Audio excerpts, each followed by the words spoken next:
I was raised up to believe in the good old USA. It makes my heart swell up with pride when I see Old Glory wave. If you don't love it, leave it. Ain't no need to put it down. There's a line that you don't cross, and I'm telling you right now.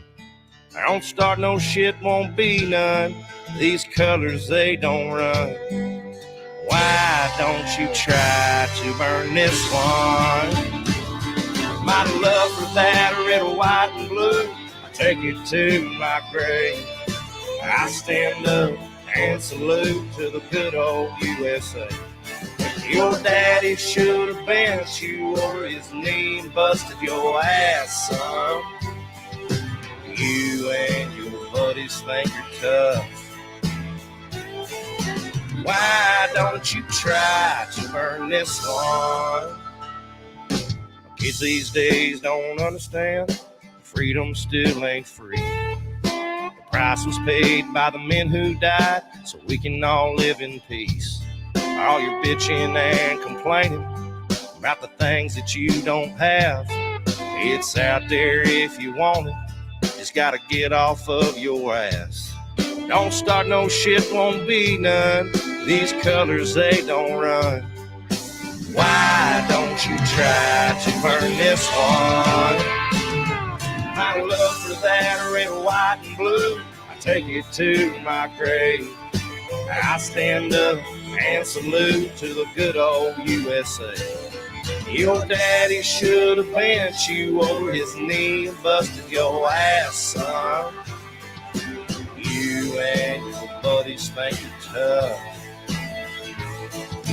Why don't you try to burn this one?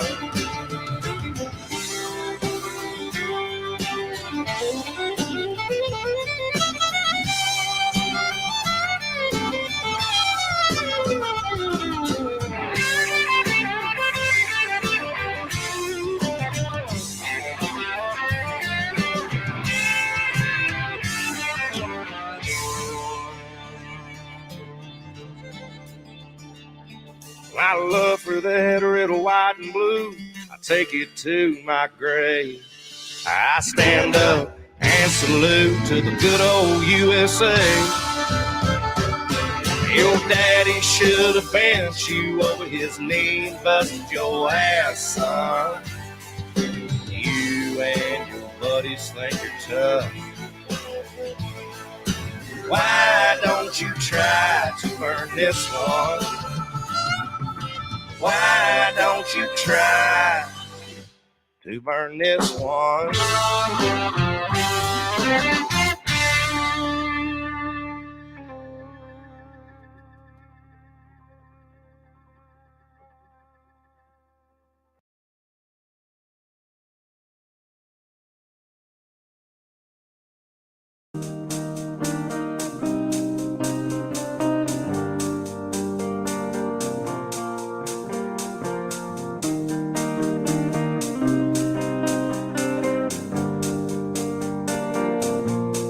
When you were here, we left the rain and held us up like flowers in the sun. When you were here, we could save ourselves. We could be anyone. When you were here, the phone still run, and we'd catch up, talking about the old ways, the troubles and the old days when you were here.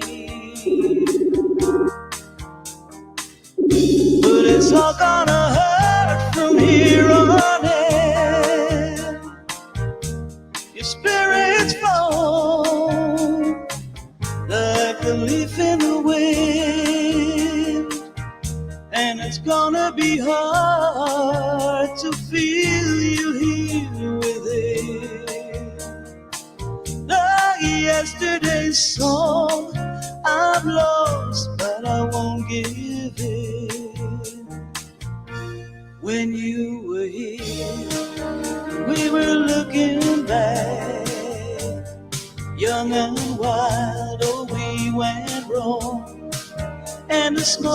of the great times when you were here.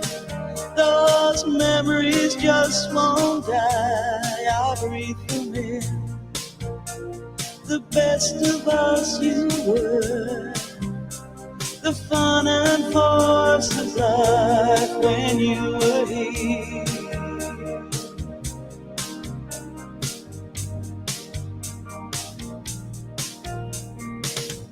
But it's all gonna hurt from here on in. Your spirits fall like a leaf in the wind, and it's gonna be hard to feel you here within. Like yesterday's song, I'm lost but I won't give in.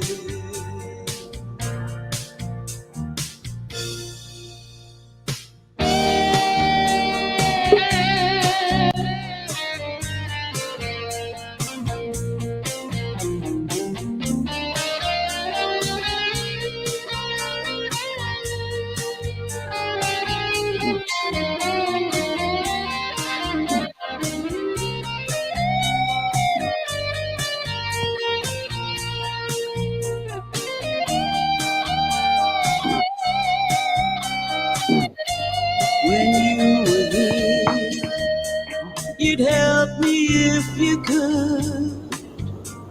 The friend who'd run to get there. Ooh, in life's trials, I knew you would. When you were here, I tried to help you too. That's what we did. I never feared I had a friend. A good one, that was you when you were here.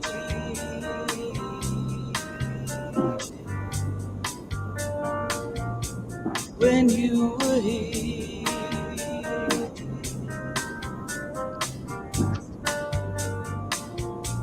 When you were here.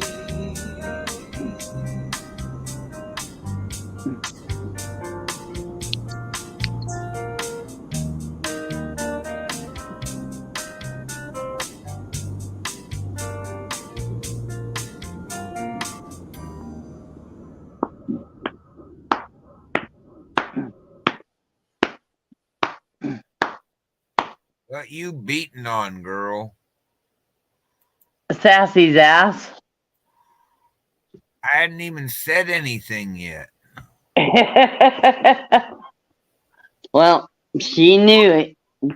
Hello, Sassy. What you doing? You taking care of Mom, Sassy? Oh, don't be ignoring me, Sassy. Yeah, what you doing? You are such a ham. Yes, you. You're such a ham. Oh, God, you're gonna squish me now. Now go lay down. Get off of Mom. Mom can't take you being on her. Go Come on. on. God, sometimes I gotta wonder. Let me see who's here. I gotta say hello to chat. You know how that goes. Oh yeah. Hello, Silver Girl. Hello, Roadhog. Potato and Sarah. Crazy Hillbilly. Broke Fishing's in my channel again. Man, that guy's just always here. Nightbot here again. God, the Nightbot's always here. Ozark Oracle. Bob, hello. How are you doing? Let's see who else is here. Man, fishing's just everywhere. Silver. God. Ah. Really? Sassy. Sassy, get down. Go. Thank you. Such God. a brat. You think I own the dog or something? You would think. It's not even my dog. And she's like, broke. What you doing? Oh, no. Do not bring that over here. I got caught in another channel today. I Uh-oh. was out surfing, and one of my friends one of the creators I've helped more than once needed some help, so I got caught there for a little bit. Not caught. You know me. I gladly help. You know that. I Oh, think yeah.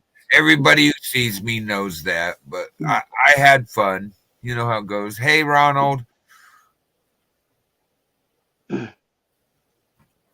Where's Sis? Did she celebrate too hard earlier and she's all passed out? I think so. Yes, my sister's daughter passed and is officially passed all of her tests to graduate and will be receiving a certificate here real soon. She is completed with high school and has her certificate coming. So cool. Hey guys, if you want drama, the sit show's the place. They love drama. Over here, not so much. I do go to the drama page, but over here, not so much. You know, actually, is he still alive or did he go down right after I recommend him? I don't know. Well, I'm looking. Okay. No, man, he went off. They were just on. See what happens? See what happens when I close my eyes for 15 minutes just to close my eyes? God, how hot did it get over there today, Potatoes, Mom? Oh, my God. It was nice and warm over here today. 81. Is that what it got where you are? That's where it got where I was. Oh, wow. I had to run down to, the store. Yeah. Yeah. And then, I don't know. Maybe you can answer this question. Do women trap some of us guys in an aisle on purpose where there's like 5 at this to your right and there's 5 to your left and you have nowhere to go? I mean, you already know I have that anxiety thing, but it was like, hey, wait a minute. I walked in the aisle, there was nobody here. I look up from what I'm grabbing and there's 5 to the right and there's 5 to the left and I can't get out of the aisle. I'm like, oh man, please. I just don't want to be around a bunch of people. But I noticed when I was getting out that it was all women. I'm like, hey, wait a minute. Was that a plan? They like my beard or something? I don't know. And it happened twice today. It happened twice today. And, You're just a nice guy, bro. I don't know. I was like, hey, great. There's a bunch of women. Oh, shit. There's too many people. Let me the hell out of here. Hey, but I have something to show you. Oh? Yeah. I spent a big 3-0. I had to borrow some money today. What did you do? You're going to laugh. Are you ready? Hey, I'm ready. I spent a big 3-0 today. I got this. Do you know what this is? No, I don't know what that is. Take a wild guess.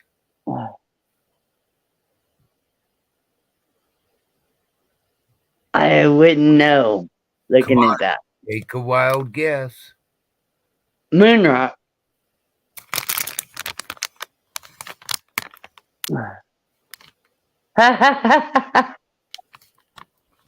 You know what that is, don't you? I think so. Oh, wow.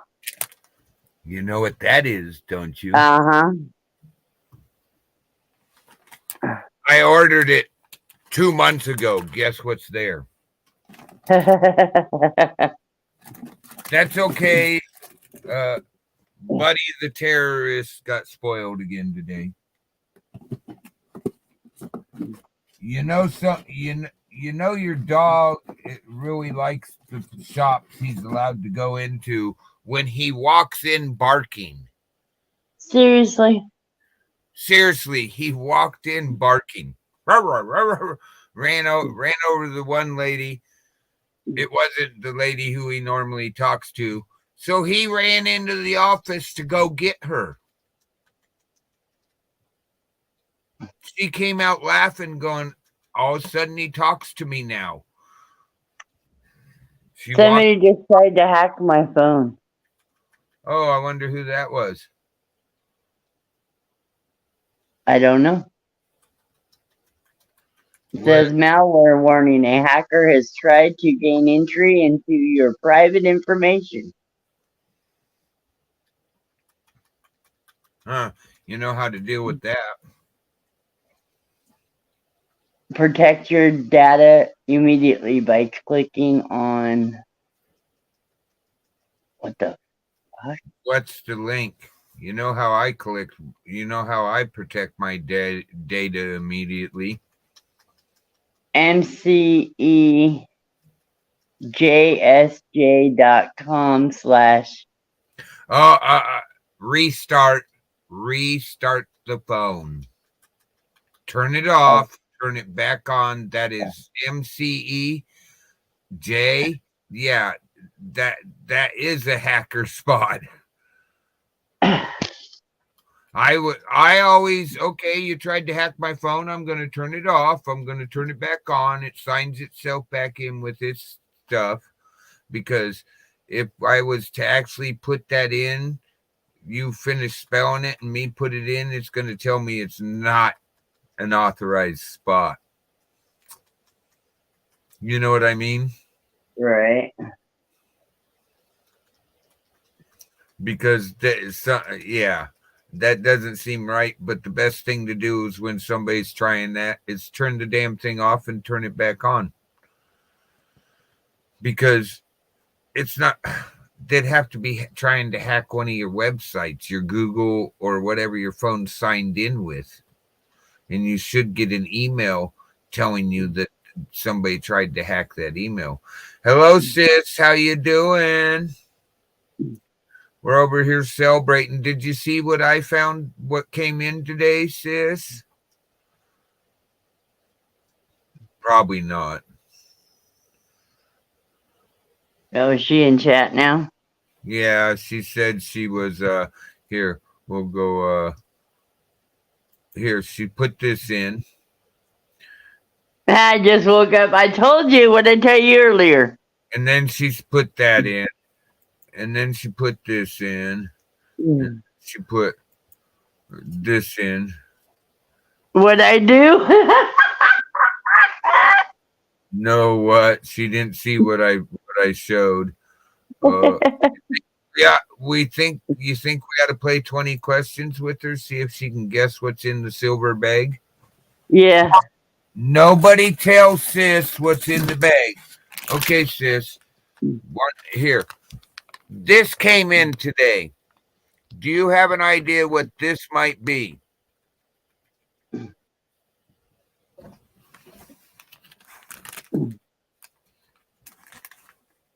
Probably not. Wow. Now, why? That's weird.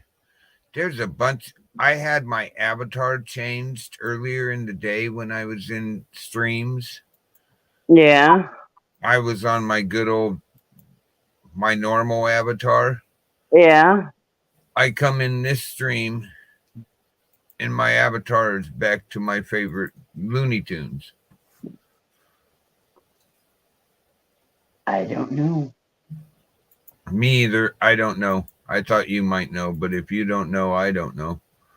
How would I know? Not weed, but you're getting close. I'll give you one more look. I'll give you another look, sis.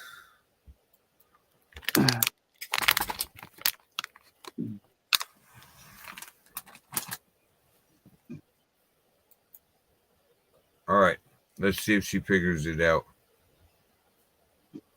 I don't think she can figure it out. She's pretty good at guessing games and guessing words and that stuff, but I don't think she'll figure out what's in the yellow bag. Nope, not shrooms, not weed. Weed is close.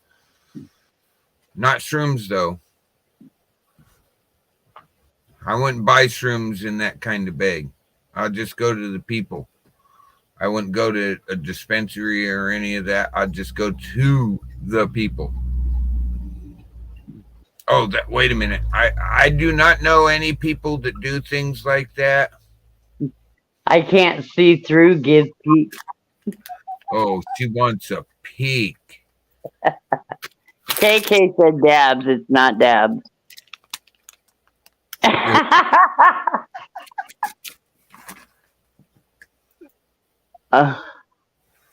It has to deal with dabs.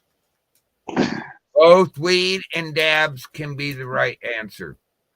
Edibles, LOL.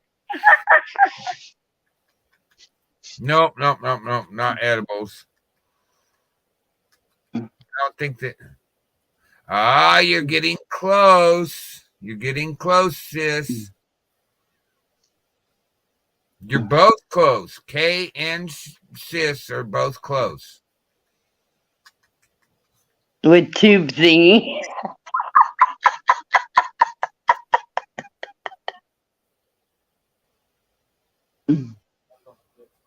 Nope, not a torch. A torch is handy. Tube thingy? What's a tube thingy?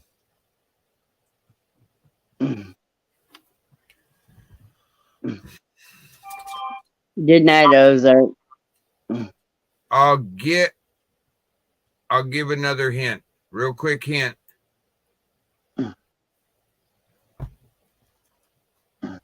Did you get that hint?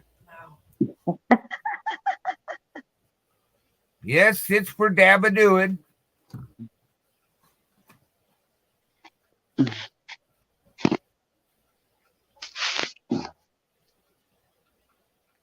You know what the hard part is? Do you know what the hard part is? Mic drop? No, it's not. It's not. A mic drop doesn't come in a package. I wish it did. I'd have 1 million of them. You don't know, you give up. Should I show her? Yeah.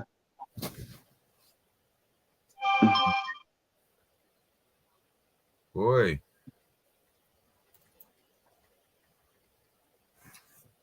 You ready, sis?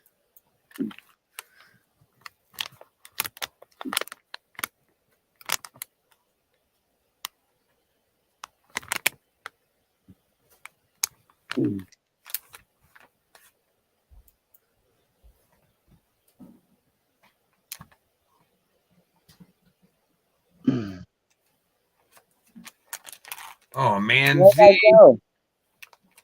I don't know. Where did you go? Maybe I made myself full screen. Oh. Here. I'm sitting here watching going. Just like a woman. Always want to be center of attention. Do you feel like you're center of attention now? I wasn't trying to be. Oh. I thought maybe I accidentally hit leave. Nah, you wouldn't accidentally hit leave. Yes, I would. You would, huh? You would do that to me. Accidentally leave. No, I wouldn't not on purpose. Hello, Citizen Z.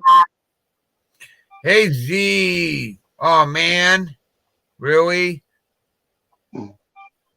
How can they force feed you drugs?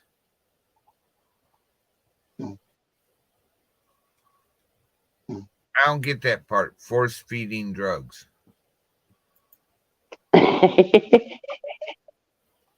Oh, something seems fishy with that story. They're forcing him to take drugs. Do you believe it? No. Yeah, I was sort of thinking the same thing.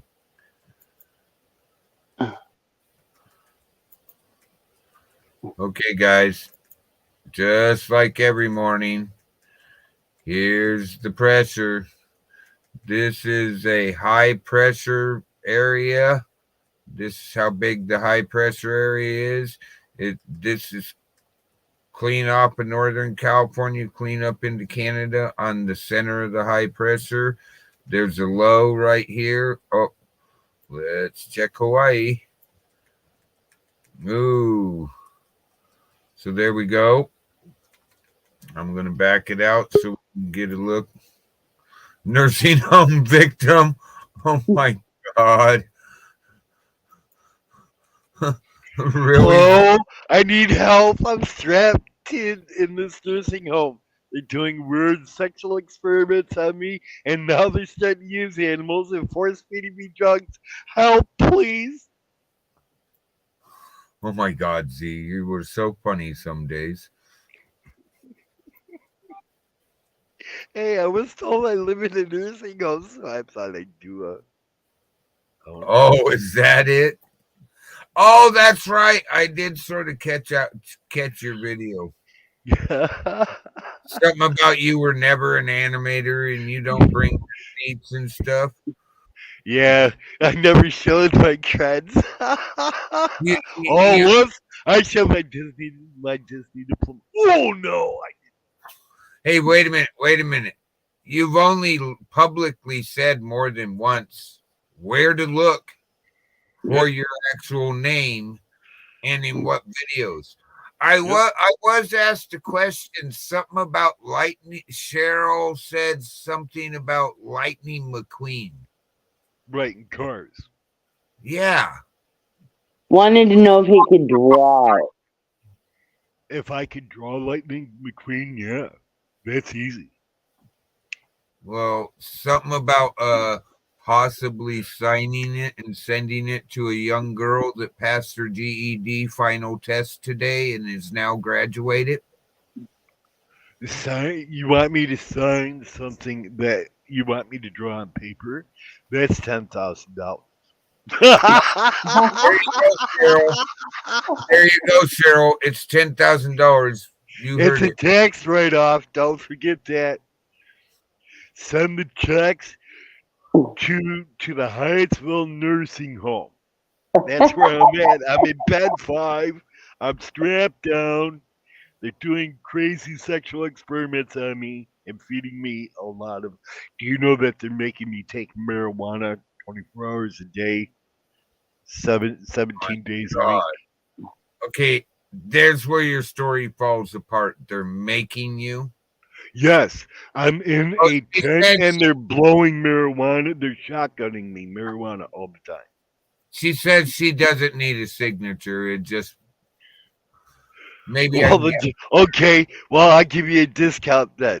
The drawing is only 7.5K.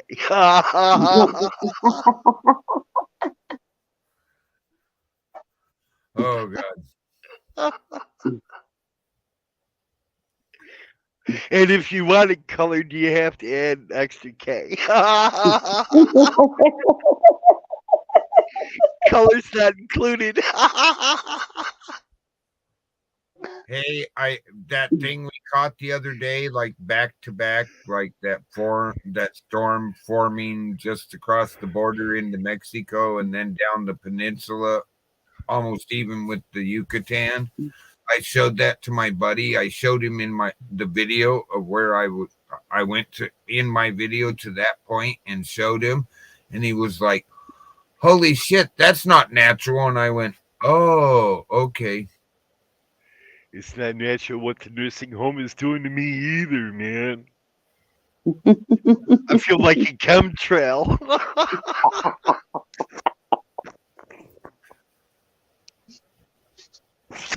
I'm sorry, man. Hey, it's all good. So, how's your weather? Well, what am I asking? Your weather looks not so bad at the moment. Oh no, they never let me outside. I have to watch Gilligan's Island every day. Rerun after rerun. No wonder I'm mad. Yeah. I was laughing. I'm sorry, man. I've been smoking weed since like 3 o'clock this morning. I woke up and I said, Z, fuck it. Let's smoke some weed. Let's wake and bake. So I said, okay. I have conversations with myself often. Don't worry, I do too. I In have the arguments nursing with myself in nursing home, it's the only people I got to talk to, man. I'm locked in my room. moods.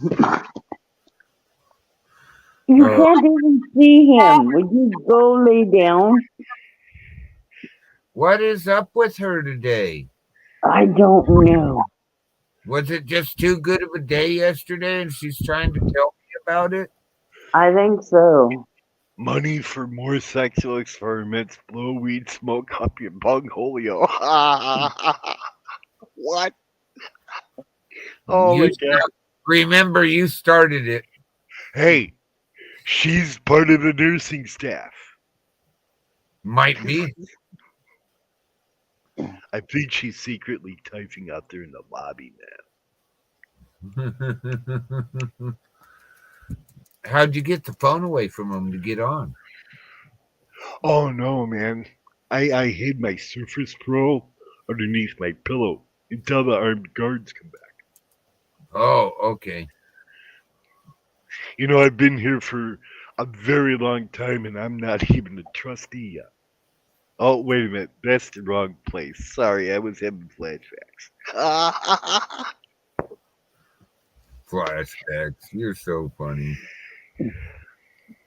Hey, do you have a Mickey Mouse diploma?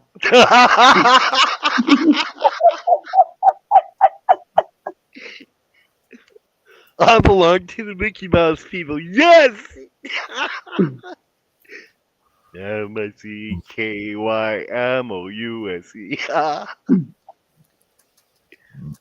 Oh, man. I remember that, the Mickey Mouse Club. I did too. I was a member of the You, Mickey Mouse. you just gave me a whole bunch of flashbacks. That's all right. The trips wear off after a while. You tasted the phone. Say what? Bob wants to know when you got Tommy Chung on the panel. Oh, he's here every day. I'm like a bad penny, man, or black mold. I always show up. You gotta disinfect the panel once in a while.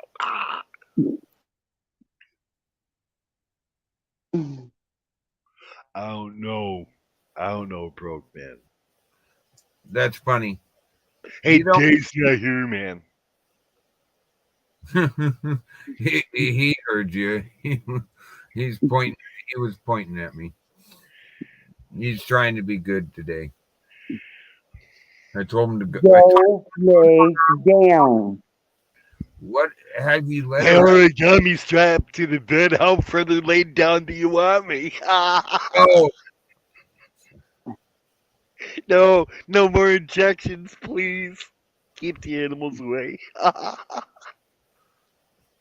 hey Sarah, has she gone inside yet? No. That might be a part of the problem, Mom.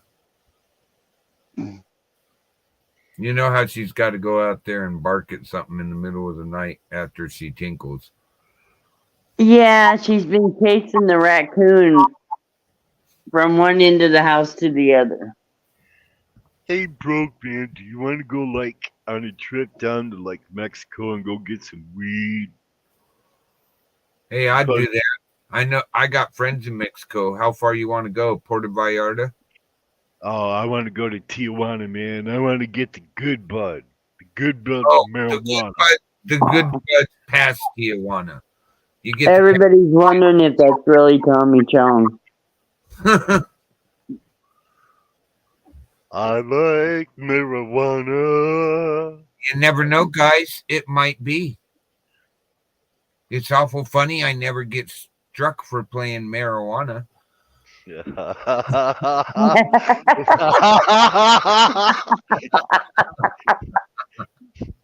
How often do you play with your marijuana? Daily. Daily. Sometimes You more. smoke it, pet it, and call it your buddy? Oh, broke. I have a showstopper that I am going to do on your show as soon as I get it. Oh, really?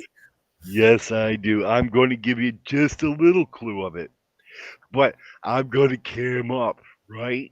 And this will be around May 6th. I'm going to cam up, and I am going to bring life to your show. Oh God. I'm gonna laugh so hard. Oh, I know what you're doing.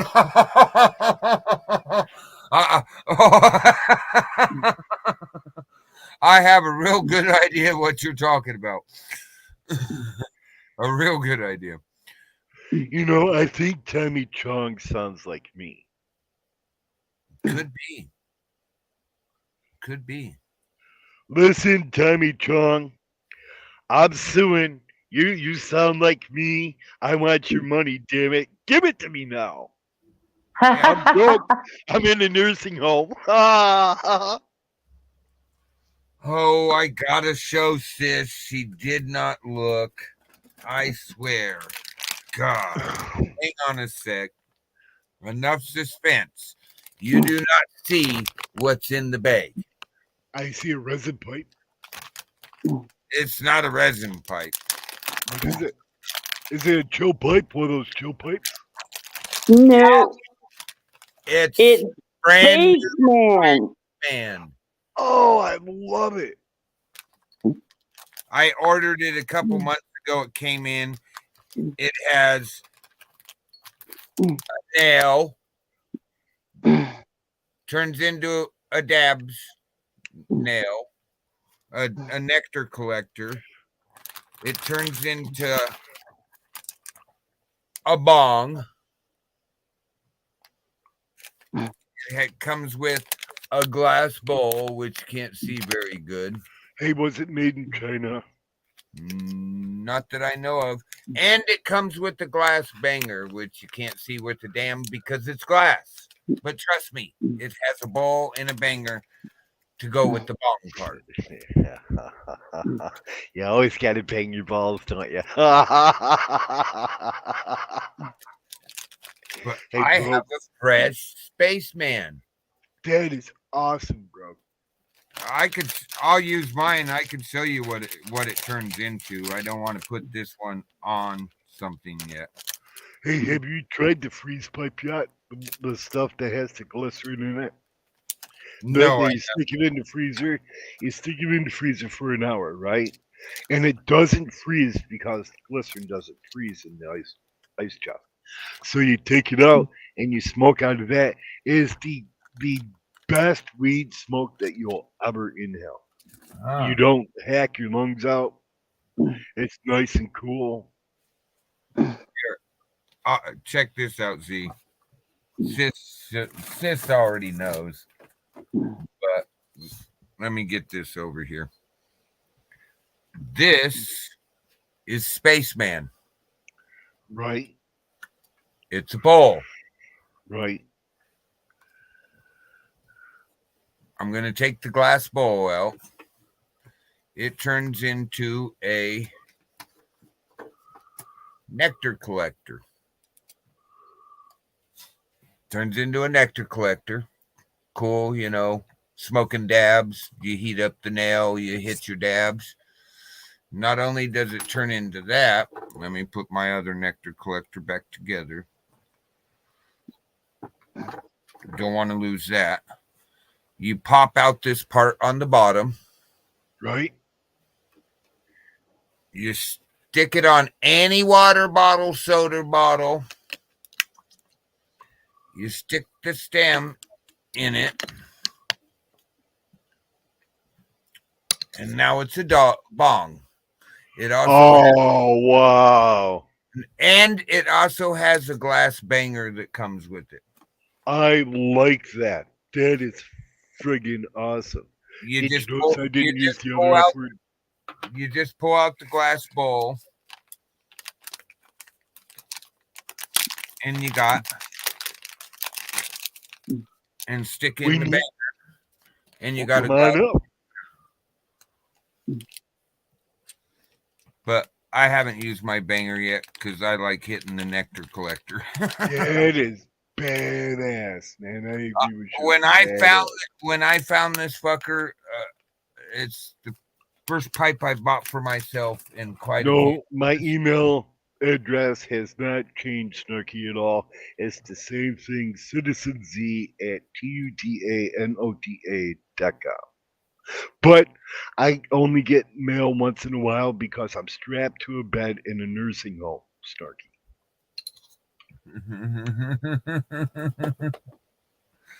All right, put my system back together. It's nice to have when you're traveling around on federal lands. What can they say? If they see it, a water bottle, big deal. Now, what's the name of the pipe? They want to know. Where'd you order it from? When did you order it? It's called a Spaceman. I ordered it through my smoke shop.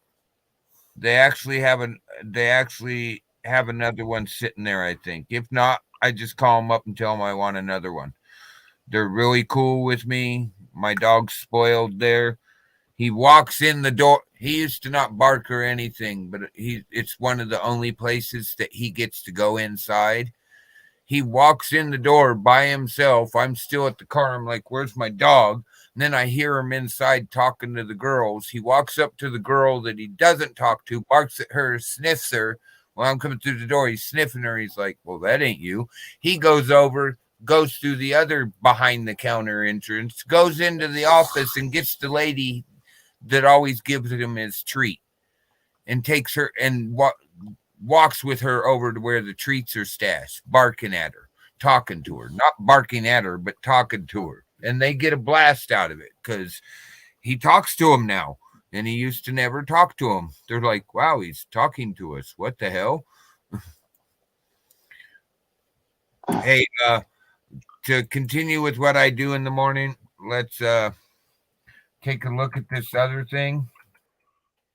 Oh, and Snarky, I'm sorry. I'll check my spam folder because sometimes they go into my spam folder. I'll check it out, man.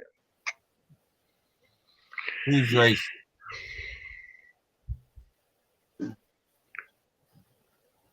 Well, you know I'm going to have I have hard times with that Snarky, man. I have a Mickey Mouse diploma.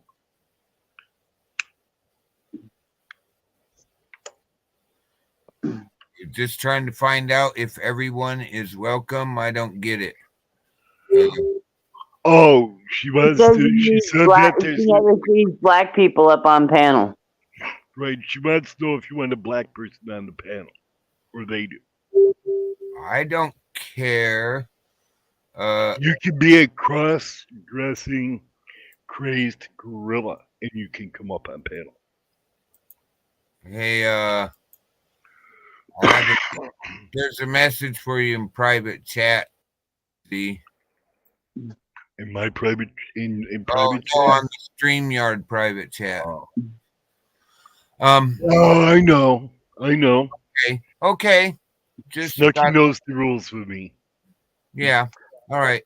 I hide nothing, man. I don't care what I say. I say clip it, use it. That way I can do the. Hey, I made a new series, broke. Yeah. Yes, it's called oh, what the hell did I call it again? Oh man, I'm having a senior moment. It's the drugs. CRSD again. I suffer from that. Wait a minute. I can see what it's called again. That's just sad, bro. Man. I can't even remember what I named one of my videos. Oh, Farmer's Daily Dose. Season 1, episode 1 is posted on my channel if you want to go check it out. I did. Season 1, episode 2 will be. So we're going to get a clip every day now of the daily. Oh, cool. The Farmer Daily Dose and his vile, nasty, disgusting mouth. Okay, so everybody, I recommend Nightbot was reads my mind all the time, and I would recommend you go over to Every News. I'm going to show this article here in a minute. I'm reading the chat. I don't care who comes up. This is a colorblind channel. If you get what I mean, it doesn't matter. You can't find it anywhere. Well, Bob, I'll call down to my supplier and see how many they got left. It cost me a big 3-0 just to get it in possession. But yeah, I can do that. And if you get them elsewhere, they don't come like this, is what I found out. So I just go through them. So I'm going to go ahead and show this. And here's some good information, but I haven't looked at this one. Roosevelt Lake. This is Every News. He knows I show his content. He hasn't told me to stop. He hasn't said anything. He hasn't come in here and said stop showing. He hasn't sent me an email stop showing. I do not own the rights to this. I am doing this under the fair use. And it's good information. Please hit the link and go over to his channel and check out his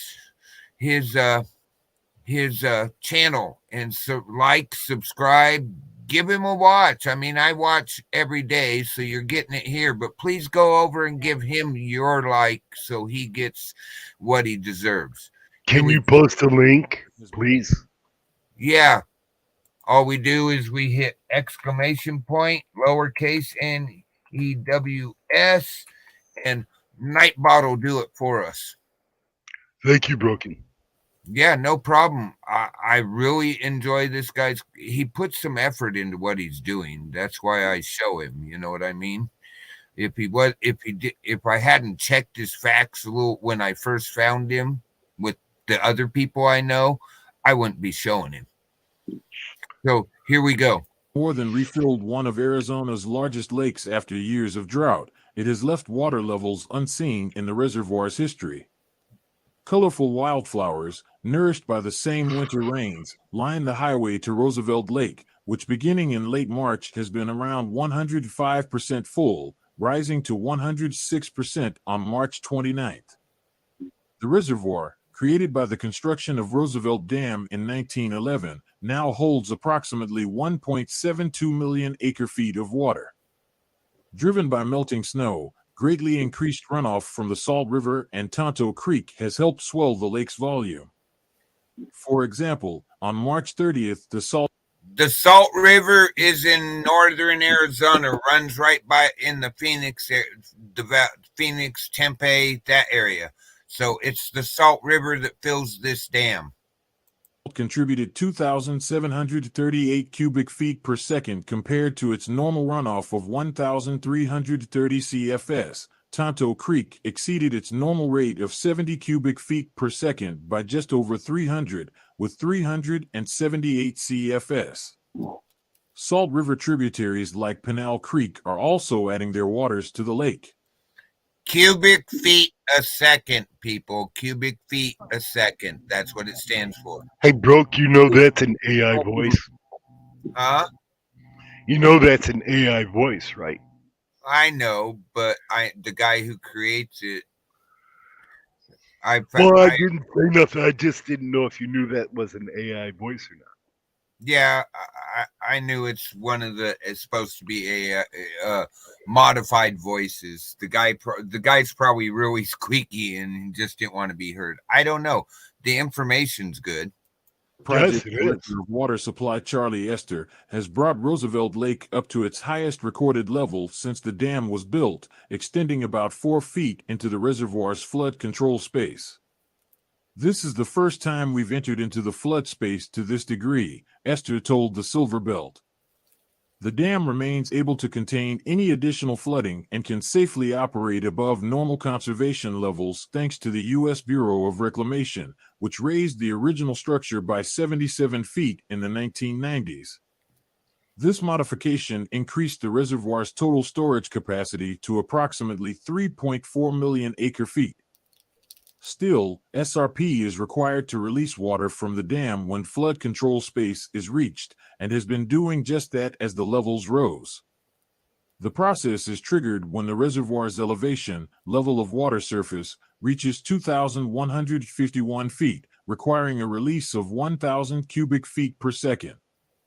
Since March 24th, the lake has been at or above 2,153 feet, increasing the release amount to 2,200 CFS. Esther said the past winter had brought a tremendous amount of rain and snow to the Salt River watershed. We have seen 180% of normal precipitation. Some areas of the watershed have not had this much snow since 1973. He added that full reservoirs like Roosevelt Lake help restore water supplies and go a long way toward helping restore the watershed after years of drought conditions. However, he cautioned, one winter's rains have not dispelled those conditions and urged continued water conservation. But we're having a very wet year and our reservoirs are full. We know there will be another drought.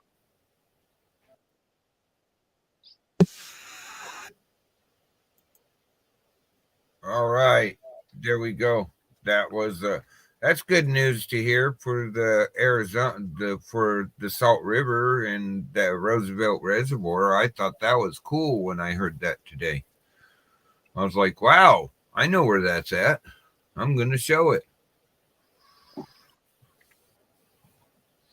Well, you got to remember these warm mists, not for the streets. Our reservoirs in California are going to be getting even more full because the warm rain that is now hitting the West Coast is what causes the snow melt, and they are actually going into flood procedures. It's not, last I heard, it's not flooding yet, but Well, I heard this lake in Utah, this what was it called? Salt Lake place, right? I heard Yeah. this place in Utah, the lake there is draining. It's like draining down to middle. The scientists are all freaking out over it. Yeah, the Salt Lake. Yeah, I guess it's draining. You're All the talking water's draining. Lake Mead. Lake Mead is below. Lake Powell behind the Glen Canyon Dam is getting to keep more water than everybody.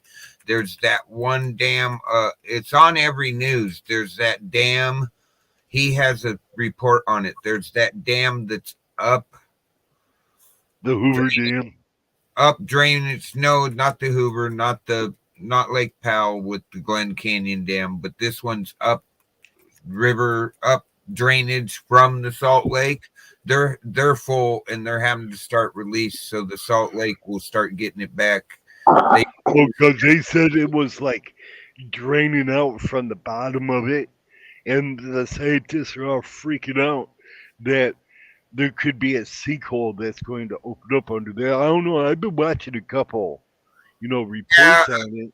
I've been watching too, but they got to remember, where's all that salt come from? I mean, it is the lowest place in the valley, but is it a big salt mine? I think it's just a flooded salt mine, personally.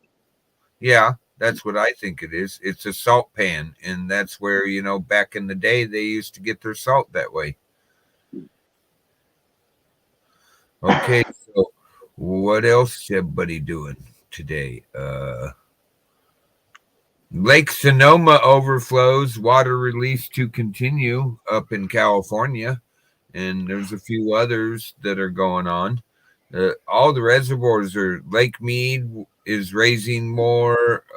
Lake Mojave water level is skyrocketed after the storms.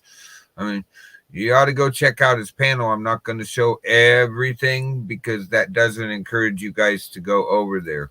I'm going to drop. Hey, bro, Huh? you know what I'm doing today? You're going into DC to go bug Mama, what's her name, over at Nope. the I'm going into DC to rent a friend. rent a friend? I'm going to rent a friend. Oh my God. They actually have that? I need to rent a friend. See, I got no friends, so I got to rent them all. Oh. What are you going to do with your rented friend? I got to pull them up first. I got to go blow up my rent a friend. Oh, Take him back to the nursing home with me. Spend the day with my rent a friend and then return oh, to him. Miss 720, not for the streets. Please do not use the word work. It set Nightbot off because Nightbot thinks the word WORK in chat is a cuss word. That's what set Nightbot off. Well, it is a cuss word. Use the word like job or something like that, but the word work, Nightbot gets really, really upset about it. And I don't know how to fix it. So I You just warn know, people. Brooke, she could always use the example. I got a. Never mind. I won't finish the statement. Yeah, But yeah, anyways. yeah. But anyways, yes, I'm going to go rent a friend. Huh. That's crazy. Yeah, just it's that word, that W word. Nightbot thinks, well, I sort of do too. It's a cuss word to Nightbot. Get the humor of it. All right, so what else do we? Oh, I know. I got enough money saved up. They're broke. I can rent you a friend too. I don't need a rental friend. If we could just fly in some Irish girls, Right. you know, Well, but my friends are all the blow up kind. I'm not allowed to rent real friends. I'm allowed to rent real friends. Man, what are they No, doing to you over there? I'm only allowed the blow up kind. That's it. And then I gotta return them after I Lysol them out, man. All right. I'm telling you, the rules at this nursing home are pretty messed up. Here we go. Hey, Bob. You still here, Bob? This goes out to Bob. We're going to play a real quick song, see what happens. See if I get in trouble today. Smoke it if you got it. I am.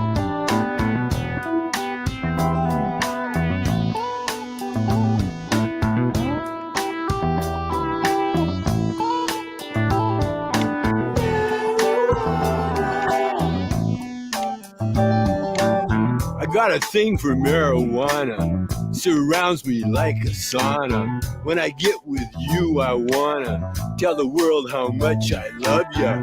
I am a cannabis man, got a joint in each of my hands.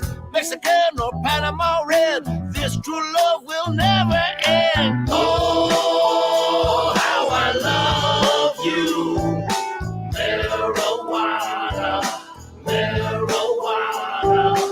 Oh, how I love you. Marijuana, marijuana. I'm in love with marijuana, makes me feel just like an iguana. I know I like you like no other. In the morning, I'm always looking for you, man. I am a cannabis man. Once again, got the grass in the back of my van. Colombia, North Sensimilla. I can't wait to feel you. Oh, how I love you. Marijuana, Marijuana.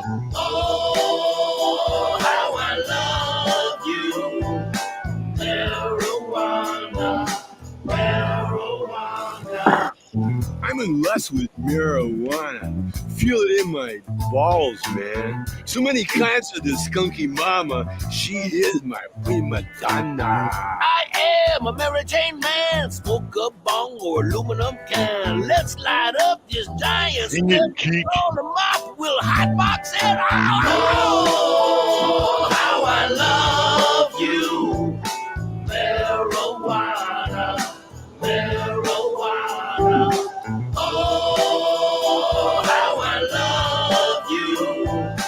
Marijuana, marijuana. Gotta get some marijuana.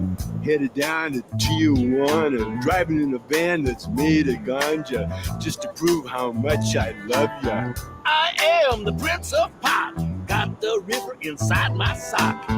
Northern lights are purple power. Oh, how I love this flower. Oh, how I love you. Marijuana, marijuana. Give me some Jessica. How I love you. Marijuana, marijuana. Roll them out. Oh, how I love you. Marijuana, marijuana. Oh, how I love you. Marijuana, marijuana. Marijuana, man. Day's not here. Marijuana, smoke it up. Yeah. Yeah. So, love that song. There you go, Bob. Thought I'd play you a catchy tune. My buddy Bob from Boston. Or wait a minute, I'm not saying it right. Boston. Or I don't know how you say it. God, I worked with a guy from there and I still couldn't figure it out. So, Brooke, I have a question. Now, every time that you play that song, you owe me royalty fees, right? We haven't discussed the royalty fees yet. Hey, man, I'm just pushing your shit for you, man. You I know don't me. know, man. I think I want 15% royalty of whatever you get. Okay, guess what? They don't pay me shit, so you get 15% of nothing. They actually take me. Slip me a joint every once in a while of marijuana. Oh, yeah. And I'll Come be on happy, out. man. Weed Angel. Marijuana. Weed Angel shows at my house once a week. Come on out. We'll blast the So, whole. how does it feel to have Tommy Chong on your channel? Like normal. Okay. Yeah, that's all I wanted to know, man. Dave's not here. He done left the building. Oh, shit. What? I'm high as fuck and I don't care. The car. Yeah, You I what? know. Oh, You gotta- giving us the Boston lingo because it's so hard to understand them Bostonians. Oh, park the car. What? Yeah, I worked with the guy for one season on our fire crew, and I'm telling you, at the end of the season, I could understand him a little bit better than I could at the beginning of the season. But I never did say the Boston right for him. And I'm like, okay, dude, I just don't get it. Sorry, I don't got the accent or the lingo or whatever it is. Wait a minute. Tommy Chung? Who is Tommy Chung, bro? I don't know. I don't know. Ah, Tommy Chung was here. So. Hey, I tried, but a Chinese Tommy Chong is not cool. I don't think I can do it. Do you? I don't know, man. I think if I actually met Tommy in person, I'd have to offer him a doobie. Here, dude, what do you think of this? Hey, well, we did. Wasn't it you that researched him with me to see if he was dead or not? Yeah, I did. We did that last night. Both him He and is alive. On Brooke's panel. oh, I Oh, couldn't get Cheech Martin here though. He just wouldn't come, broke. well, that's okay. You know, all that them shows he does and all that. What was he, a detective in some Right. show? He And, he you know, did he did shows, and I made cannabis buses, and you know I've had a nice long life. I smoked pot with Willie Nelson. yeah. I mean, God, Willie smoked Snoop under the table, but he hasn't ever said anything about Chong. Well, that's because I am Tommy Chong. And Uh, and yeah. hey, do you remember the song I sang? Which one, marijuana No, I or? also sang Basketball Jones. Oh, I remember. I sort of remember Basketball Jones. I remember what's the other one? Cheech was writing Mexican American, and Tommy wrote a Right. song. He was singing it called Beaners. Beaner, beaner, beaner, beaner, beaner, beaner. Yeah. Yeah, I remember that one. And Yeah. did he? Well, AC does beaner, beaner, beaner on his show, so I think I can do beaner, beaner. I'm not Mexican though. Yeah. I don't Well, do it right. and AC has no problem with it when you're saying it in a joking way like he does. Yep. Well, I like AC. I Yeah. like his show. He I, he laughs like I watched his show earlier, and I got some really good laughs out of it, and it was a pretty good, funny show. And I missed AC's show last night. I will admit that I was over helping somebody in Scotland with their which street art which stuff. which would you rather watch, broke? Something that's going to make you laugh and make you feel good, or some vile, senile human on the other side, right? Just dogging and throwing everybody into the ground with his I hateful nastiness I words. go up on panel with AC and go to and Exile and all them. You know where I I, go. I prefer to laugh and joke and have fun, not to be dragged down to, below the trash can level. Yep, that's me too. I have a lot of fun over on AC's panel and stuff. Yeah, And to any new people in chat, I am Citizen Z. I'm also a nursing. I live in a nursing home. I have lived in this nursing home for like 7.5 years. So I am a nursing home victim. I am strapped to a bed. They inject me with crazy chemical drugs, and I escape once in a while, and I come on Broke's pen. That's yeah. I am. Thank you. Let's make a deal with Bob Bitchman. What's your name, Bob? It starts with the B and ends with the B. You can do it, Bob. 5 seconds, Bob. I remember that.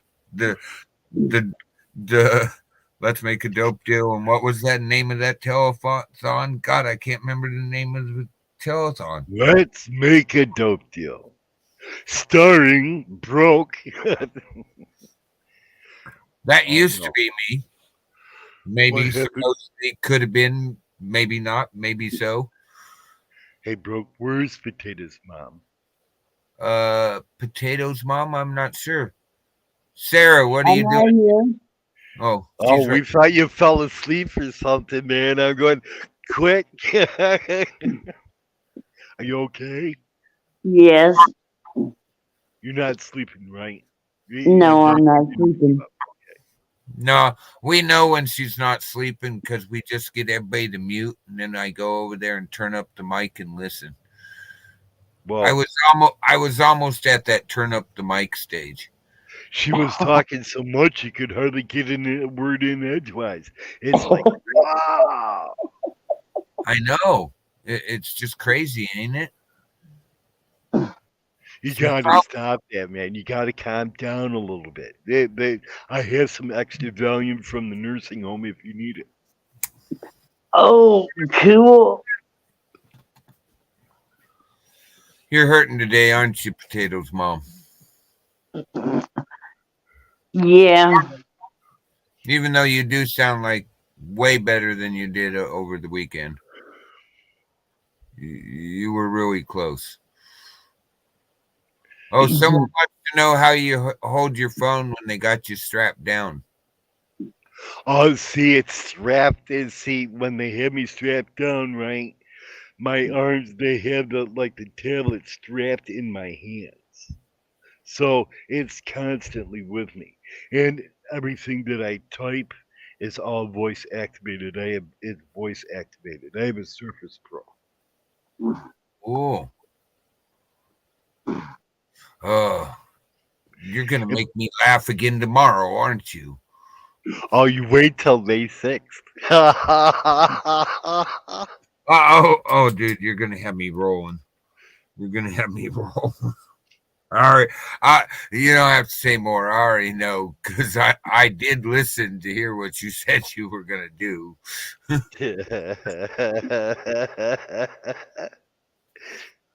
Oh, I what think is it's going to be a hoot.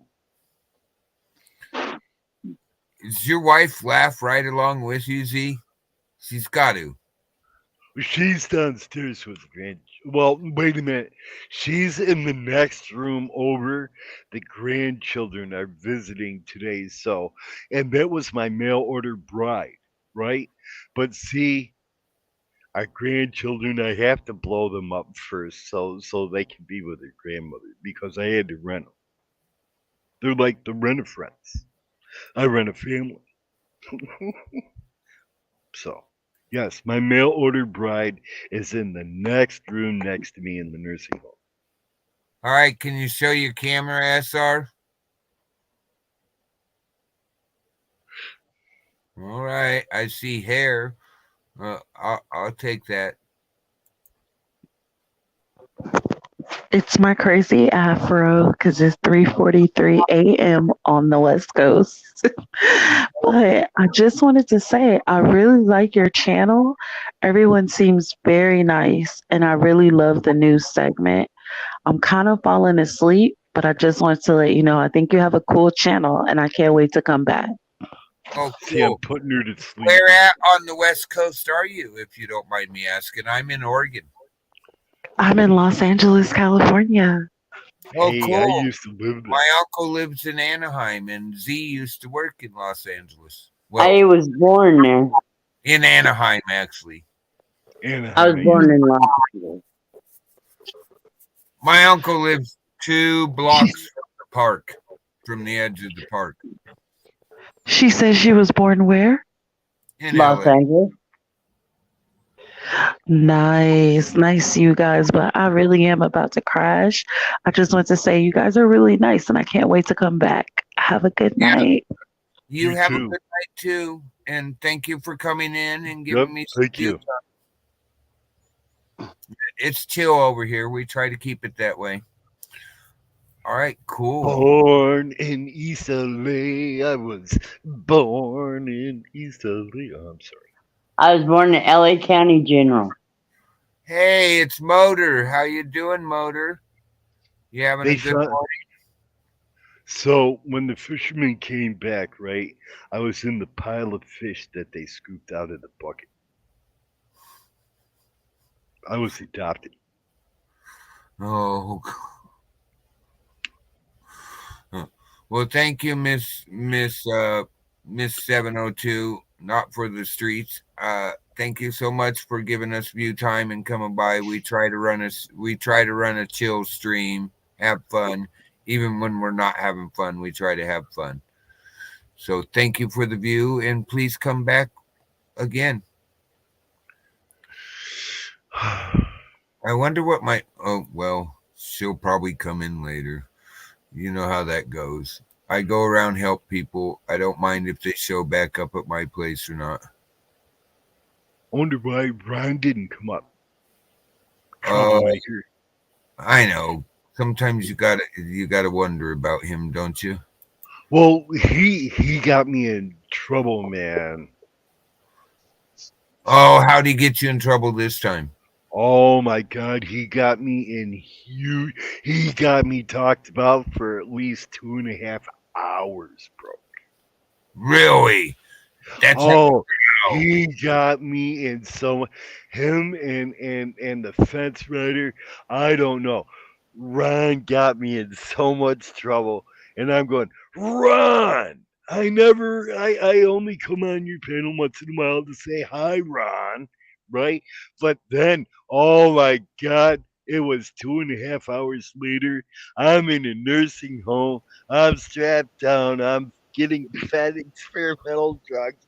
I'm having a sexual, crazy, weird experiments done on me with animals. And, I need Depends. My insurance running out. Run! they said that they were going to break me out. They never came. And now I'm screwed.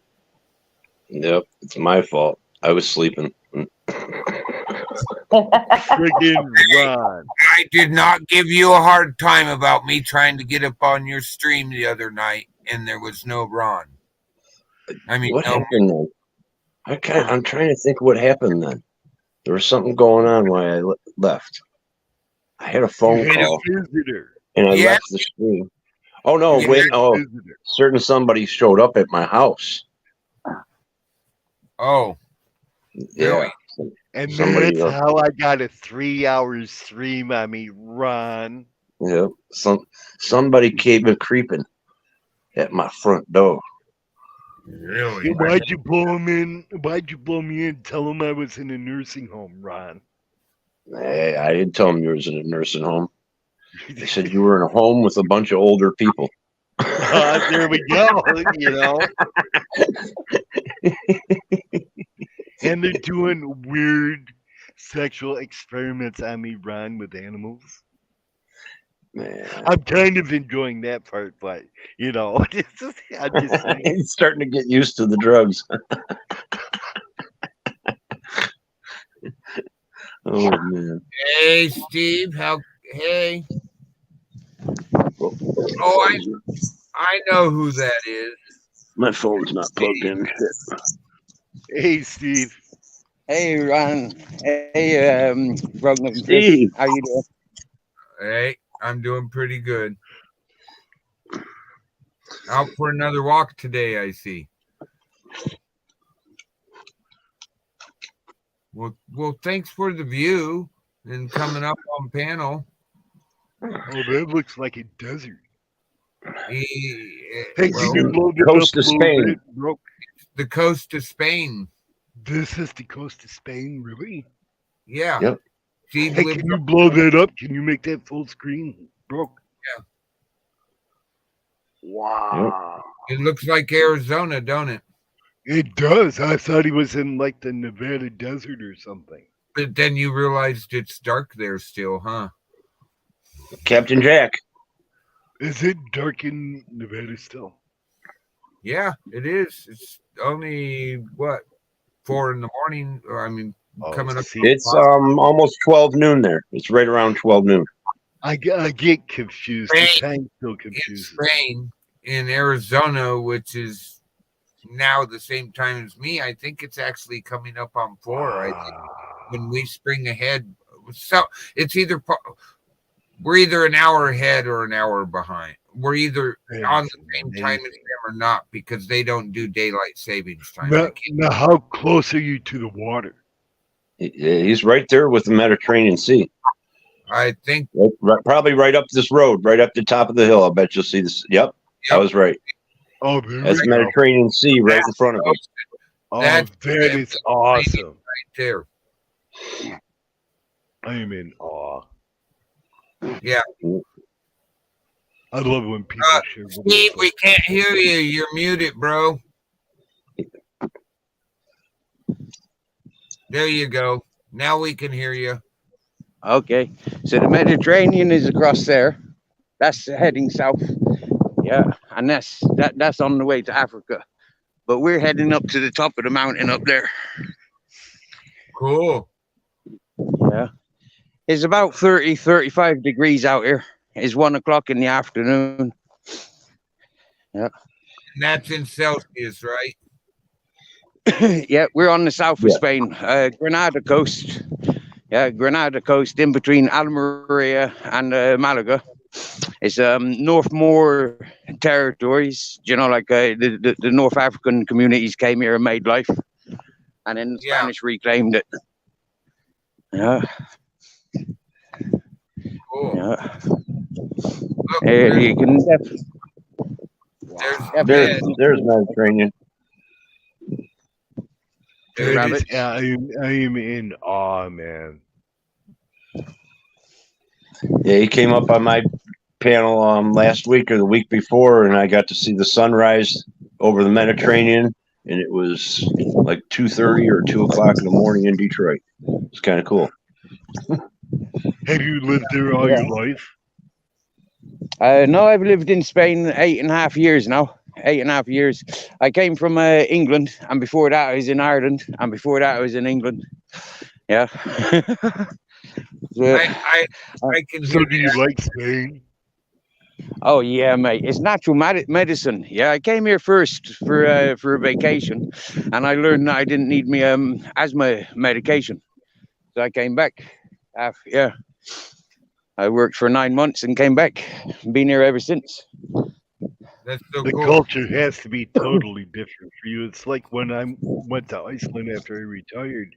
The culture was totally different. Oh yeah, it's totally different to anything I've known.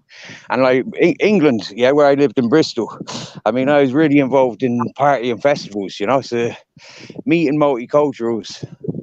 But like, there's nothing like living in a different culture. And here in Spain, it's totally different to Irish or English. How long do you speak Spanish now? Si hablo español, amigo? Yeah, habla un poco, but yeah, I've lived a very solitude life. Apart from for 3 years, I lived in a hippie community, and now it's predominantly German speaking English. So yeah, I'm not very good with my Spanish vocabulary. Hey, I'm another hippie, so it's all right, man. I mostly knew cuss words too. They used to ask me, "How do you tell your Hispanic members to grab a shovel?" And I looked See, at them people, and I told this them is to what grab a fucking tool. you know, broke. This is what life is about right here. I This know. is Look, what life is about. This is freedom. Yeah. hey, Justice King, good morning. When we get to the top, it's a 10-kilometer walk just to go to the village. Yeah. Wow. Yeah. No water, no electricity. Oh, there's no water, no electricity, really. There's a communal Really? well though, right? No, there's only me up here. I'm minding the house for friends that bought the place about 6 years ago. And 3.5 years ago, they left because they couldn't afford to continue to rebuild. So they left to go and get work where they from. And they've not been back. They left like family of dogs, like nearly 30 dogs. I rehomed 26 of them. And yeah, there's only 2 of the original dogs left now. Yeah. Wow, that's But crazy. as for water, I collect rainwater. Yeah, I store rainwater in a ground deposit. Yeah. So when it rains, I collect rainwater. Yeah. I've How got a often small does it solar rain system on there. Oh, not very often. About 12 days a year. Oh, that's not very much. I know, yeah. But when it rains, I get to collect like 20,000 liters of water. That's not bad. That should last you a little while. Yeah. As long as Yeah. you use it That's what- sparingly. I got a question. Do you Yeah. get the morning fogs? Do you get the morning fogs that are natural off the water because of the temperature change there? Yep. Yep. Today we're You know- on a live panel with none your business at all, and we're on her panel this morning, and I was above clouds. All of this was covered in clouds from the sea, and all the way over to Africa was just dense clouds on sea level. Yeah, and it was all like coming into the valley. No. Very beautiful. How You far know, is you the coast of collect Africa water. from where you are? You know, they have these things called fog curtains, and they have plastic drain pipe at the bottom, and you can collect a whole shitload of water. Osmosis. Yeah. I've them used in Morocco and in the Sahara. Yeah. Yep, that's where Ugly I looking have things. I have a friend from Morocco that taught me about those. I've known him for like 30 years. He comes to Oregon like every year. He stays a year here and then goes and travels home and then comes back for he's continent jumping constantly. Cool, Hey, Steve, very how nice. far is Very it to the coast of Africa from where you are? About 50 miles. Yeah, 50 miles from here. Yep. But when you get to Gibraltar, I think is about 14 kilometers, and Cadiz, Right. further on the south coast, is about 14 kilometers. Yeah, about 10 miles. That's not bad. Yeah. When you've got your wetsuit, your snorkel and mask and flippers, it's very tempting to just swim across. Yeah, but then you got to think about the big fishies that want to eat you. That's in the water. Yeah, but man, I'd rather fish eat me than get run over by a bus or get hit by a fucking falling piece of fucking space station. I thought they only aimed those that are the middle of the Australian desert at mobile homes. Gorgeous out there. There's definitely a lot of land out there to land it. Yeah. Well, come on. Don't you remember Space Lab hit that guy's RV in the middle of the Australian outback? That's hilarious. Yeah. Oh, guys, They say it's daily. Here is fantastic. Message for you, Motor. We're doing a little bit of celebration. We have a young lady at 16 who's passed her GED because she is tired of the school bullshit and did it with flying colors. Awesome. That's great. Congrats. Yeah. These are things that I have to contend with. When it rains, big torrents of water comes rushing down environments like this, and it washes away the road. I've had to rebuild this, and it's still not sufficient, Yeah. Damn. Wow. That's really good. 16-year-old. And it even has a culvert in it. That sucks. I know, yeah. I'd be thinking but this is where I about get the materials from. Cool. Well, hey, the slide helps fill the gully on top of the culvert. Yeah. It's all here in the ground, isn't it? Just, We're all all gets mined. very proud of her, Cheryl. Everybody is very proud of her, from Spain to the East Coast to probably my friends down south of the border that watch occasionally. We're all very proud of her, and you let her know that.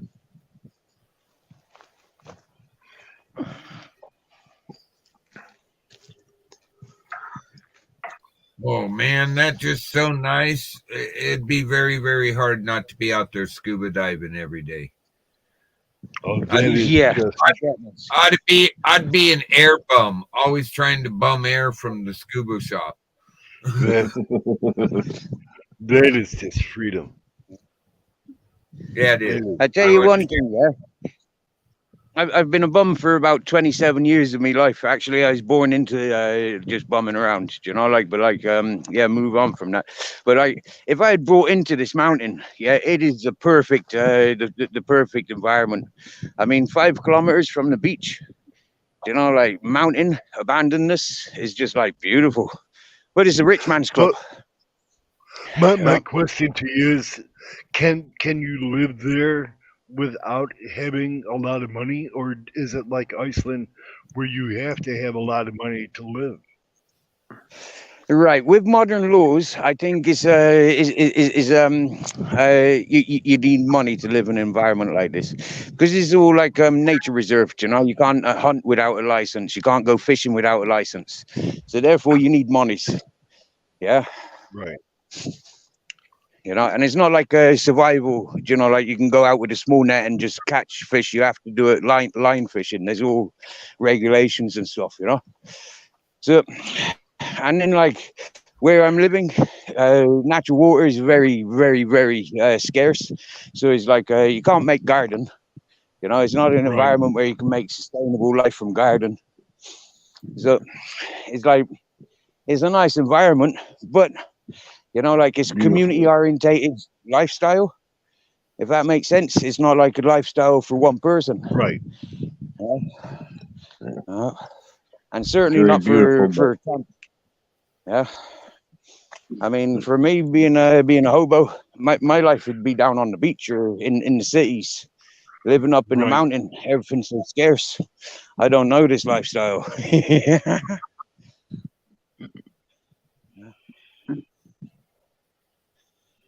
Well, you seem to be doing pretty good, man, for not knowing the lifestyle. Yeah, I've been here for 3 years, 2.5 years now, and I'm doing better than the people that brought the place, and I'm doing better than the two people that were minding the place when the owners first left.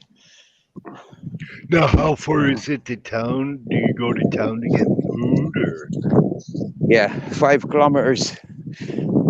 5 kilometers down, and then 5 kilometers climbing.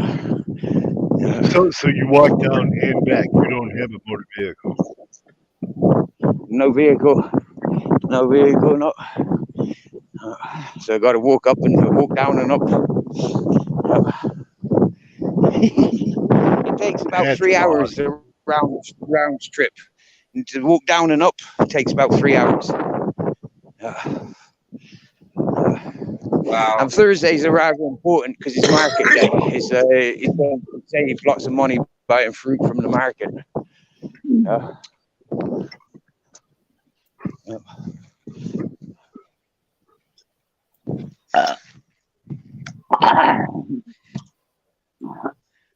That is absolutely awesome. Yeah. As you can see, the road keeps coming back on itself. Like I've come from when I joined your panel, I was down. I was down there. Yeah, I was down there. Yep. So I walked around almost in a circle. Dude, you'd fit right in with what I used to do. You're making very good time. Yeah. Well, he's probably used to walking it, man. Yeah, well, when you know, there's so many people living a life in front of the TV screens. You know, like for me, you know, I've never lived like that. I've always been outside. So, yeah, you know, like I'm living. I don't think he smokes or anything like that. Like I don't. Oh, he smokes. He's got his big sack of weed. He's got a big sack of weed with him, Z. Oh no, I'm talking cigarettes or nasty shit. I smoke weed all day, every day, bro. I have done since I was born. But weed is medicinal. Tobacco is not. That's what I was talking about. Yeah, he means nicotine. Yeah, I do smoke weed with tobacco. I roll joints. Yeah, I don't like pipes. You know, being asthmatic, pipes and bongs used to burn my chest, and I don't like that. I don't like all that coughing. That's got to be a hell of a thing, though, being an asthmatic and doing that climb. Well, this is it. Fucking 8.5 years, I'm medicine free. You get me? Yeah. I'm living living a life. Like if I remained in England and Ireland, yeah, I'd be ill. Yeah, I would not be able to manage this. Yeah, I'd be on steroid tablets and 3 different inhalers. Huh? Just a change of air. Just a change of climate. It's got to be the salt air, the salt desert air. The warmth. Warmer climate. Yep. Warmer Yeah. climate, a lot less heat, a lot less moisture. It all helps. Yeah. Yeah. I don't know. Yeah. I've always I hike like that, but I've always had that problem of I'm breathing smoke most of my day. I'm surprised I don't have cancer. I'm surprised they said they couldn't even tell I smoked cigarettes when I in 2014. I'm like, well, when's the next time I should be looked at because of my job as a firefighter? Hiding And in the shade. they're like, dude, we would Yeah, already Jack in the see Cave, yeah. Cheryl, 124,000 in student loans for when I went to college and got my master's. I'm sorry, Wow. my Mickey Mouse diploma after I fronted Mickey some coke.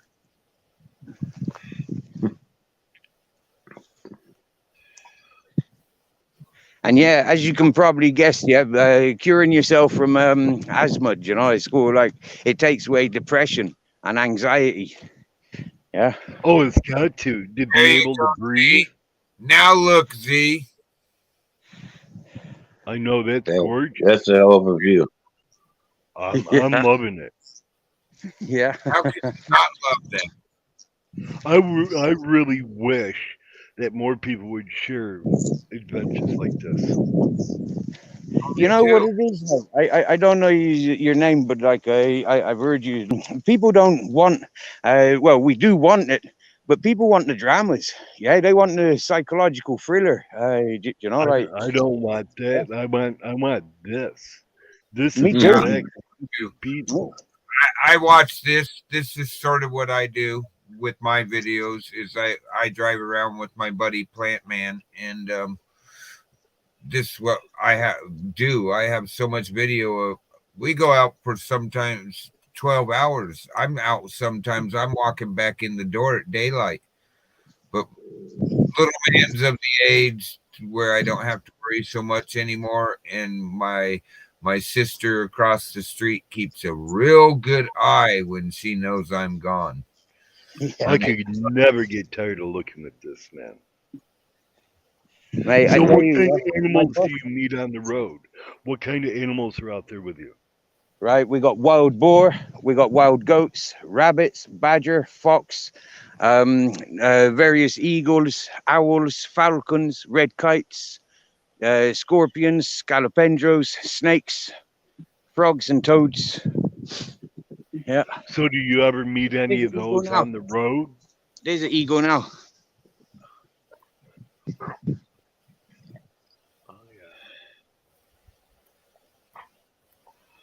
You need to get him one of those things for his phone's camera where you clip on the telescopic zoom lens. Mate, I barely get monies for fucking food. You know, like No, yeah. Said we You know, I as can- your friends should get you one of those, and Oh wow. what $10 over here? Well, I'll have to look again. Last one I bought was like Are 10. you monetized? Do you take donations? No, I started making my channel about a year ago, okay, and people bullied me into getting freaking PayPal account. I've lived a life, no banks, no fucking all that sort of stuff all my life, and now I've come to YouTube. People insisted I have a fucking PayPal account, and that's all I've ever had. I've got to pay somebody over the city, over the village, to deliver me the cash. You know, like I've got no bank account to send me PayPal dollars. Like, Right. Hey, bro. I don't understand. I don't know if you can see that eagle, but there is an eagle just there at the top. That's a big ass eagle as well for me. Now, have you ever seen scorpions or any of these other wild creatures on the road while you're walking? Oh yeah, quite often. Quite often, especially this time of year, summertime. Yeah, you see the snakes passing. You see the lizards passing. More at nighttime, you hear the frogs croaking. Nighttime with the right lights, you go out and find the scorpions. Lift the right rock, and you're gonna see scalopendros. Yeah. Wow. Yeah, I've been filming. Yeah, I've got memory cards filled up with what I've seen here in Spain, praying mantis and all these different things. Yeah, but like I Hey, haven't got the facilities to edit all. Yeah, Steve, if you got a friend with the laptop, I can. We should talk. People love animal videos. One yeah, of my animal videos, Potato's mom's animal videos, they always take off. yeah. Not to mention the scenery there is outstanding. You you would you would not believe how I it would I, take I off. worked. I worked when I first came here. Yeah, that's how I ended up buying this telephone. Up until then, I never had any communications with the outside world when I first arrived here and living in that epic community. Yeah, I was I was a bit shut off, but like yeah, I haven't had work for a long time, not steady work. But when I get work, I'll be buying things. You know. Hey, Hey, hey, Cheryl, Brooks, they're doing a bed check here, so I gotta drop out, man. The all right, nursing home. It's about that. You all have a right. good one, Z. Take I bought care. myself. I Bye, bought Dee. myself an inflatable boat. Yeah, a rubber dinghy, an inflatable boat, one of those ones that go on the side of a yacht. Yeah, so like I can go out on my boat and you know like I like that sitting there with the dolphins. I like doing things like that, but it's got to be good weather, you know. Yeah, Yeah. Hey, Cheryl, I posted a link for Wikipedia for what those are. They're a bug, like a millipede, like a. Just go look. It's in the chat. Wikipedia. It was really easy.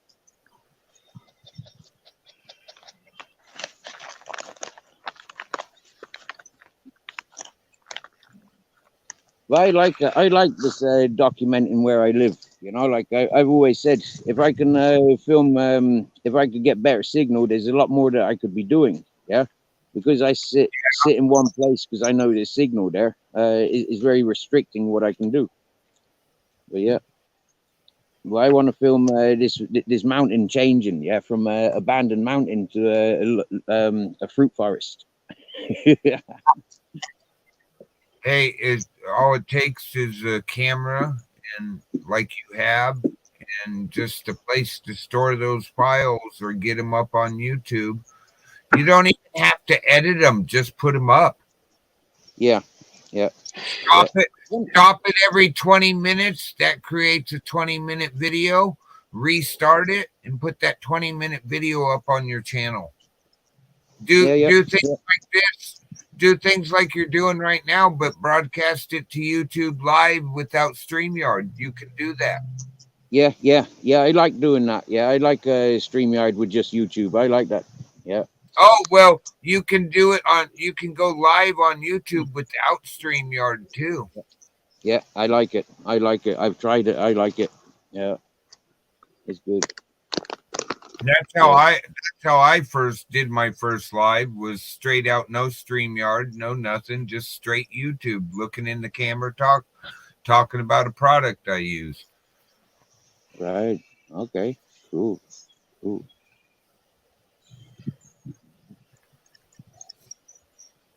Sorry, I'm rolling a joint right now. That's why the camera. That's why the phone's not moving. I was just going to ask you something like that because I thought you set it down to roll. See those clouds out in front in the camera? Right. Mm-hmm. Yeah. That's that right there. Right. Right.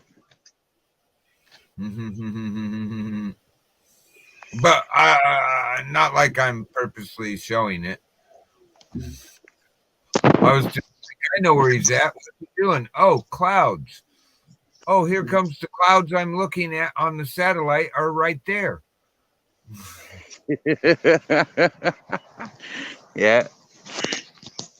I don't mind. Sure. You know, like I've been doxxed from day one that I came to YouTube. Yeah, that's why I came to YouTube, because I was my name, address, date of birth, everything have been doxxed. Yeah, so that's why I'm on YouTube. I'll actually start adding your weather into the daily start of my thing. I try to show my friends up in England what's going on. Like right now, I have it on the cloud phase the last 2 hours, and then I can go like this and put it on infrared. Oh, there's a little bit of moisture inland. I see it right there. Some forming. The blue is moisture. Yeah, but I'll start doing that for you, Steve, because I know you come over here. I've seen you here. Yeah. I I comes knew here from. I think I met you Gerald, from motorboats. Yeah. and Nunez over on Not So Common. Yep. bro, Oh wow. Yeah, met Nunya a couple of days ago, and we're getting lovely, nice, refreshing. sis would like to know if there's a link for Steve. Yeah, there is. Here. I know what to do.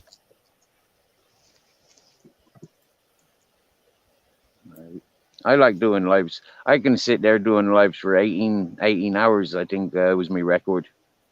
Oh, well, after 12 hours, that video's no longer up. You got to shut it down Yeah. every 11 hours, 55 minutes and restart, or YouTube won't re-show the live.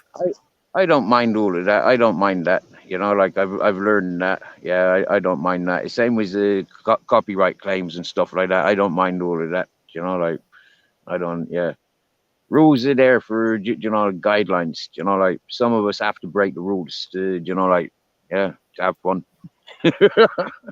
If some of us didn't break the rules, they would literally be nothing for the bots to do. And Cheryl, you're gonna laugh when you realize what channel you're asking for. Here, I'll give you a hint, Cheryl. Capitan in the bushes. He's a really cool dog. My Captain Jack is Bro, absolutely lovely. He's What? a cool dog. you're My kidding, dog. right? Sorry. Is that Cheryl? That's Sarah, Potato's Hi, mom. Sarah. Oh, hello, Hi. Sarah. We've not What do you chatted yet. mean I'm kidding? I know that link. Yeah, I know you do. You didn't realize that? No. Well, there's his link. You didn't realize SWF plus 3 Kings was Steve? No, I did not. Hello. All right. That's me. Yeah. When we first came to Devo's about 7-8 months ago, we were SWF and 3 dogs. Yeah. I'm already subscribed.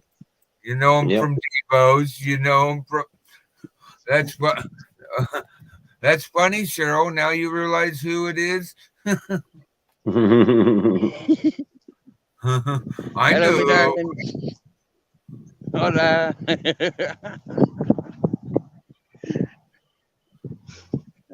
God, I love the view. Yeah, I tell you, when I get to this point, when I arrive here, it's like wow. Like I can it's another world now. Yeah, I mean, I can see the roads, I can see the the buildings. When I get up around this corner, I see nothing. Yeah, apart from maybe an inch of the motorway. Yeah, I see the sea, see the valley of the mountain, and then it goes up into mountains. About 12 kilometers, the nearest village in that direction, and about 10 kilometers in that direction. Yeah, I'm at the base of the Sierra Nevada. Well, this is Sierra Contravesa, and then like the next Sierra is Sierra Nevada. That's Granada, capital. That's the direction the sun rises, and that's the direction the sun sets. Oh man, it reminds me so much of where the desert meets the sea in Mexico. Right? Yeah. It was 81 Fahrenheit. 81 Fahrenheit where I was yesterday, Cheryl. Damn. which is And what's that in Celsius? Yeah, we don't mind. Love the view. 20 something, I think. I'm not positive. Right. Oh, Okay. what is there? Celsius? Let me see. 30, 32. I think it's up in As the crow 20s. flies, I'm about 2 kilometers away from the beach, right? But I can see the beach floor. Yeah, I can see the seabed. I can figure out stones from here. Yeah.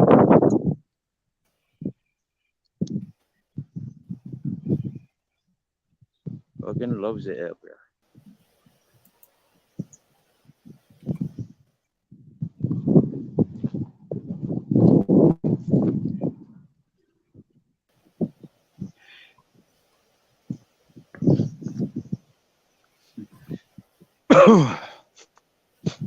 When we're going down to the village, we walk down this ways, yeah, in a straight line.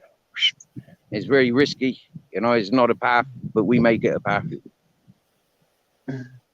Well, after 30. It's about 32. About 28 Celsius is right around 81, 82 degrees, if I remember right. Right. Nice. So it's right around 29, 30, huh? Yeah, I believe 28 Celsius is 82 Fahrenheit. So it's more like 27 C.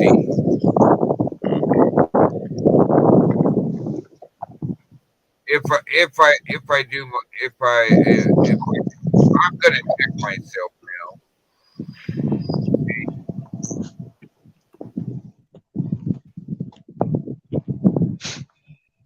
Yeah, this morning on none your business at all. The sea mist was coming into this valley all the way to the house where I'm living. Well, where my bus is parked, and we were up on the top there, and we were watching the sea mist come in, and at all of those, yeah, there's no visibility beyond there. The mist was coming in. It was lush. So is that you don't know or you? Oh yeah, okay. It's the other one for the other thing I was thinking. Sorry, sis. I'm not so up on the kids' 3-letter.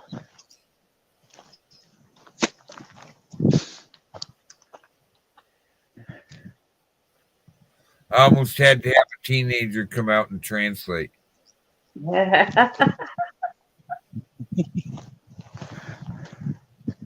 You've heard of Dewey Gaff though, haven't you, Cheryl?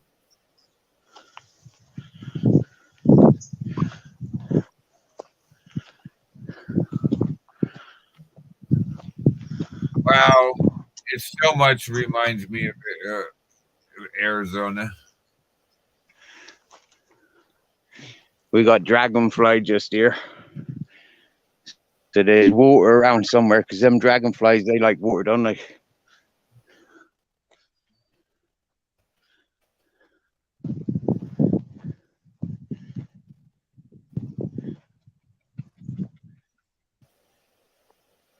Oh, Capitan. Happy boy, you know.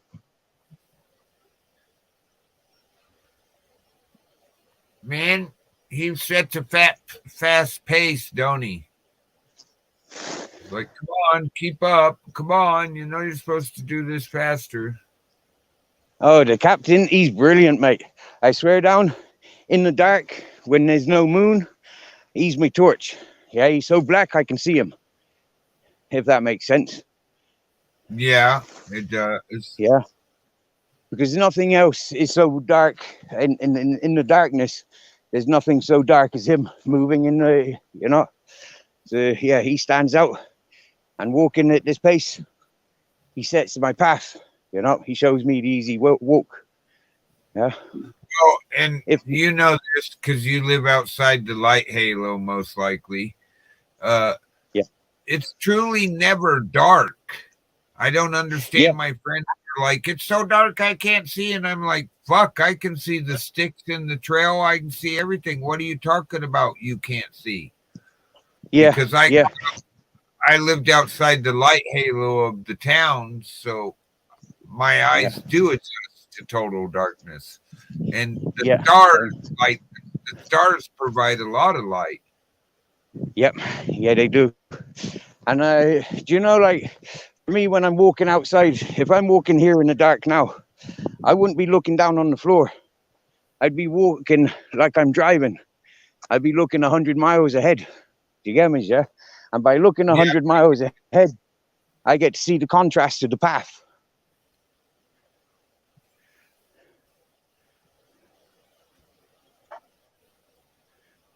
Oh, what, Cheryl? Did you figure out what that meant?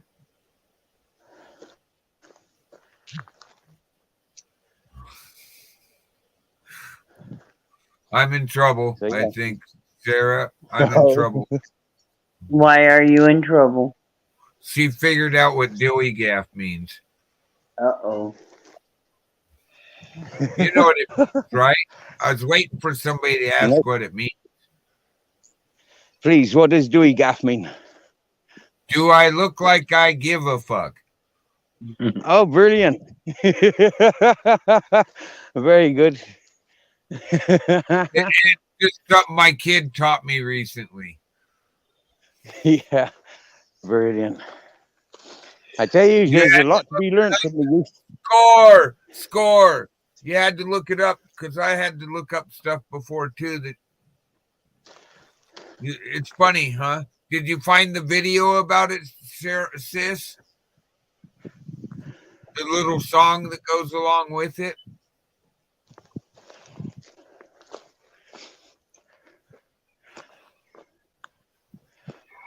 I'm gonna jump down, bro. I'm starting to fall asleep. God, it's almost bro.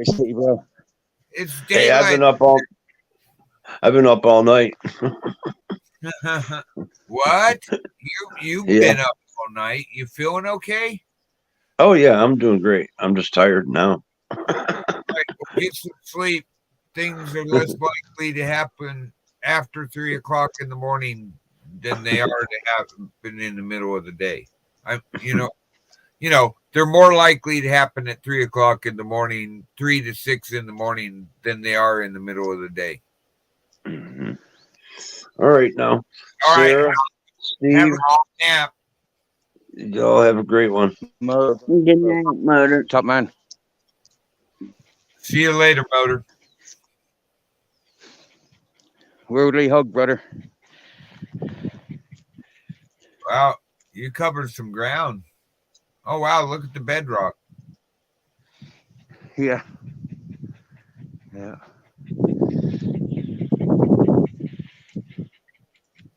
You can see the road that I've got to follow yet. That goes up and around the corner. When I get to that little shack, I'll have no signal until I get to the bus. Yeah. Wow. And that's basically what I get to look at. Yeah, from the bus, without the road down there. Yeah, I don't see that road there. I see that maybe an inch or two of motorway and the beach. Yeah. Where to see it. And mountain. No neighbors for 5 miles. Yeah. That. Thanks for sharing this with us. I love hikes like this. Mate, I do this like a year ago. I was doing this hike 3 times a day. Yeah, make this journey 3 times a day, down 3 times and up 3 times, just to collect water for myself and 6 dogs. Wow. I worked as a firefighter my whole life, so hiking in the mountains is something that's natural to me. I have to remember. Oh, okay. You probably would too. You probably have to remember that you're no better than your slowest man. That's correct. Yeah, we know that one. Yep. Yep. Because I was one of those guys that every year we had to put the kids, we called them the kids, up front with a foreman following like second or third guy back.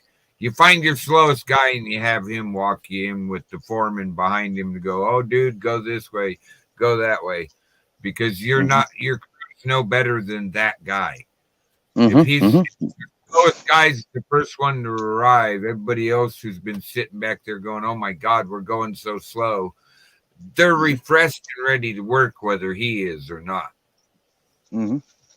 Yeah, we learn this from wolves. Yeah, watching wolf packs. Yeah, we learn this. Yeah, the weakest go up front. Yep. Yep. It took me a while to learn that, and then once we had a new crew boss, my supervisor, it was like, "No, I want you guys to go out front," and the whole crew went, "No." You want me to set the pace? Okay, let's go. Yeah. He said it, not me. Let's go. Oh my God, where did I put my lighter? I need to light my pipe. What did I do with my lighter? What are you smoking in your pipe? Today it is Kush Crasher. Okay. Okay. I tell you, so listening to the menu that you got in the States and in Canada, yeah, like it for me it's amazing, right? When I first came to Spain, it was the first time I bought from an association, and whoa, I used to like going in there 5 times a day, get a different type of weed or hash, but it's a money eater. Today the Weed Angel dropped by Kush Crasher for me to try. Yes, 2 days ago it was Glenonade. 5 days ago it was Peanut Butter Zwiddles. Then I had Fiji Sunset. No, I got a couple Weed Angels that since my wife passed, it has not failed that even if I tell them I still have some, they're like, "No, you don't. Here you go." Yep, mate. I've got the same weed angels. I swear down, we must be related or from the same tribe. Yeah, I swear down, right? I've not brought weed since I've been like at least 5 years. At least 5 years in Spain, I've not brought any. Yep. I get given. I used to buy the dabs or BHO, butane hash oil, but I don't even have. I stopped smoking it for a while, and I still have some, but that shows up at my house too. Yeah. I have my one of my very, very good friends. I've known the kid since he was a teenager. He's my little brother. And some other people. I have them bring moon rocks, which is blueberry indica with butane hash oil, like they make a rock out of it, and they use keef and they use the hash oil and the blueberry, and they smash it all together and make what's called a moon rock. Oh my God! Right. All I have to say is I'm out of moon rock, and I'll see my little brother. Hey, Gop, how you doing? Well, I'm gonna get off of here, Broke. I'm going to sleep, and I don't want to go to sleep. Oh, you can go to the channel. I don't mind. You don't want us to catch you snoring, is what you're saying. That's right. Because you know me, I'll tell everybody to mute, and I'll turn your mic up so I can hear you. Yeah, I know. And then I might leave you there for a while with your mic up, or kick you from panel. I don't know. Go ahead, go to sleep. Let's see which one I do. No. Yeah. Classes want me to go to bed. All right. I'll talk to you later. Hey, Gump, I sent some viewers your way, and they have questions for you, bro, about StreamYard. So I'm not StreamYard, about Streamlabs. If you get anybody asking questions and they blame me, it was me, bro. I'll claim it. I help people, and I didn't know how to answer their questions, so I asked them to go over in your Discord and ask you. Plus, hell, it gets you more viewers, right? Mm-hmm. Can I just answer a question from Cheryl there a minute? She asked if I go rock rock hunting and stuff. Personally, I look at rocks. I'm attracted to rocks, but I'm clueless. Yeah, I'm uneducated from textbook, from other people's knowledge. I'm really uneducated. I've spent my life educating myself. It's like, so when I look at rocks, I see different things. But I wouldn't know what they are. That looks cool. That looks like it's two different layers together. Yeah, it looks like there's some iron in there. I know around here there's a lot of slate. There's a lot of iron. There's a lot of quartz. Yeah. Have you ever carried a magnet with you to see if it attaches, if it will hold on a rock? I have a buddy that. I think here there would be a lot of magnetic activity. Like walking around here with a magnet. Yeah, like it's very famous. These valleys are very famous for the mining that used to go on. Yeah, they still do. You can see there. That's iron. That's iron. You can see that's iron in the ground in the rock. Yeah. Yeah. I could see the layers when you were twisting it. Yeah. So cool. For just seeing that, I know that the metal detector would go fucking crazy. Yeah, magnets would go crazy. Yeah. Makes you wonder what else is right around there. Yeah. For me, I've got a suspicion, like when I see the quartz, and the different color of quartz, I can see that there's potentially gold in the mountains. Not lots of gold, but that I see how that quartz is just in that slate. Uh-huh. Like, for me, I just got this feeling. I can feel gold. I can feel silver. Like I've got that feeling that I can feel it in this mountain. Yeah.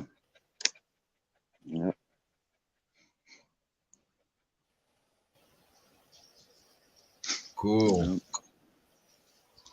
God, it reminds me so much of where I used to live in the desert.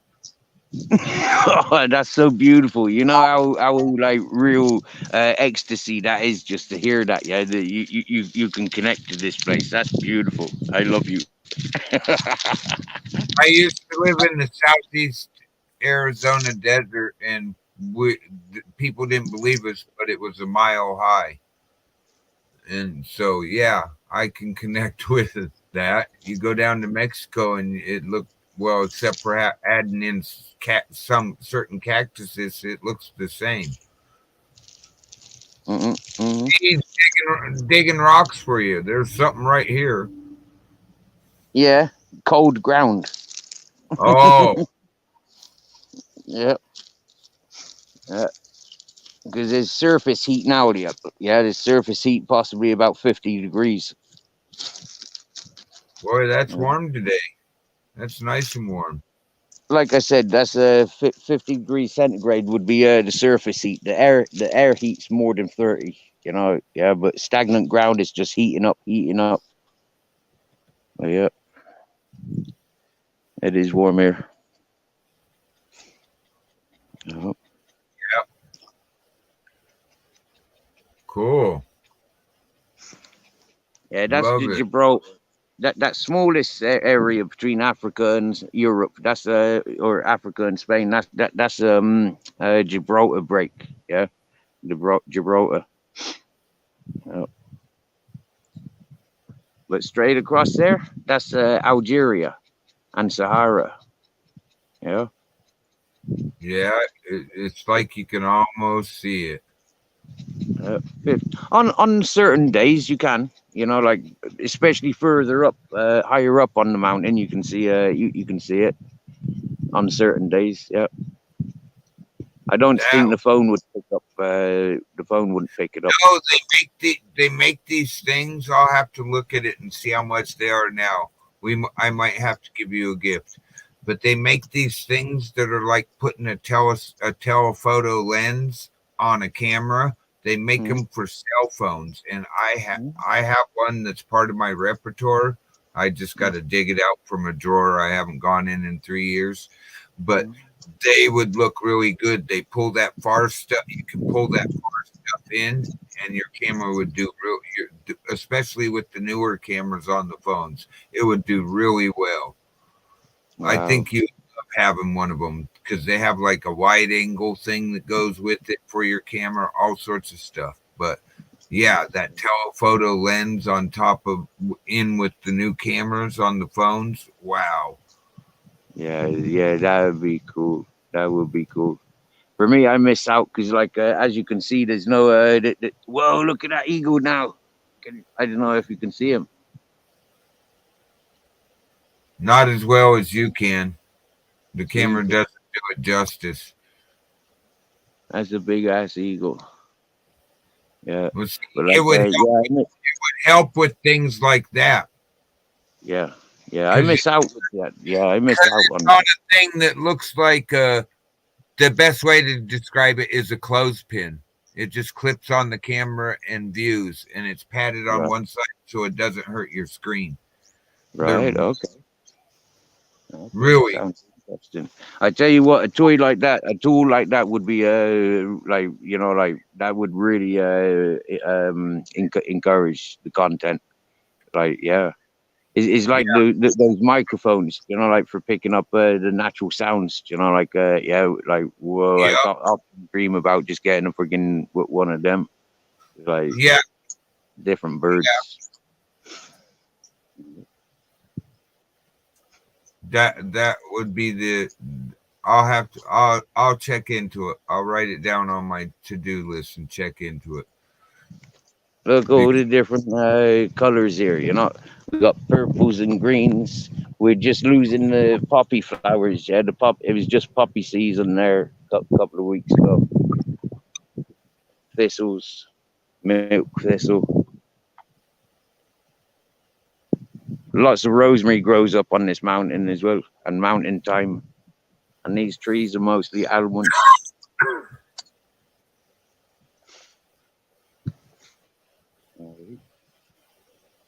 All right, Miss Luck, you have a beautiful day. We're checking out Spain is what we're doing, Miss Luck. We sure are, in us. And yeah, mate, look, you see this stretch of road just here, right? Now, I've cleaned this road. I've spent maybe about a month cleaning this road in the 2.5 years that I've been here. And it's not every day for a month, but it's like 3 days here and there every now and again. But all this stone, just comes flowing down. When there's a rain, all that loose stone there just comes washing down onto here. And no cars can drive up here. So, yeah. Well, no cars, but if I could drive up there with the pickup.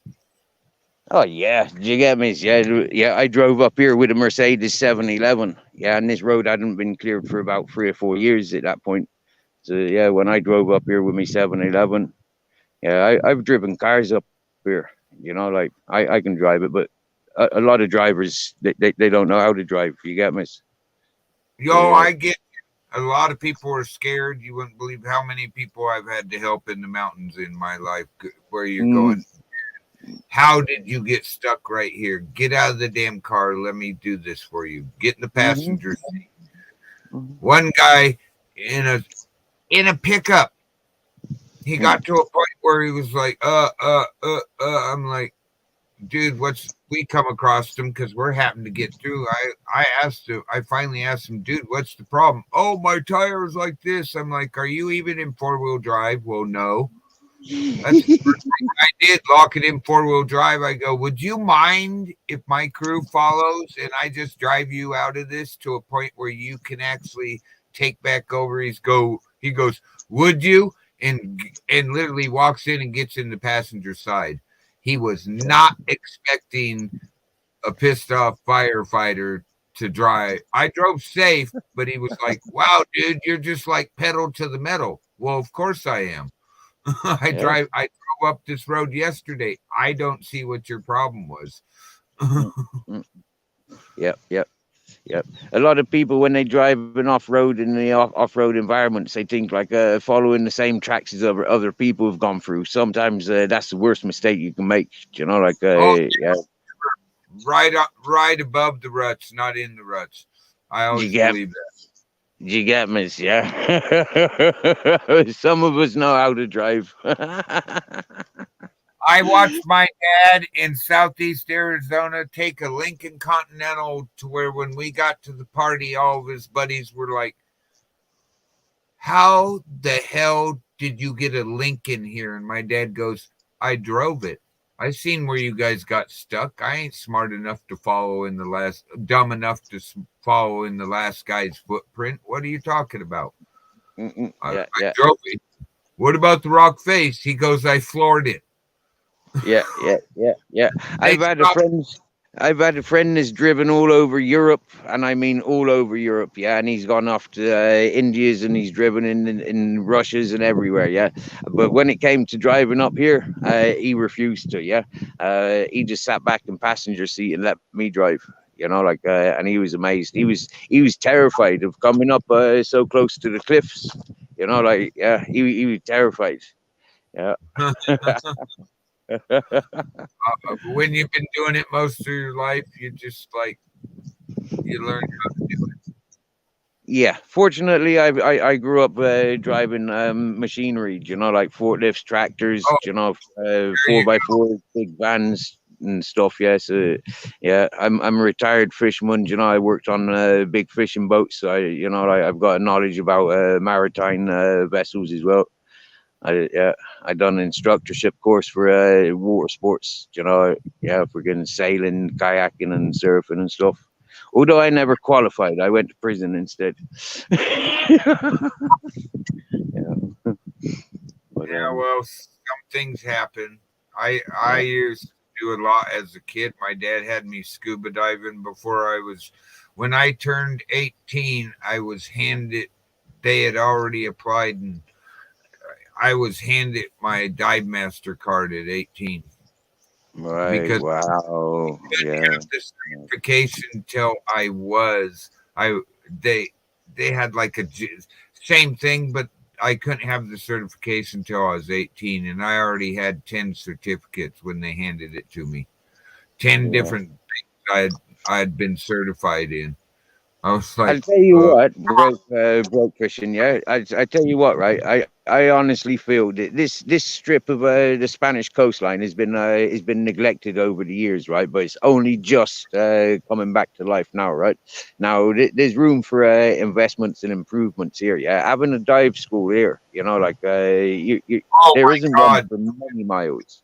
There isn't one for miles. Yeah, I don't see them. Yeah. Oh, I could see where a dive shop there would just take off, especially if you knew how to advertise it and shit. Oh yeah. Yeah, you get me? Yeah, Mediterranean diving, you get me? Yeah, it's a fucking no-brainer. You get me? Yeah, it's like Yeah. having it. Yeah, it's It would just the only thing that you would need is just to know how to advertise it right. yeah. Modern days is easy. Advertising's easy. The only thing is you got competition. You know, like why go diving in Spain when you can go diving in the Bahamas? You get me? Yeah, you know, it's Oh, like I mean, I used to dive the Sea of Cortez as a teenager, yeah, and tell you the truth, I started going other places because I'd been through the whole Sea of Cortez. Well, I right, also worked for a dive shop. We did camping trips. We didn't do motel trips, and we did right, do motel trips, but our camping trips were our bed and bread. Bed and that was where we made our bread. That was mm-mm, our sweet spot because people wanted to do that. And right, come to find out, that was like a hidden gem for the shop I worked for. I was a dive master before I was an adult because they walked up to me one day and go, "Hey, you got above advanced certification. You got night. You got all this other stuff. Could you help me with my class?" I go, right. "Which You'd class?" love this area.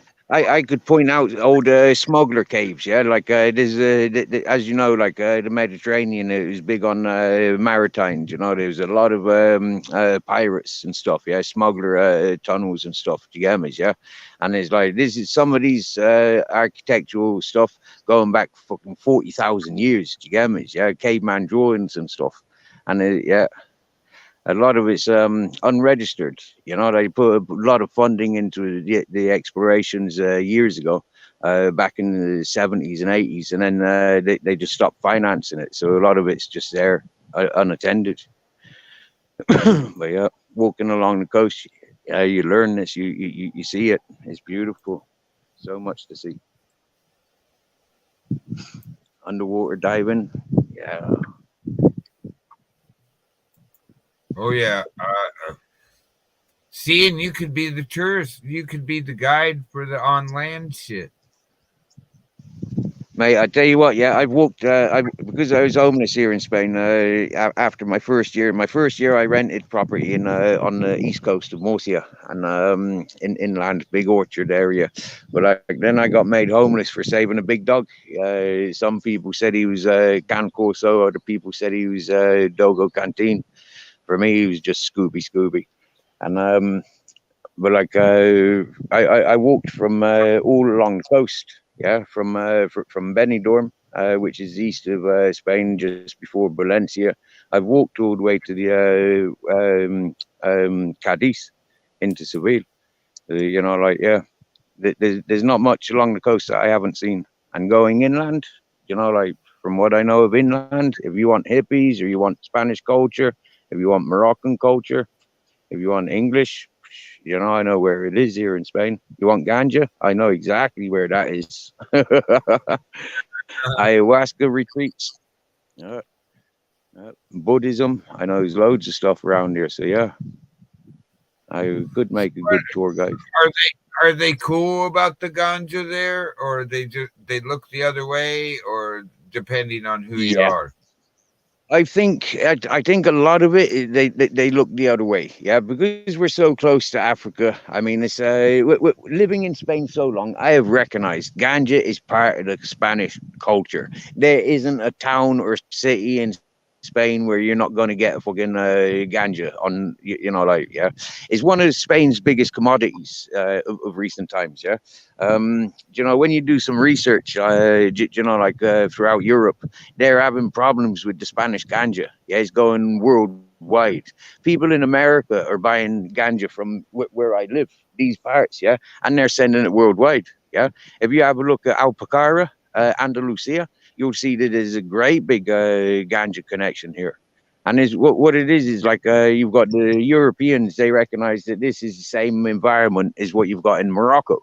So, nothing else grows here apart from ganja. So, the water that's here, a lot of people use towards growing, 20,000 ganja plants outside, for the hashish production.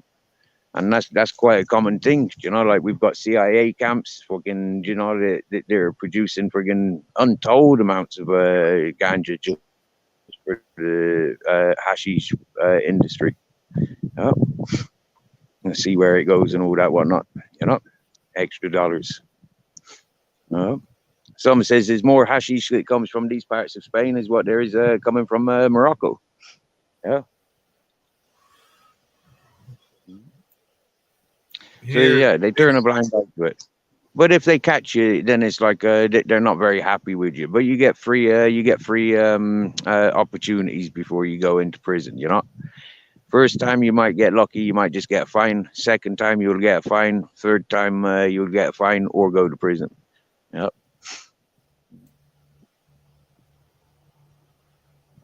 Gallery and jewelry people speak the way they speak. I can't control how other people speak. I can understand you don't like it, but it is what it is. To us, it's natural speak, and I can't help if other people throw in an occasional swear word. You should. Sorry. In actual fact, yeah, here in Spain, I got caught with 26 ganja plants, and it made world news only because there was 2,500 ganja plants taken from the hippie community at the time when the international police came manhunting looking for a French strangler. So yeah, that can be found. That was about, I don't know, 4 or 5 years ago. Yeah. Yeah, that was headlines: 2,500 ganja plants and French strangler in the hippie community, Spain. Yeah, yeah. And if you look deeper into that, yeah, you might see an interview with me. I got interviewed. Huh? Yeah. Did Yeah. they do any? Did they really do anything? Yeah, they fined me 1,600 euros penalty for trafficking. Yeah, although they were in vegetation, you know, like they were in flower. Yeah, you know, at moments of I could have cut them that day. Do you get me? You know, but I didn't out of pride. Yeah, I thought they were coming for dodgy things. I thought, you know, like I'm in a hippie community, we're protected. You know, like we're allowed a small garden. Um, but they fined me 1,600. They arrested me 7 times to give me court papers. They gave me court papers. I go to court and what was it? I said, listen, yeah, I says that's entrapment. That hippie community, that's 40 years old. I says, you know, like I'm a weed smoker. I'm out on the streets. I get invited to that hippie community. I says, there international information. Come there if you're a ganja smoker.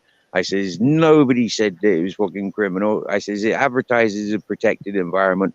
I says, I live from hand to mouth. I don't handle monies, you know. I says, and that was me ganja for smoking. I says, you know, like what the fuck going on?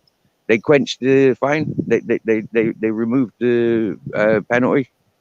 They just told me stay out of trouble for 2 years. Cool. Yeah. So they're pretty cool, you know. Like I've had the local police, yeah, telling me that I'm in the right place, you know. Like they know my record, they know my life, you know. Like and yeah, I'm in the right place as a weed smoker, up in the mountain.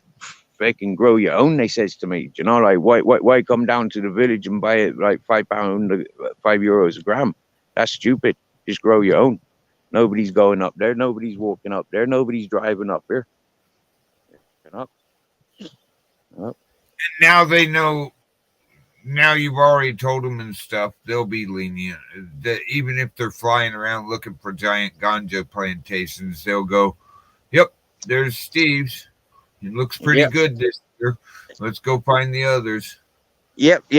We're calling the Steve when we go shooting the wild boar. We'll have a smoke of Steve's ganja when we go hunting. Yeah. It's nice around here. You know, if you're a troublemaker, you won't be welcome. You get me? You know, like they don't tolerate that. I've seen it. You know, in my 8.5 years in Spain, they don't tolerate troublemakers. It's cool how it's just done this little daily mist thing off the Mediterranean. I can see it. You can see that, yeah. You can see that mist. Yeah, Yeah. I can see it. I can see it doing the. But you know, when you've lived where the desert meets the sea, you learn to look at that stuff. Yeah. The mist will be rolling in nice tonight. If you had those fog that they're using over in the Sahara, it'd give you water every night. Yep. Yeah, quite often walking around in the mornings, you know, like I'm soaking wet, you know, like up to my waist. You get me? Yeah, it is wet up here. I do think many times of getting materials to collect water, but what it is taken me 2 years to collect the water that I've got. Yeah, I've waited 2 years for this rain.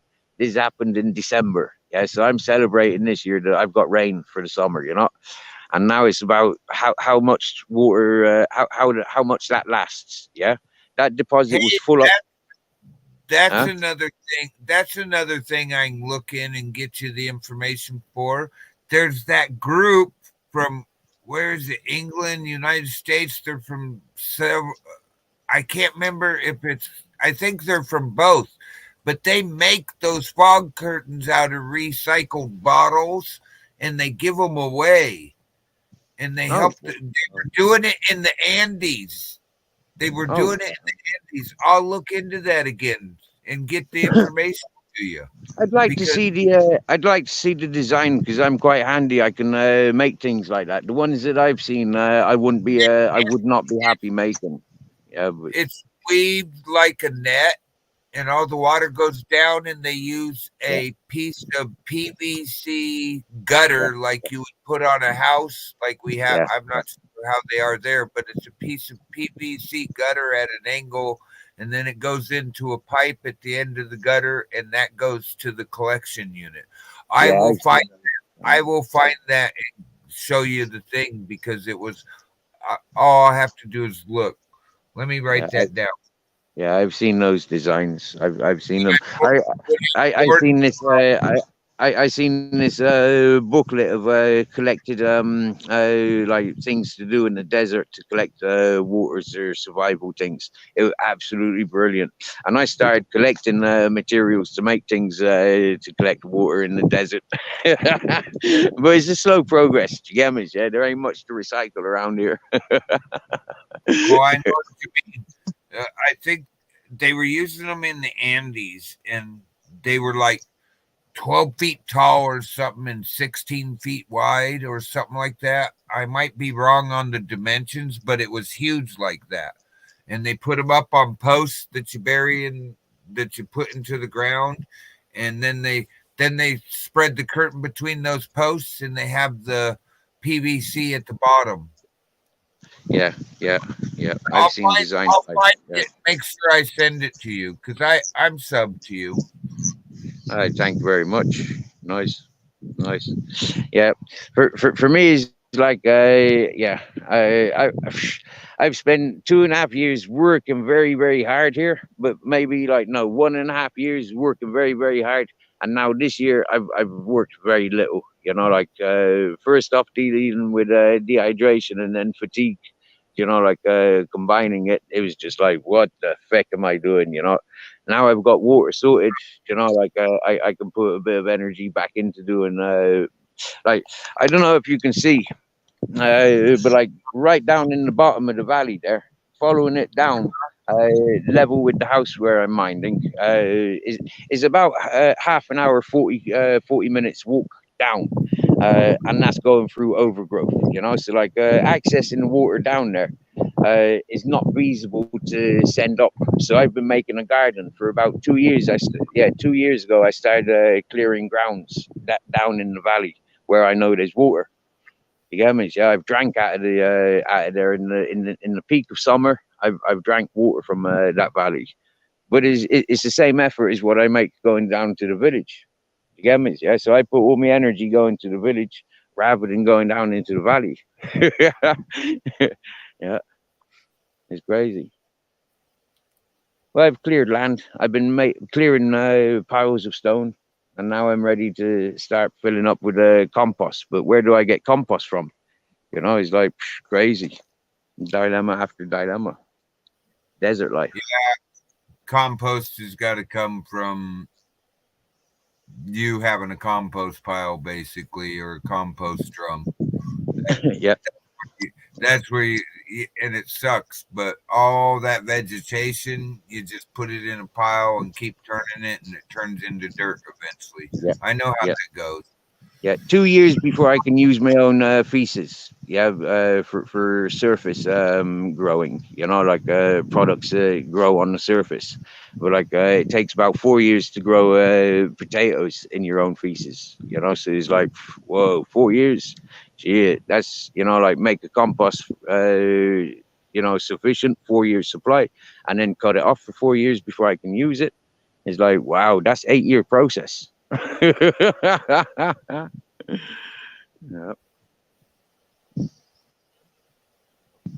Yeah. Yeah. Sorry, Cheryl. I didn't catch that we weren't doing that. Kurt's in there too. You just use Kurt's first name, lowercase. Oh, that reminds me. I better go check Nightbot. Okay, go over here. Alphabet. Yeah, nope. Go over here, you stupid thing. Uh, uh, uh, uh. Say Oh, did I hello. not? Yeah. Yeah, I know.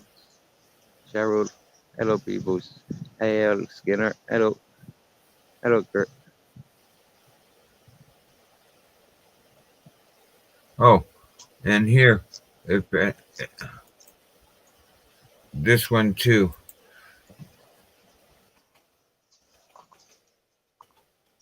Oh, everybody, and help our buddy Steve out. Hey, broke fishing. Kurt Kasprick. He was in Nunez last night watching this valley getting filled up with sea mist and the other valley. We're up the top there. Can't see it from here, but yeah, we had a view of this valley and that valley, and it was just like down there. You couldn't see it. It was just a cloud of sea mist all the way to Africa. Yeah, all over. Yep. I literally, I lived. I used to do months at a time down in Mexico. Uh-huh. I was working for the dive shop, so I could see it. I know what it's like. I was like, yeah, I can see that. I can see it out there, sucking it up off the water, getting ready for the night. Right. Yep. So we expect rain. You know, like about 2 weeks after we see these mist coming in, we expect rain. But yeah, it's been delayed. This sea mist has been coming and going for about a month and a half. Yeah, a month and a half. March, Yeah. February. I think February 20th. I started seeing that sea mist.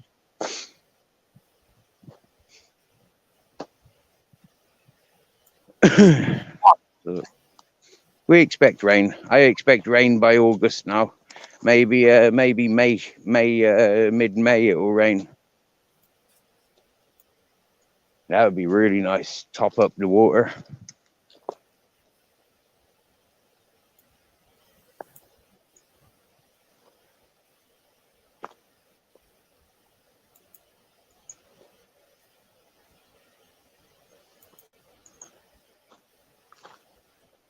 Yeah, it's really nice joining you guys. I'm about to walk out of signal. Thank you for coming up. I definitely enjoyed the walk up. I love watching things like this. You see so much. So yeah. I'm glad you do things like this. Yeah, man. And for just me, so you know, it's easy, they say isn't it? 20 they say no matter what you're doing, things like this, do it in 20-minute segments. Part A, part B, part C, but no more than 20 minutes. They say 20 minutes. The 1A guys say 20 minutes is the sweet spot where people will watch your whole video. And after that, you start losing and going into us diehards that'll watch an hour-long lawn mowing thing, you know. If I can watch that, I can watch a guy hike around and show me where I've never been. Yeah, I don't do much uploads. I do. I mostly save me battery power for live streaming. Yeah, if you can find one of your friends that's in the local area where you could take the file to them, log into your account and upload it. Yeah. Save it to memory cards so you can go put a memory card in and just upload it. That's what I started doing. I didn't even edit. I uploaded raw videos. Yeah. Last week I was waiting on two people. I had one person that said I had 2 days work last week, and so I was expecting that, and then I was expecting a payment from people whose house I'm minding. It was my birthday, and they said they were going to send me a little something for my birthday. So I was going to combine all of that. I was going to buy myself a little tablet or a little notebook computer thing. But both of them people stood me up. Laptops. That's the way to go. Forget them tablets and stuff. Just go with the old-fashioned laptop. They don't have DVD burners in them anymore, but they're the way to go. I have my brother who worked at Intel has a tablet, and he says, I sure do like my laptop a little better. Right, yeah. I've never had a laptop. Not used in. I had one for music once. That was it. Stored all my music on there. That was it. Yeah, well, they work the same. Cool. How long's that building been there? That's possibly about 60 years, about 40 years old. Looking at the material it's built with, breeze blocks, cement breeze. Yep. There goes the signal.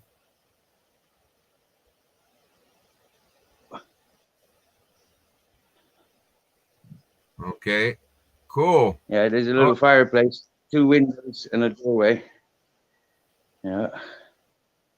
Hey, puts a roof over your head. Gives you a place There's a to roof. do the work. Is Yeah. that on the same property you live on?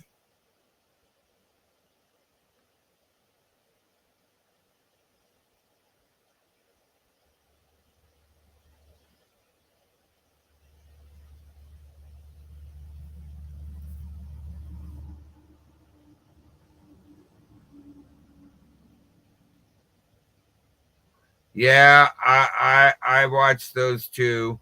Or the guys that build the survival shelters in the hillsides out in the middle of the woods. I like watching those.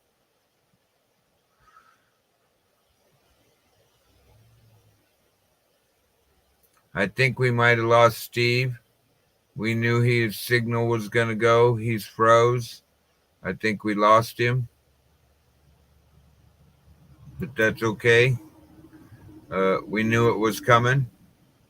If he doesn't come back in a little bit, we're just going to kick from the stream.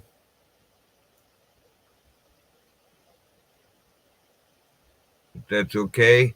While we're watching, we don't have to watch it, but we can hear this.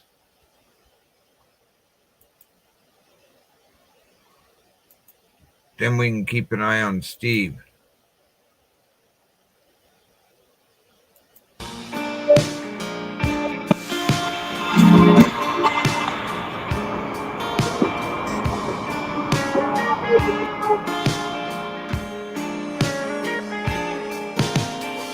Well, some people like to head to the bars, but life is hitting just a little too hard.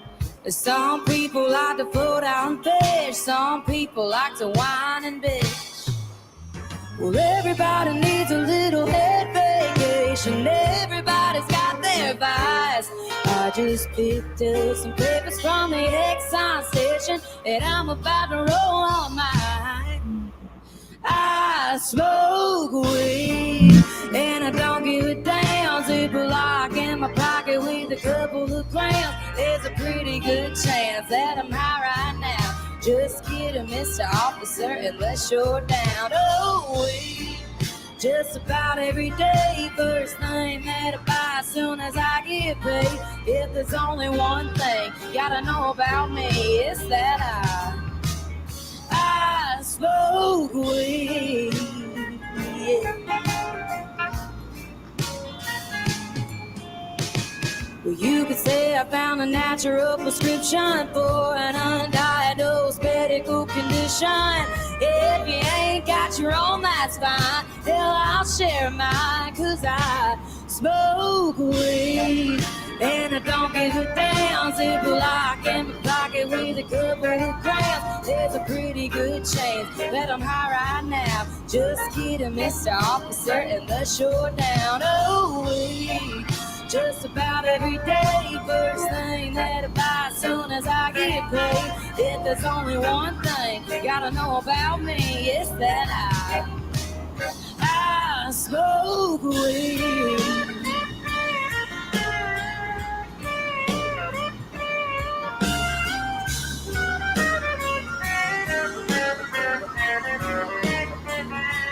It's illegal out in California and a couple other places too. But around here we still gotta buy it from some real shady dude. Oh, wait, I don't give a damn. Ziploc in my pocket with a couple of grams. pretty good chance that I'm high right now. Just kidding, Mr. Officer, unless you're down. Oh, wait, just about every day. First thing that I buy as soon as I get paid. If there's only one thing they gotta know about me, is that I smoke weed. Oh yeah, we gon' bring it right down here for a minute, if that's all right with y'all.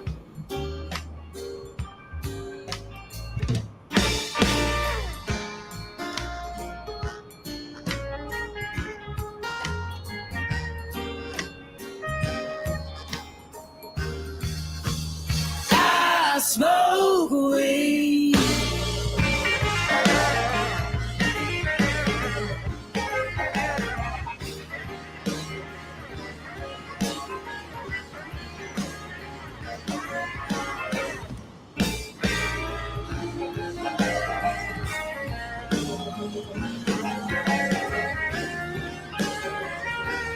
Come on, one more time. I smoke weed.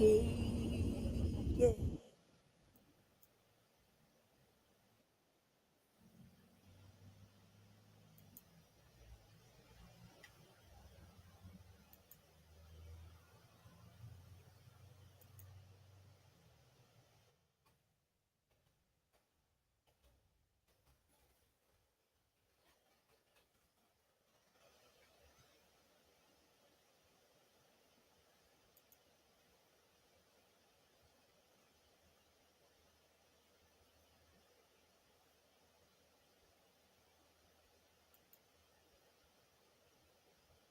I get the hint, sis. Here we go. These series of hills which stand out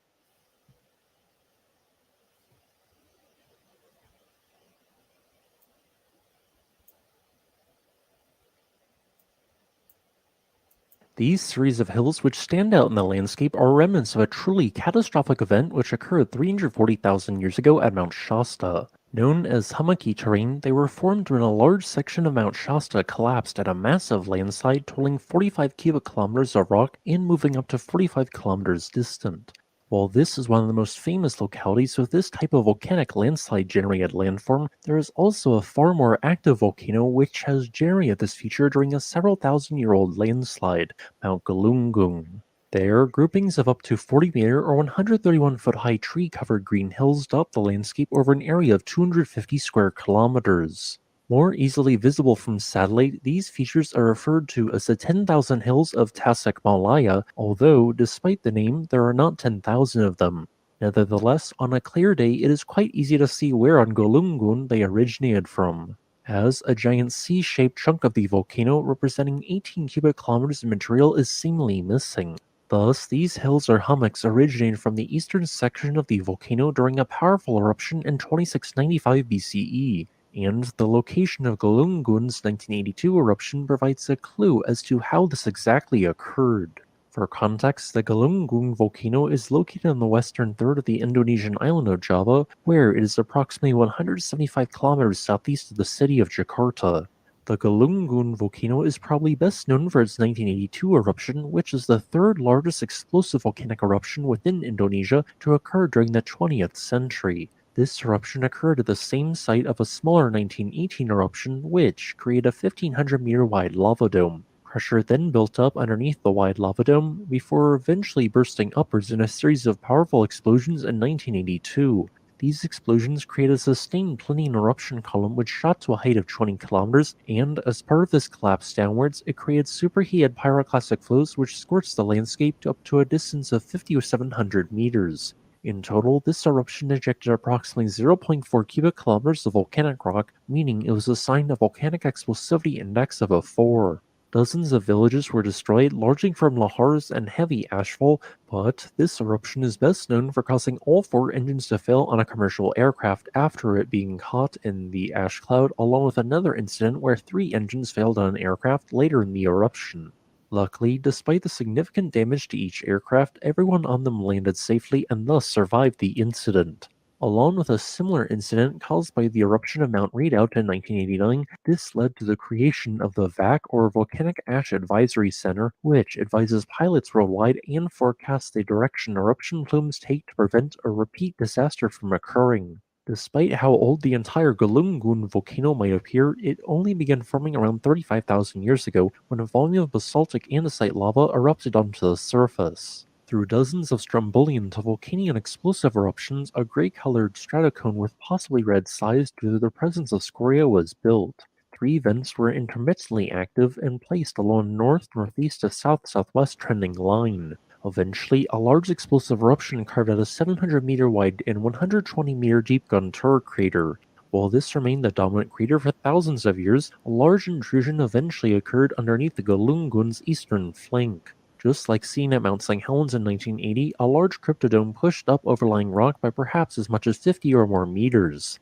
Eventually, in 2695 BCE, a landslide occurred, causing the underlying cryptodome magma to explosively erupt in a powerful eruption, simultaneously occurring as more than a dozen cubic kilometers of the mountain collapsed. This deposited the numerous hummocky terrain blocks and even caused a river to divert, leading to the creation of the Situgid Lake. The remnants of what was once a cryptodome have been the site of every historical eruption since, including a powerful VEI-5 eruption in 1822, which led to several thousand casualties through pyroclastic flows, ashfall, and lahars. Galungun has not erupted since January of 1984, but since 1800 has erupted on average about once every 45 years. Thanks for watching. If you would like to request a specific topic, please leave a comment below.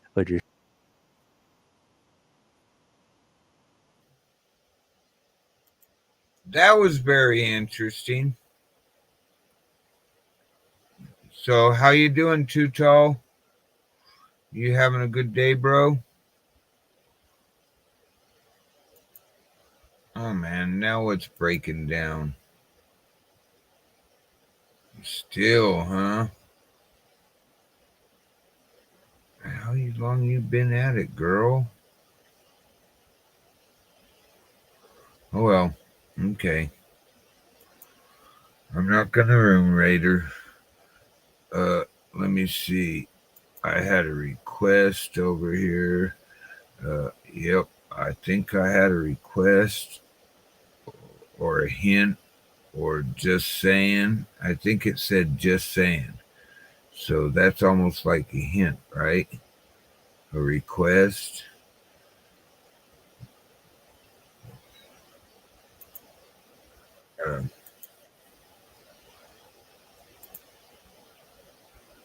I think, I'm not sure if it was a hint. I'm not sure if it was a hint, a request, or just saying. But we'll try to cover it like this. We'll cover all those.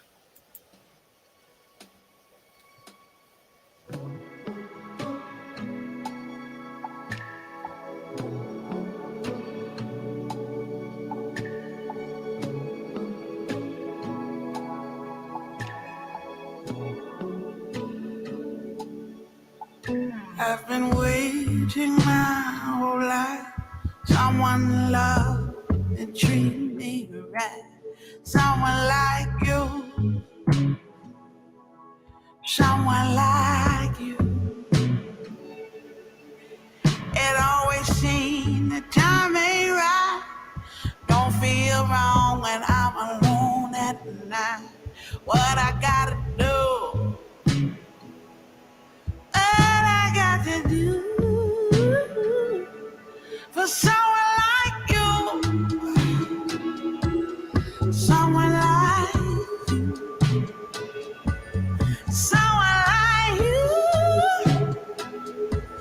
someone like you. Why won't the stars align? Oh, tell me. Why won't the stars align? Somebody tell me. Why won't the stars align? Oh, tell me, yeah. Why won't the stars align?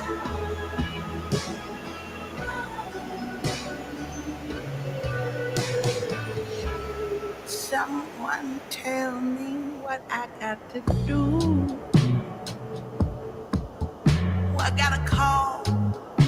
Which God I got to pray to?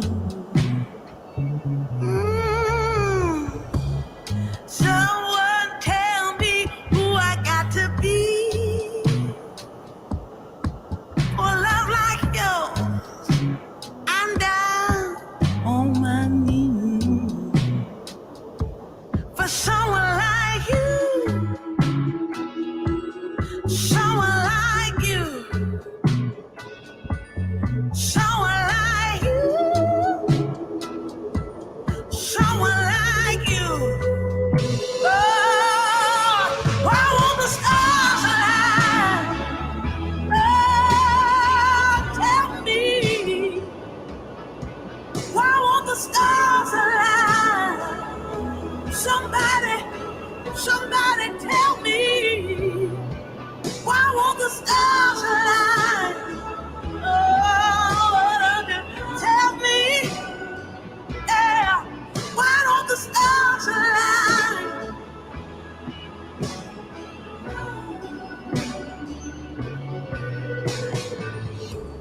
I'ma be alright. I depend on the sun coming after the rain. I'ma be just fine. I depend on love coming back again.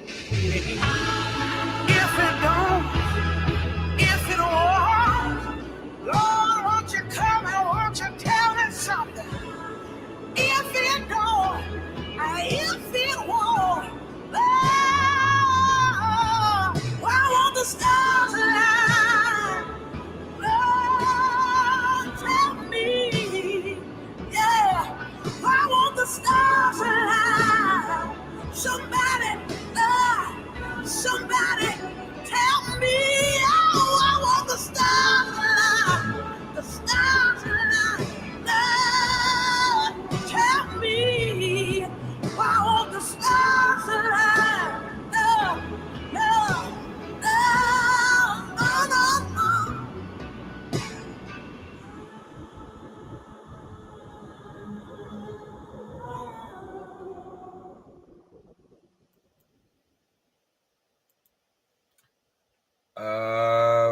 Was that the hint you were throwing?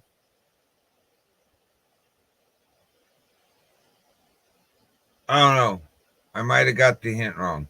And Steve, anytime you come back in, anytime I'm live, bro. I enjoy talking with you and watching the scenery. It'd be cool to watch the mist roll in one day with you. But I know it gets dark at that time, so hey, morning mist. Watch it roll out. That's always cool too. All right. So was that what you were talking about, sis?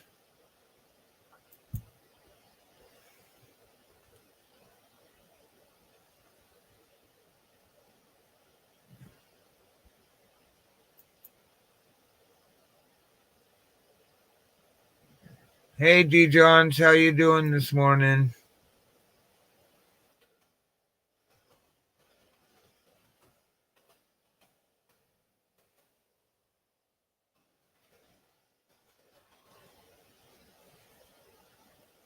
Yeah, I like the song too, sis. I got another one I know you like, but I know other people like it too. But I'm not going to play that right now. Here, let's fill our head with some more maybe you want to know information.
I am buzzed.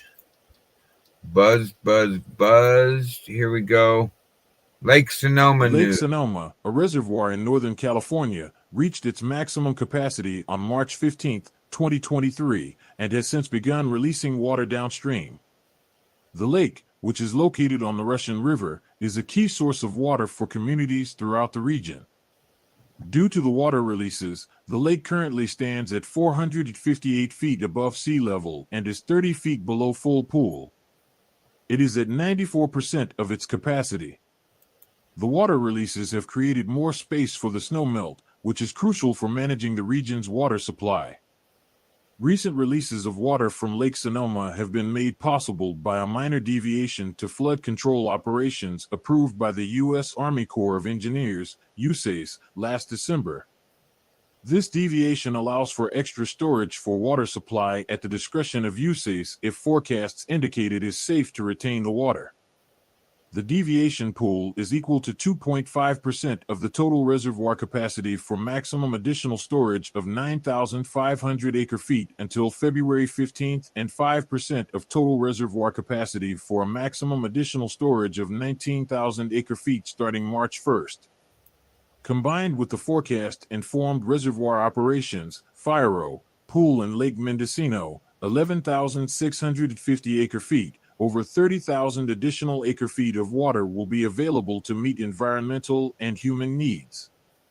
Releases from the deviation pool at Lake Sonoma and the flood control pool are made by the USACE to reduce flood risks to downstream residents and to maintain the integrity of the dam. Using forecasting tools and computer models, the USACE makes releases during windows between storms in order to create space for new rainfall and runoff. A worst-case scenario would be a nearly full reservoir that does not have the capacity to store inflows from a major storm, which is what happened in 2017 when uncontrolled releases from Lake Oroville damaged the spillway. With the current management of Lake Sonoma, the risk of such a scenario is greatly reduced, and the region's water supply is better protected. In conclusion, the recent releases of water from Lake Sonoma are good news for the communities downstream. The release of water will help replenish the river and the groundwater resources in the area, providing much-needed relief during a prolonged drought. The management of Lake Sonoma by the USACE and the Sonoma County Water Agency is a testament to the importance of responsible water management in the region. As long as this management continues, the region's water supply will remain protected, and the risk of flooding will be greatly reduced.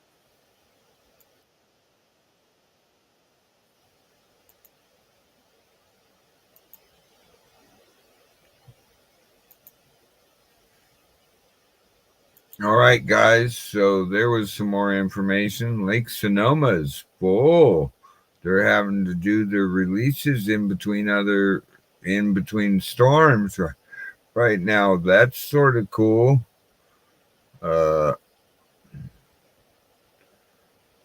You ask long enough, you'll get what you ask for, I guess, is where that is.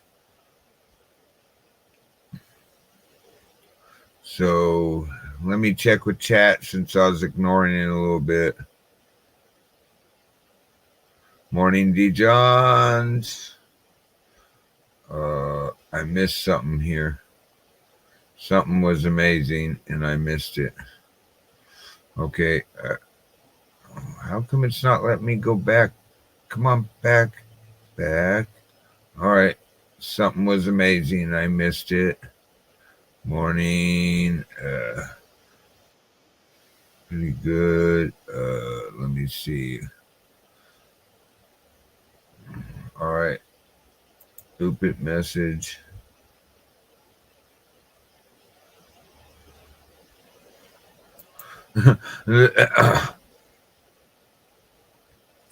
All right. Cool. Thank you. I didn't know that, but those things are good. Never used that, but I'll think about it. I'll look. How about that? I'll look as long as I don't got to do any signing in. And here goes out to Here goes out to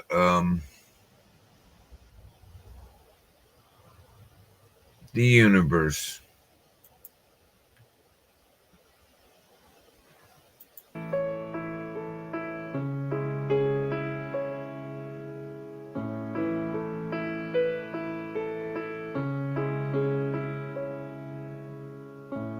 I'm so tired of being here,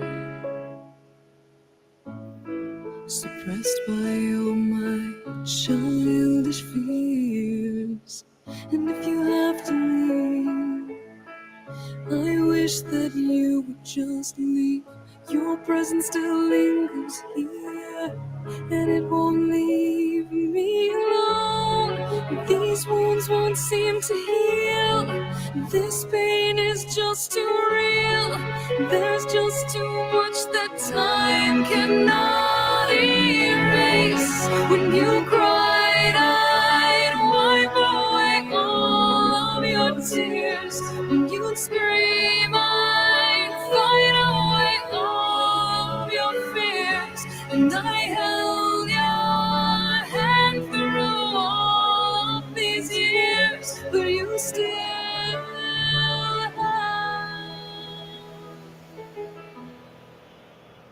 all of me.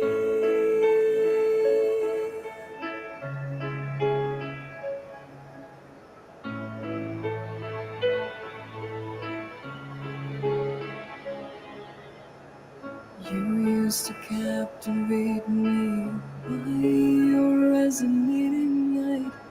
Now I'm bound by the life you left behind. Your face, it haunts my once pleasant dreams. Your voice, it chased away all the sanity in me. These wounds won't seem to heal. This pain is just too real. There's just too much that time cannot erase. When you cried, I'd wipe away all of your tears. When you scream, I'd fight away all of your fears. And I held your hand through all of these years, but you still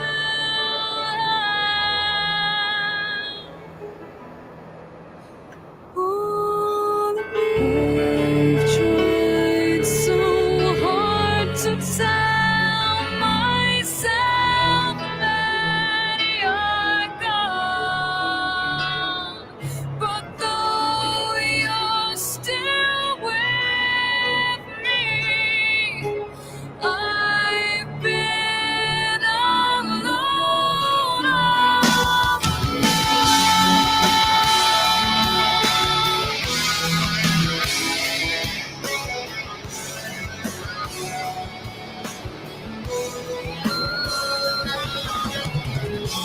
you cried, I'd wipe away all of your tears. When you'd scream, I'd fight away all of your fears. And I held your hand through all of these years, but you still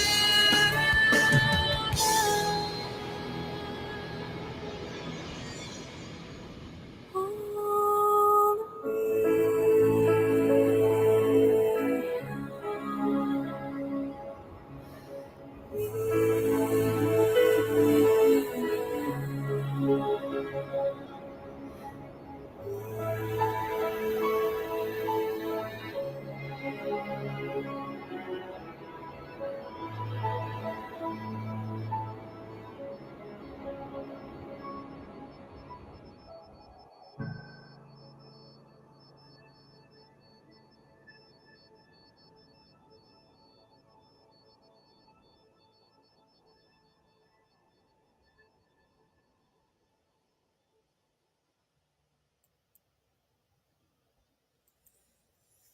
For you, Dee Dee, you're in my damn head.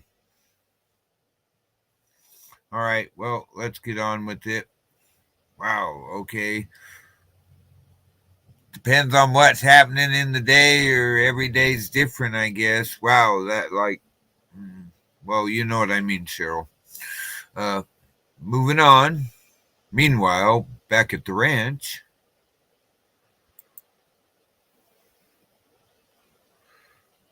Oh, man.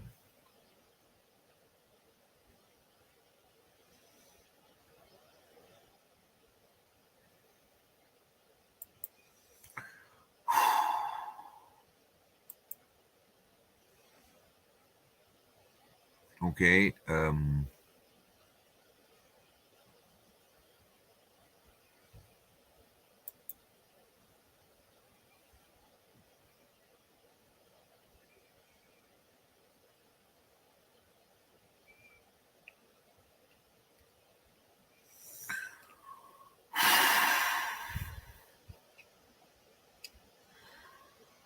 Okay, well, where was I? Meanwhile, back at the ranch. So, what's everybody doing today? What's everybody's weather like? What do you think it's personally like? Um,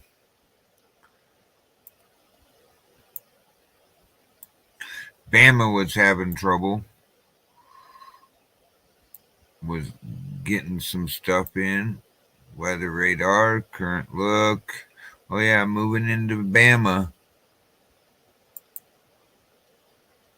Moving into the Bama.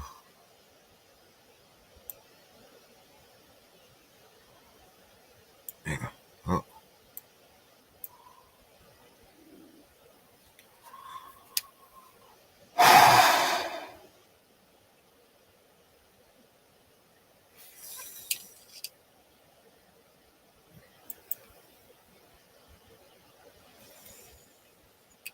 Okay,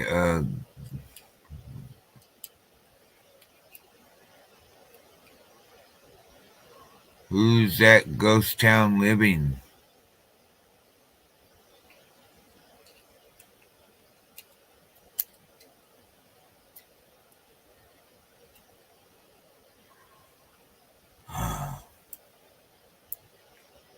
Oh, you want me to go look at it, or you recommend the show?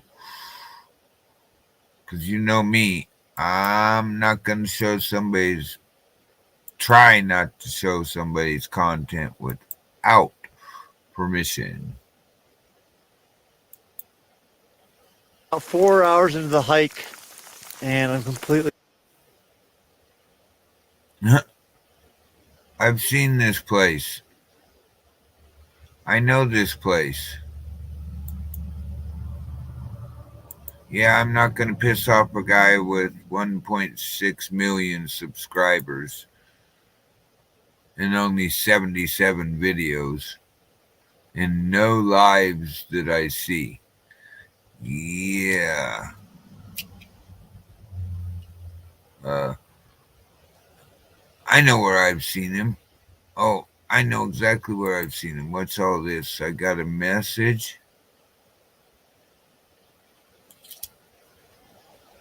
Oh, wow.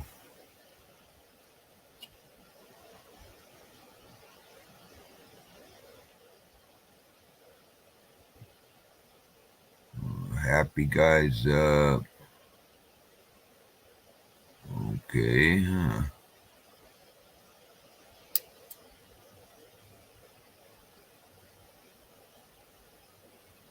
Huh. Have to be. Well, I don't know. I haven't checked it in days. Let's check.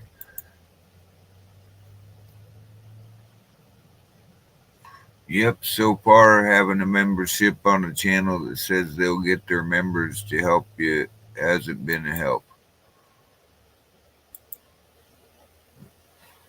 I don't know. I guess I'll get a different one for the 300 member giveaway that I was thinking of having. Because I think that's the mile point for me, not having 500. If I got to 300, that'd be like, wow. I never thought I'd get to 200. I guess every 100's a wow. What do you guys think? Is every 100 subscribers on a YouTube a wow, or is it lower? Just put wow if you think every 100 subscribers is a wow, and put low if you think that number is lower for the wow factor. Nobody will probably do it. Okay, let's zoom out. Back to what I was doing. Oh yeah, let's look at the satellite. Weather radar is great, but here's what the satellite looks like. That's IR.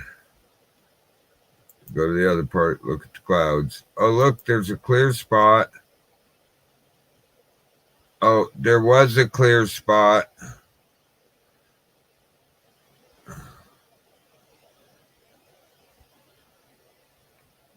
Back to infrared. Zoom out. Zoom out. There. Oh, nothing to see here. Nothing to see here. Wow, that. Oh, wrong way.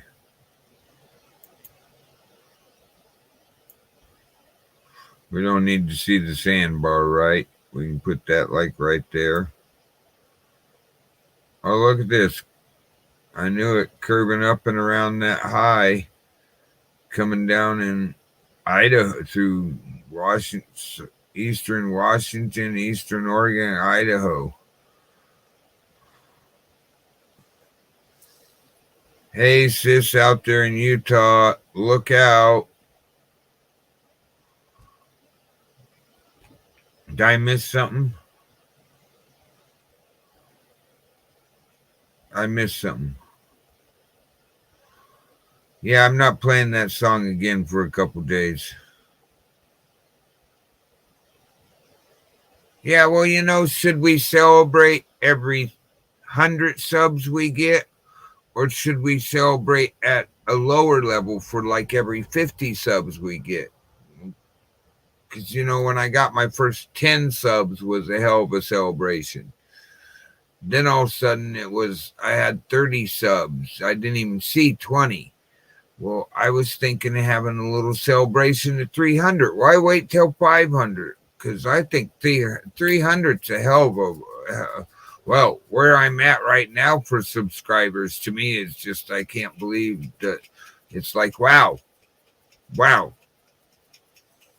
And I was thinking of maybe having a little giveaway or something, but having a 300 celebration, trying to figure something out. Maybe I'll have to order another one of those things. What do you think, sis?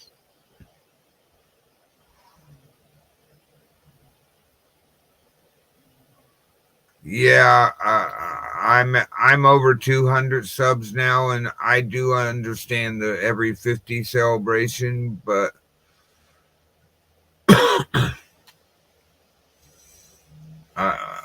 I think it would be a hell of a thing. Could you imagine all 260 subscribers I have?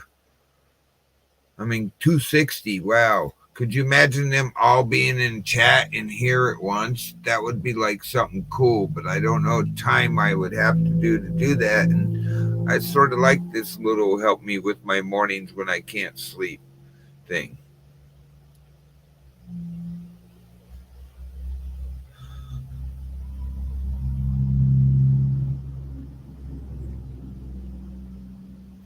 Yeah, I don't know how to do that. I was thinking about having a giveaway for that special moment, Like, it'd be cool if I could be on a live when that happened. I mean, I don't watch my subscribers that much. I got like 260, and I'm sitting here going, wonder if I'll get another 40. I don't know. I just do what I do, keep going on, running around helping these other subscribers I help. I've been getting a couple compliments over the past couple days because I don't know. I'm just being me, not trying to be anybody else or get in a fight with anybody. I just want to be me and do my thing. And I like going around. I like helping people. But Don't tell anybody, okay? I'm supposed to be an a-hole. And I watched my voice for the jewelry lady. I was going to say a profane word, but everybody thinks I'm an a-hole, like YouTube. And don't let them know I might not be, okay?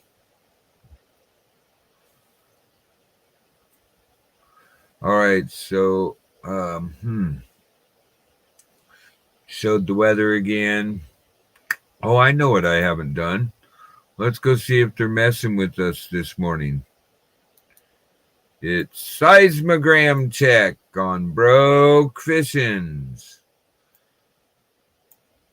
First place I always check.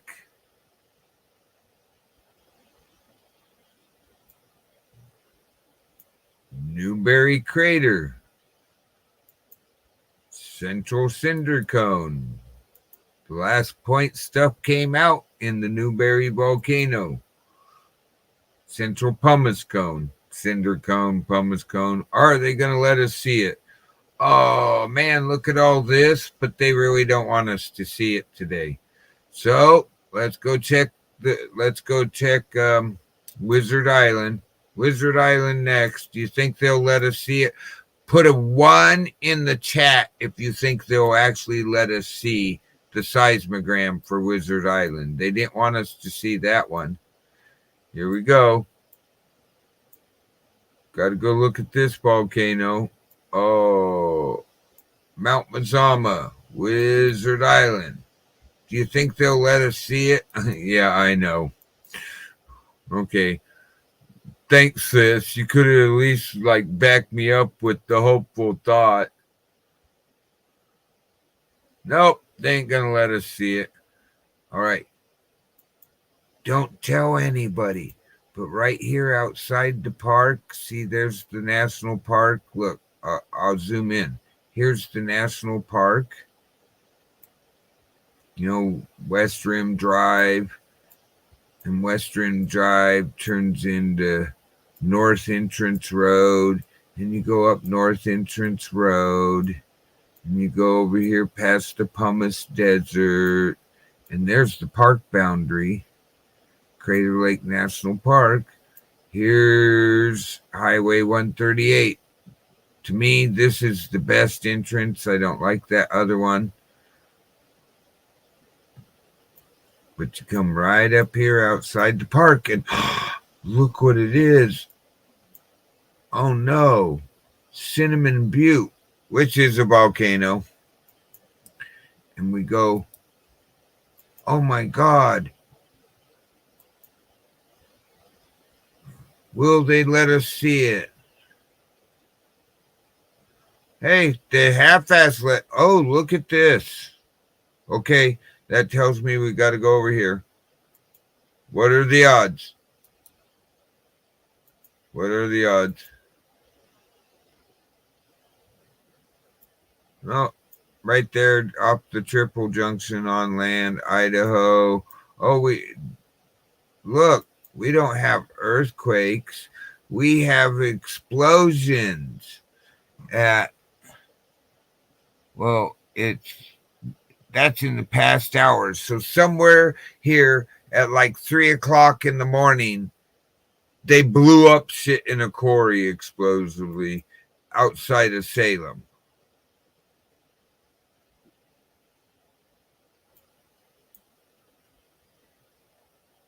Do you believe them? That they were setting off explosions. Big enough explosion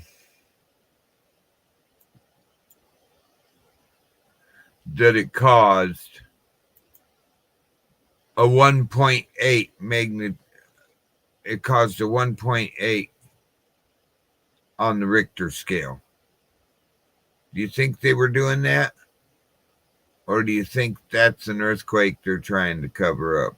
Hey, I'm not trying to be a conspiracy theorist or anything, but how come we can go over here and go, well, here's an earthquake right here. Let me see. Let's keep looking. Oh, here's another one here. Here's some here. Oh, look at all these tremors. Those are tremors. But this is an earthquake. That means the needle on the seismogram went like that. Oh, you know what I mean? This one means the needle on the seismogram went like that. These, it's going like that, but these are tremors. But when it covers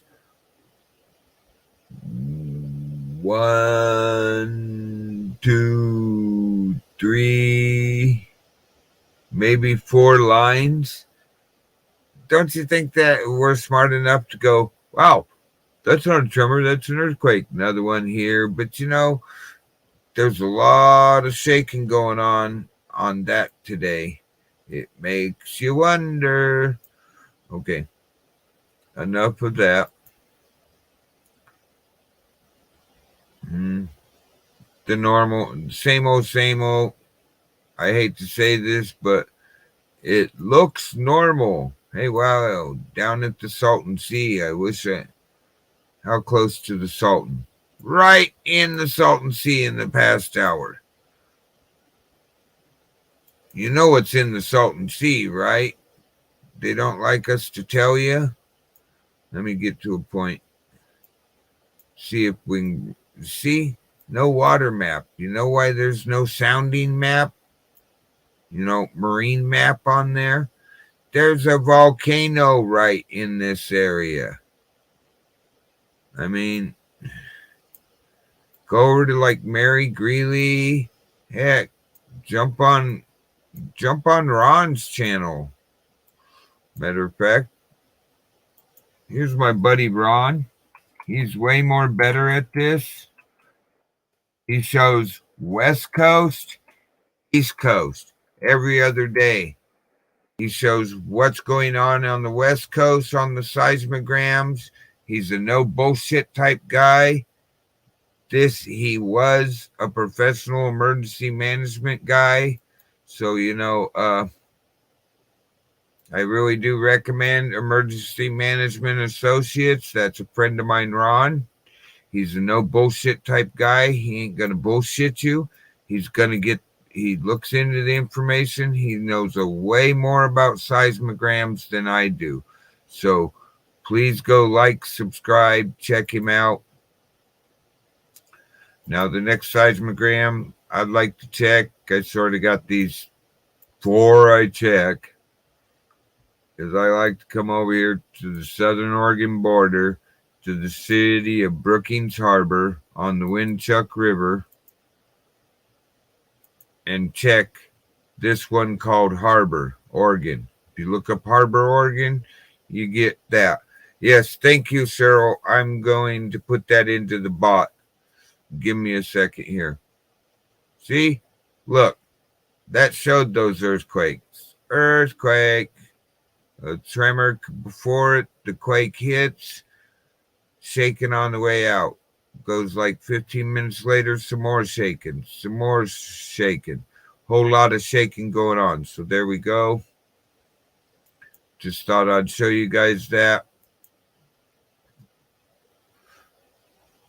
Let me go over here, grab this, because I do want to put that into my chat under exclamation point Mary.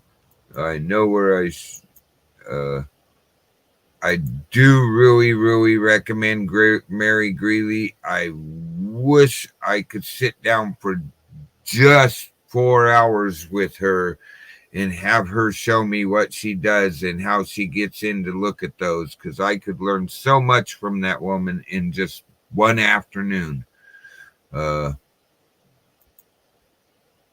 Yeah, that would be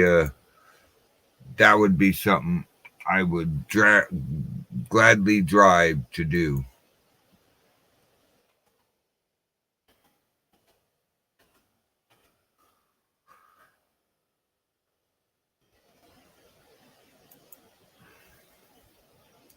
Hey sis, if you can, exclamation point Mary, and check, see if that's working. I'm gonna find the song while you're doing that. I gotta get that last song out of my head.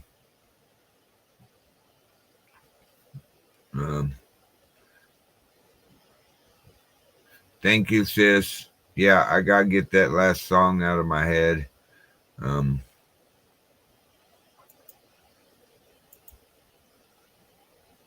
This will help. Thank you. It worked. Thank you so much, sis.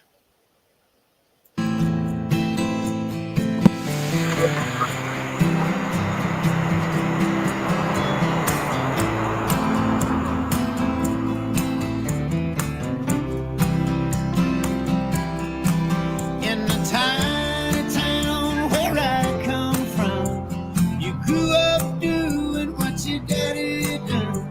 And you don't ask questions, you do it just because. You don't climb too high or dream too much. With a whole lot of work and a little bit of luck, you can wind up right back where your daddy was. This little bitty town, oh, it ain't nothing new. We all stick around, cause they all tell us to. You swallow your pride just to make your family proud. If I didn't think it would shut the whole place down, I'd ride my pony right out of this one-horse town. Yeah, this one-horse town. I'm an old married man at the age of 23. Got two little boys on the baseball team, and that might be their only ticket out. All they got is a worn-out thing, and a daddy that could have gone all the way. But I hung my saddle up and I settled down. This little bitty town, oh, it ain't nothing new. We all stick around, cause they all tell us to. You swallow your pride just to make your family proud. If I didn't think that it would shut the whole place down, I'd ride my pony right out of this one-horse town. Yeah, this one-horse town.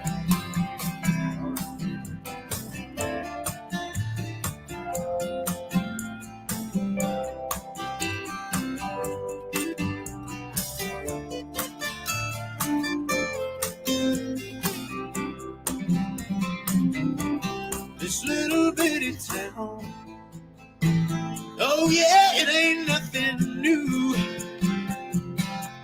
We all stick around, cause they all tell us to. Swallow your pride just to keep your family proud. If I didn't think that it would shut the whole thing down, I'd saddle that one horse and ride him right out of this town.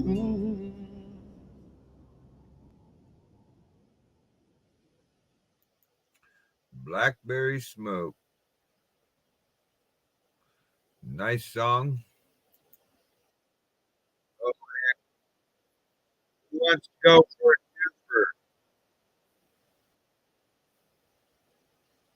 twofer? Twofer? Does anybody for a twofer? Come on, let's go for a twofer. Twofer.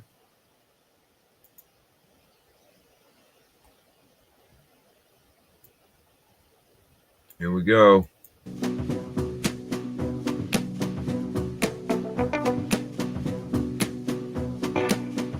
You're a comma to a question or a line that sun that never came. An answer to some riddle or a consequential truth. But some might say that's why I fell for you. But some might say that's why I fell for you.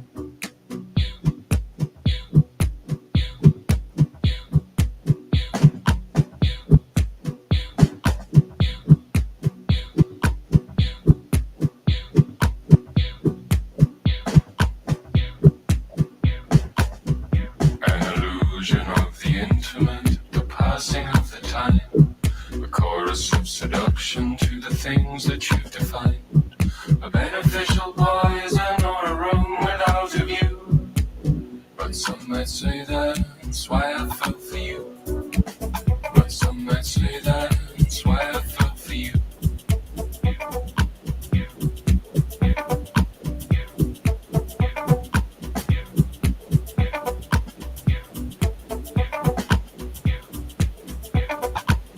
An indeterminate design or an inconclusive plan. You're the sea that keeps on flowing through the cracks between our hands. An immaculate conception or the cameras on the moon. But some might say that's why I fell for you. But some might say that's why I fell for you.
You're a comma to a question or a point that can't be raised. An incident that wakes you to a sun that never came. An answer to some riddle or a consequential truth. But some might say that's why I fell for you. An illusion of the intimate, a passing of the time. A chorus of seduction to the things that you define. A beneficial poison or a room without a view. But some might say that's why I fell for you. But some might say that's why I fell for you. But some might say that's why I fell for you. But some might say that's why I fell for you.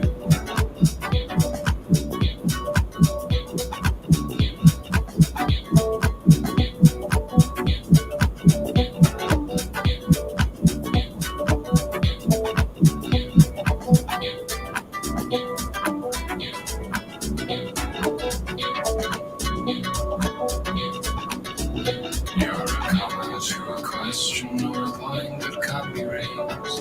An incident that wakes you to a sun that never came. An answer to some riddle or a consequential truth. But some might say that's why I fell for you. But some might say that's why I fell for you.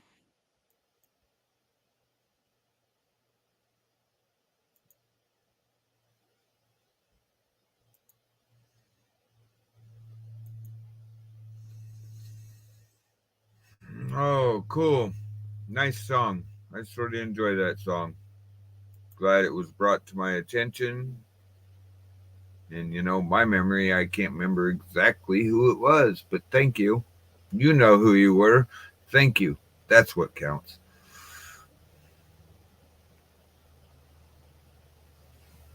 Okay,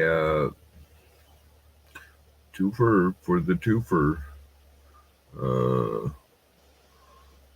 Ooh.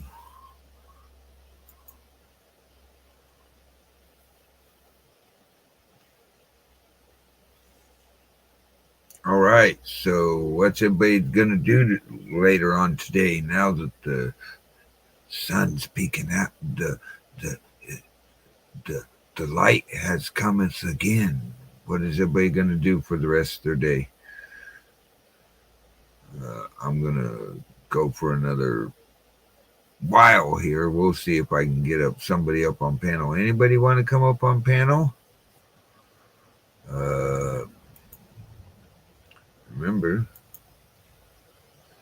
hit the like, subscribe, hammer the bell, tickle it, show some appreciation, thumbs up, thumbs down. I appreciate the thumbs up. Any kind of reaction is appreciated here. So thank you. And hey, let me see. You think them bots went away yet? These are not the creators you are looking for. Those creators are in Antarctica. Go mess with them. They're listening to and broadcasting music you do not approve of. Go to Antarctica. Come on, anybody see my humor? Nobody's chatting anymore. What's going on? There's a bunch of us in here, it says. All right. Well, here's to all the ladies.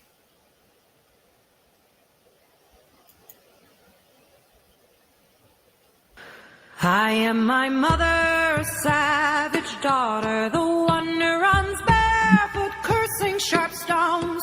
I am my mother, savage daughter, I will not cut my hair, I will not lower my voice. My mother's child is a savage, she looks for her omens in the colors of stones, in the faces of cats, in the fall of feathers, in the dancing of fire, and the curve of old bones. I am my mother, savage daughter, the one who runs barefoot, cursing sharp stones.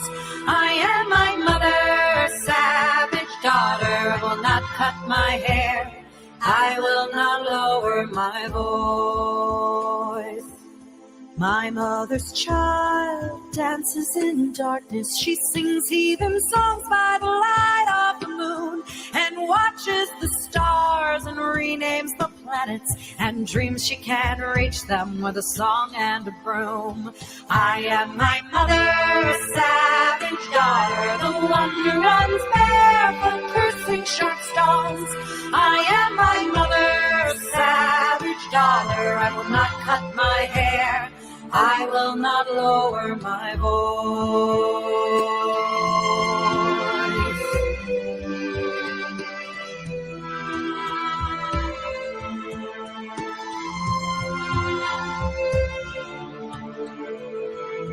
We are all brought forth out of darkness into this world through blood and through pain, and deep in our bones the old songs are waking, so sing them with voices of thunder and rain. We are our mother's savage daughters, the ones who run barefoot, cursing sharp stones. We are our mother's savage daughters, we will not cut our hair, we will not lower our voice. We are our mother's savage daughters, the ones who run barefoot, cursing sharp stones. We are our mother's savage daughters, we will not cut our hair, we will not lower our voice. We are our mother's savage daughters, the ones who run barefoot, cursing sharp stones. We are our mother's savage daughters, we will not cut our hair, we will not lower our voice.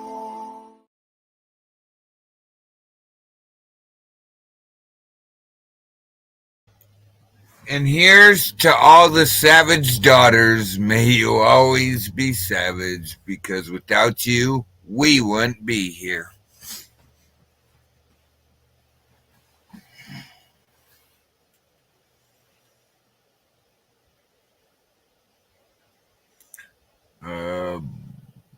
Okay. Yeah, I love that. Meredith, she wrote a great song there. I do every now and then. I haven't showed her yet, but I go and listen to her singing her own songs.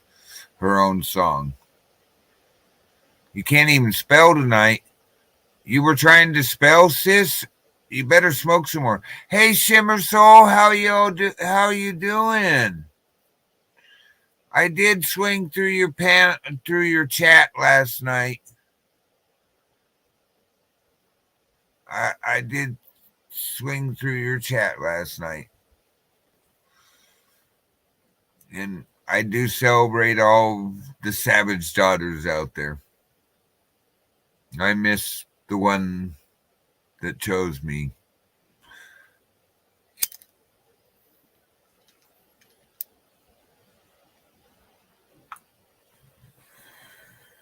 All right, guys. Skinner, I didn't know you were still here. Hey, Shimmer, if you want to come up, it's either pinned or here, I'll make it easy. There you go.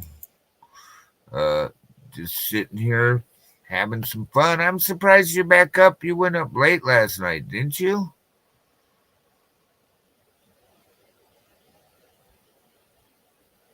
Oh, I think you did. It's good to see you. Thank you for stopping by. So what's next? Anybody got a lyric video? Lyric video. Come on. Lyric video. Anybody got a lyric video? Or somebody want to come up and sing? Hint, hint. I'll play it. I'm in that kind of mood this morning. Here, let's torture myself again. This lady has a beautiful voice. I don't care. I'll gladly torture myself. Oh, somebody dropped. Let me go see before I play Torture the Broke.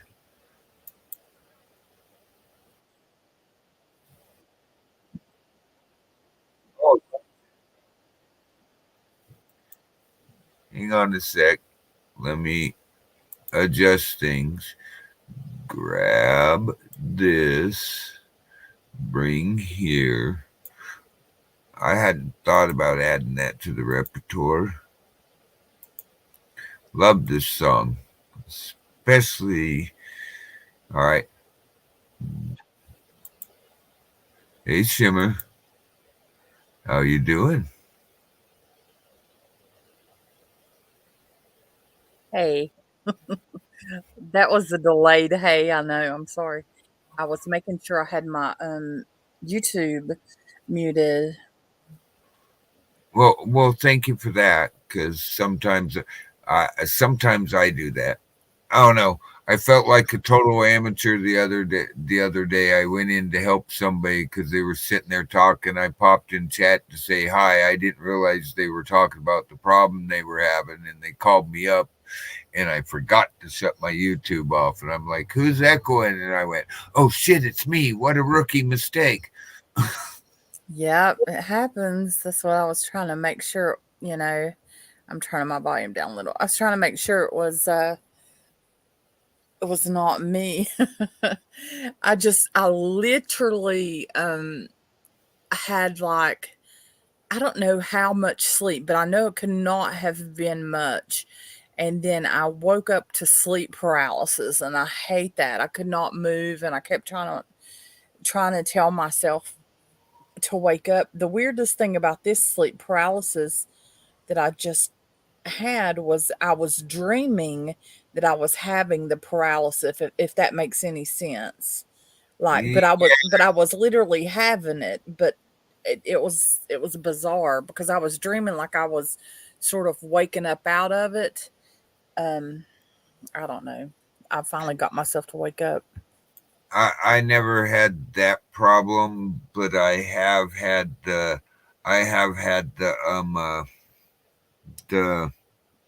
I have a mitochondria tick, I guess they call it. I can.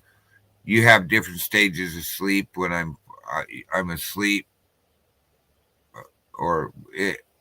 Well, I'm asleep, but I'm getting ready to fall into that deep sleep. I will. I have a tremor that goes through me that's like a jerk. It wakes me up. Used to drive somebody I know crazy, but I got a lot of stuff explained to me after I had my problem, and they were trying to educate me because that's the type of person I am. Why am I having this? What the hell just went happened to me? You know what I mean? So I'm gonna play your song, Shimmer. Cool. It's just a song that I like. I like them too. I think Kimbra does great in this song. I think I like her part best. Have you watched the one where the live where they're in the studio? I haven't seen that one. The radio studio? Oh man, I'm not going to go search for it in my music list right now, but I do have this, and they're in, I can't remember what radio station studio, but that to me is the best rendition of it I've heard so far. But I'm going to play this right here, and I can get away with it most likely because it's a lyric video. It's not me showing their video, so I ain't even going to cover it.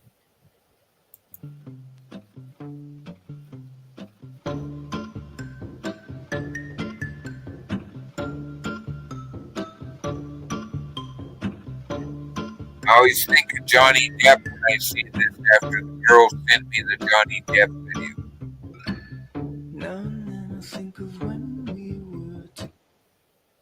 They didn't have this one up very high on its volume. I got my volume all the way high and it's quiet. Like when you said you felt so happy you could die. I told myself that you were right for me, but felt so lonely in your company. But that was love and to make us still remember.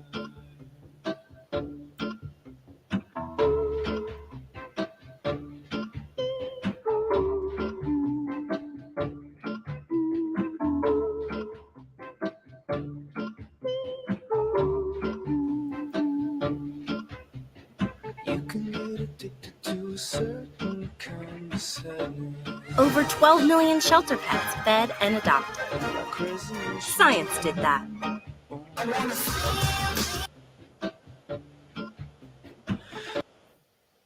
I got a better idea. I can barely hear that one. Let's do this one. How's that sound? Sounds good to me. I hear it fine, but I have headphones on. Well, it's all I mean is I got it at full volume and I'm not thinking about it turning down, but I'll show you this. We can do a comparison because I know what they did. Hang on a sec. Let me bring it over because lo and behold, it was at the top of one of my lists. I didn't have to look. It's on KCRW. It's off of their YouTube page. Same one. But this is them. I'll just have to throw us back up because I don't want KC. Well, I don't even know if KCR. I don't care. Let's see if they actually time me out. It won't time out my Twitch.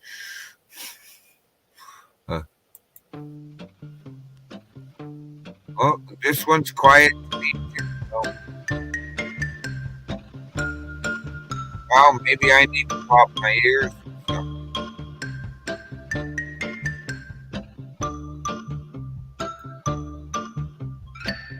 Now and then I think of when we were together. Like when you said you felt so happy you could die. Told myself that you were right for me, but felt so lonely in your company. But that was love and it's an ache I still remember.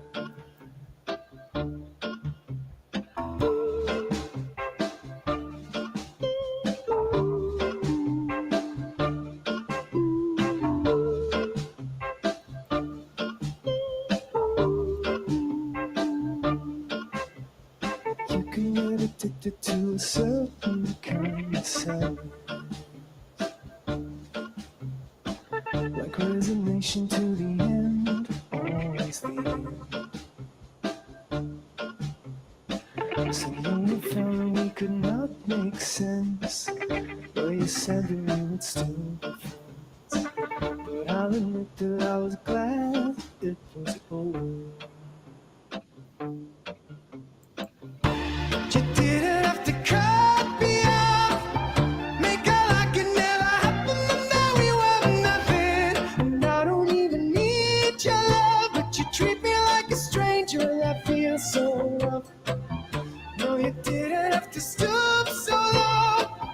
Have your friends collect your records and then change your number. I guess that I don't need that though. Now you're just somebody that I used to know.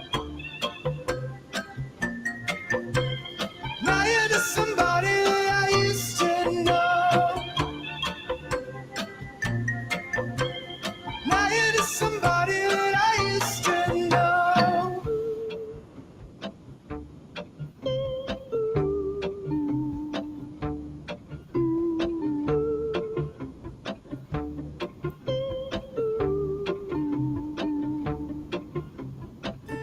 Now and then I think of all the times you screwed me over,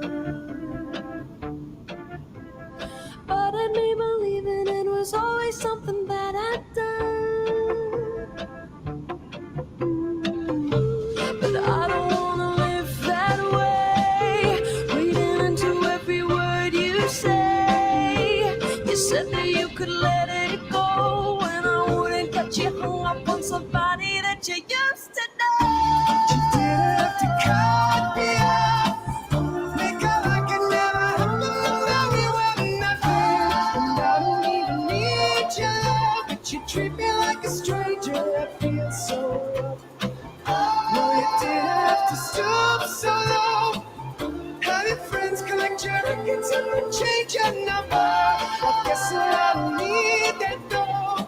Now you're just somebody that I used to know. Somebody. Now you're just somebody that I used to know. I used to know. Now you're just somebody that I used to know. I used to know. That I used to know. I used to know somebody.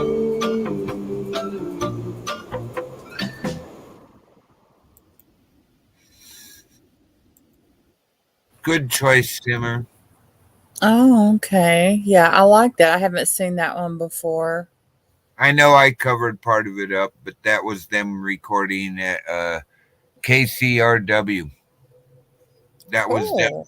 on the radio station at KCRW.com Nice. because they have a .com. But yeah, I've always liked that version. I got it. The songs always said something. All right. Yeah. Did you put up two, Cheryl? I want to show you guys something. This channel right here, I could never, it's called Elvis Nation. Yeah. And all he does on his channel is play Elvis music, but the way he gets like by with it without having issues is he records a video of it and then I guess sort of premieres or streams it live, and he will be in the chat, and so he's able to play Elvis's music like that, and I thought that was pretty cool. And he asked me to be a He put, "Thank you so much. Love your channel. If you ever want to host an episode," so I'm gonna host, and hopefully I will be hosting an episode of it on Elvis Nation. So that'll be really cool. Cool. Yeah, that'll be interesting. Right. Let me check the chat because I think I missed something. Okay, yeah, got the Four Season thing. App broke. I prefer old school. Yeah, that's obvious. And then got that one. All right. Well, we're gonna play. It looks like it's a lyrics video, so I don't even care. We're gonna play Cheryl's request. I don't get.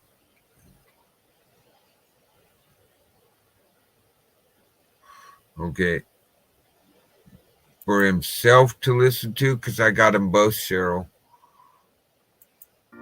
I haven't been to church since I don't remember when. See how that video was so much louder than the last two? Did you notice that, Shimmer? I don't think it's a whole lot. Well, Something weird's been going on. Let me tell you, music's been speeding up and slowing down on StreamYard. I don't know if it's just my internet or what. I've noticed since I started karaoke and I listened to the songs, the actual video for, like, let's say Jealous of an Angel, the one I'm trying to put to, I don't know why. I just got to sing that until I feel I've sang it perfect, and then I'll find something else. But I've noticed I listen to her actually singing it, and then I go practice the karaoke. All the karaokes I find are sped up. That is what is going on. I've tried like 5, 6 different karaokes of that song to practice to, and I'm like, wait a minute. Even I know it at 4, 1, 2, 3, 4, 1, 2, 3, 4. And I did that on one of them. I went, well, I'll be a son of a blankety blank. They sped that shit up. They might be doing it to be able to upload it or something. I don't know, but I'm gonna have to look into that, because during my live last night, Carrie, her songs, but she was Bluetoothing them. But as she was singing Bluetoothing the backing tracks, they would speed up and go slow, speed up and go slow. Oh, I don't know what that is. I've just noticed that the tempo is sped up. Straight out sped up. Bit. Not AL says it's so they could upload, so they could get by with playing them on here. But I still, even though if I was to play that karaoke song, not her, but we were to carry, like me and you karaoke Jealous of an Angel, one of us karaoke'd it, I will still get the no impact copyright notice, is what I've noticed too. So why upload it at a higher, set the speed at a higher rate? And that's a karaoke nightmare right there. If that's the case, I mean, that's going to really mess with people trying to sing the songs. Oh, it does, because there's a couple songs I went to go sing, and I'm like, hey, wait a minute. This thing is going really fast. This song don't go this fast. You know what I mean? Exactly. Like, it's like, whoa, wait a minute. Why are you people? And I've checked it on a couple songs, and they seem to be like 1.2, 1.5 faster than it's supposed to be at normal, like I slowed one of them down, not on a live, but just sitting around. I did the speed adjustment thing you can do. Like I can go over here and go. Yeah, did it make it more normal? Maybe that's a trick. Maybe you're supposed to slow it down. I slowed it down at YouTube speed, but I went, wow, it seemed like, it's maybe it was more normal, but it wasn't up like they have been. Well, I'm going to go ahead and finish her song. All But I right. was just wondering if you'd noticed that. And that's funny you said that your friend had one speeding up and slowing down, speeding up and slowing down. That's most likely not StreamYard. That could be her internet. A lot of people like to try to stream or join panels from their phone. And if their phone has a lot of pictures or other stuff in it taking up the data, it has less data to use. Right. Well, it was Carrie. She joined from the same thing she's always joins from. So I don't know. It's a mystery. We're going to try to figure it out.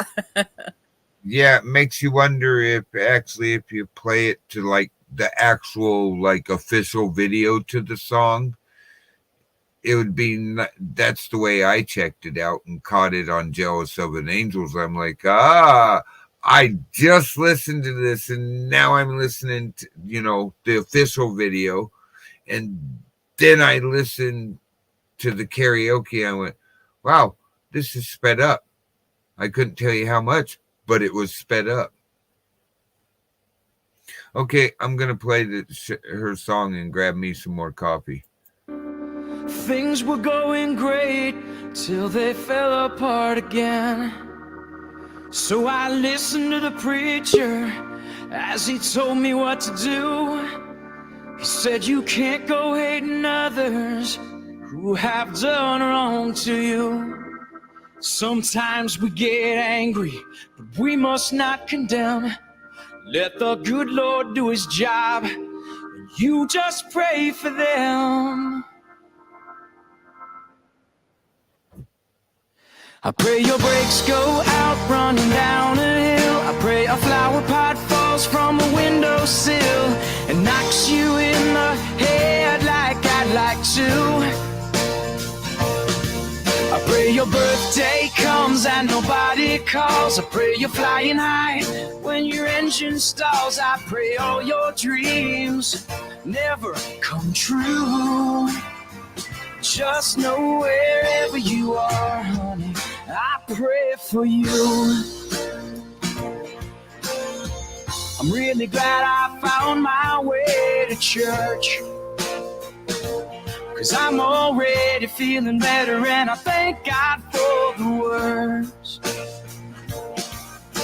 Yeah, I'm gonna take the high road and do what the preacher told me to do. Yeah, you keep messing up and I'll keep praying for you. I pray a tire blows out at 110. I pray you pass out drunk with your best friend and wake up with his and her tattoos.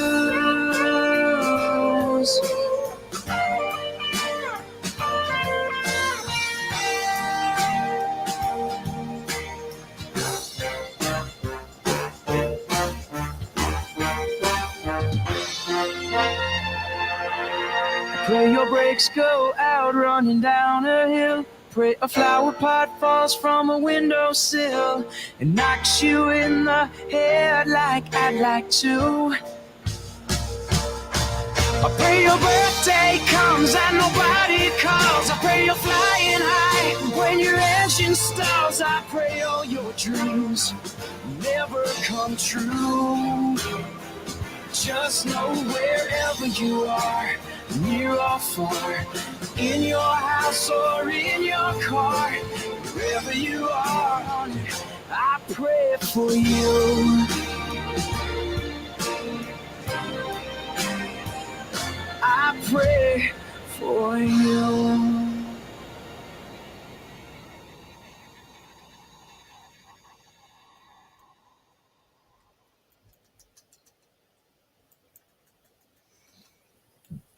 Well, That's a funny song. I've never heard that one.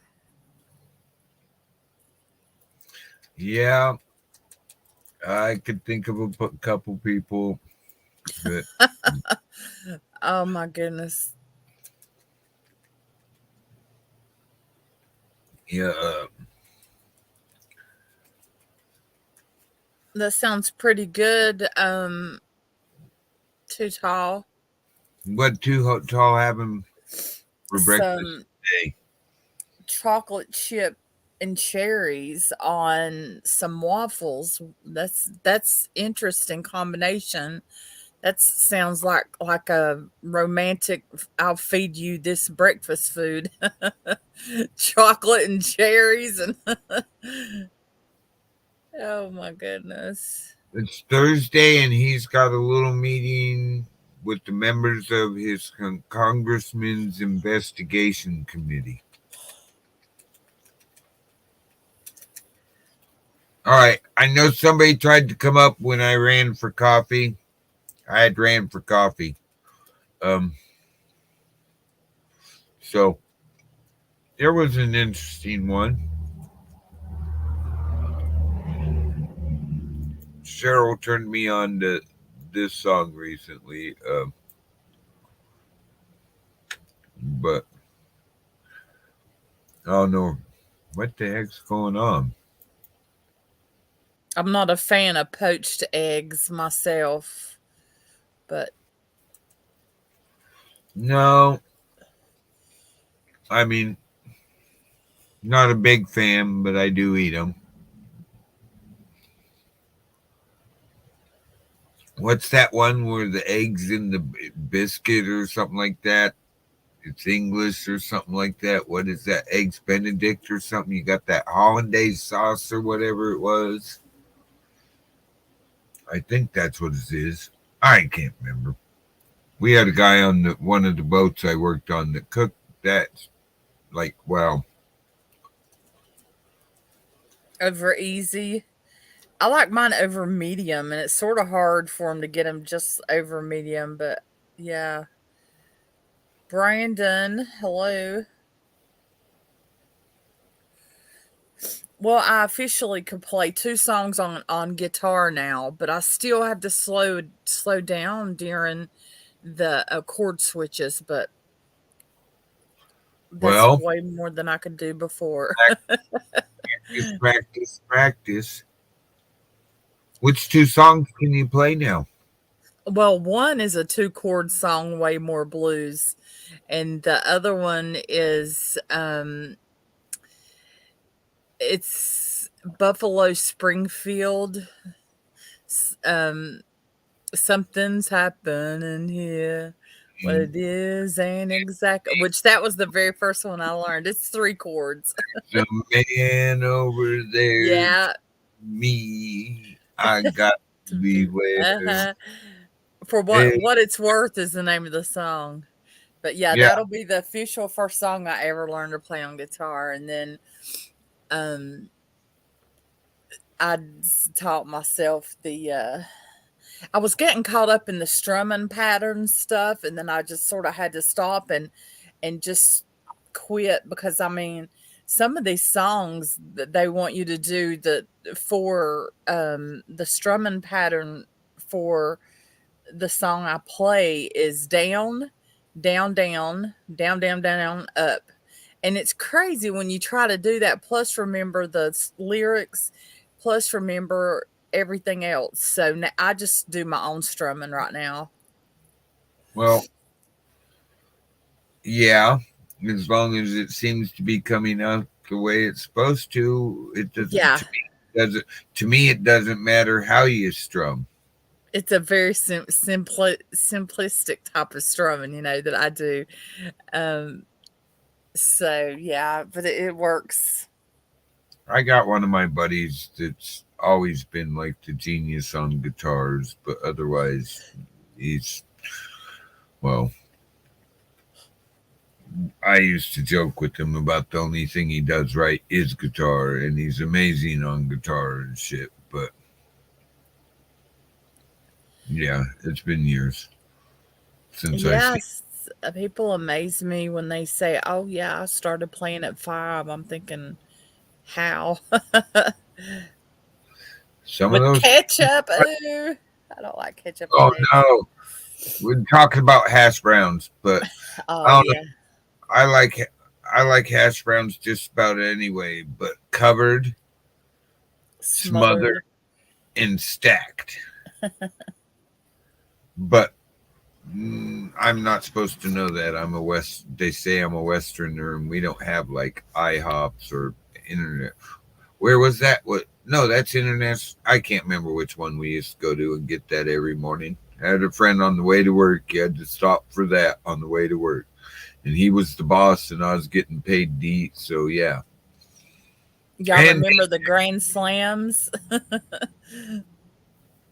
oh, Denny's. Uh-huh.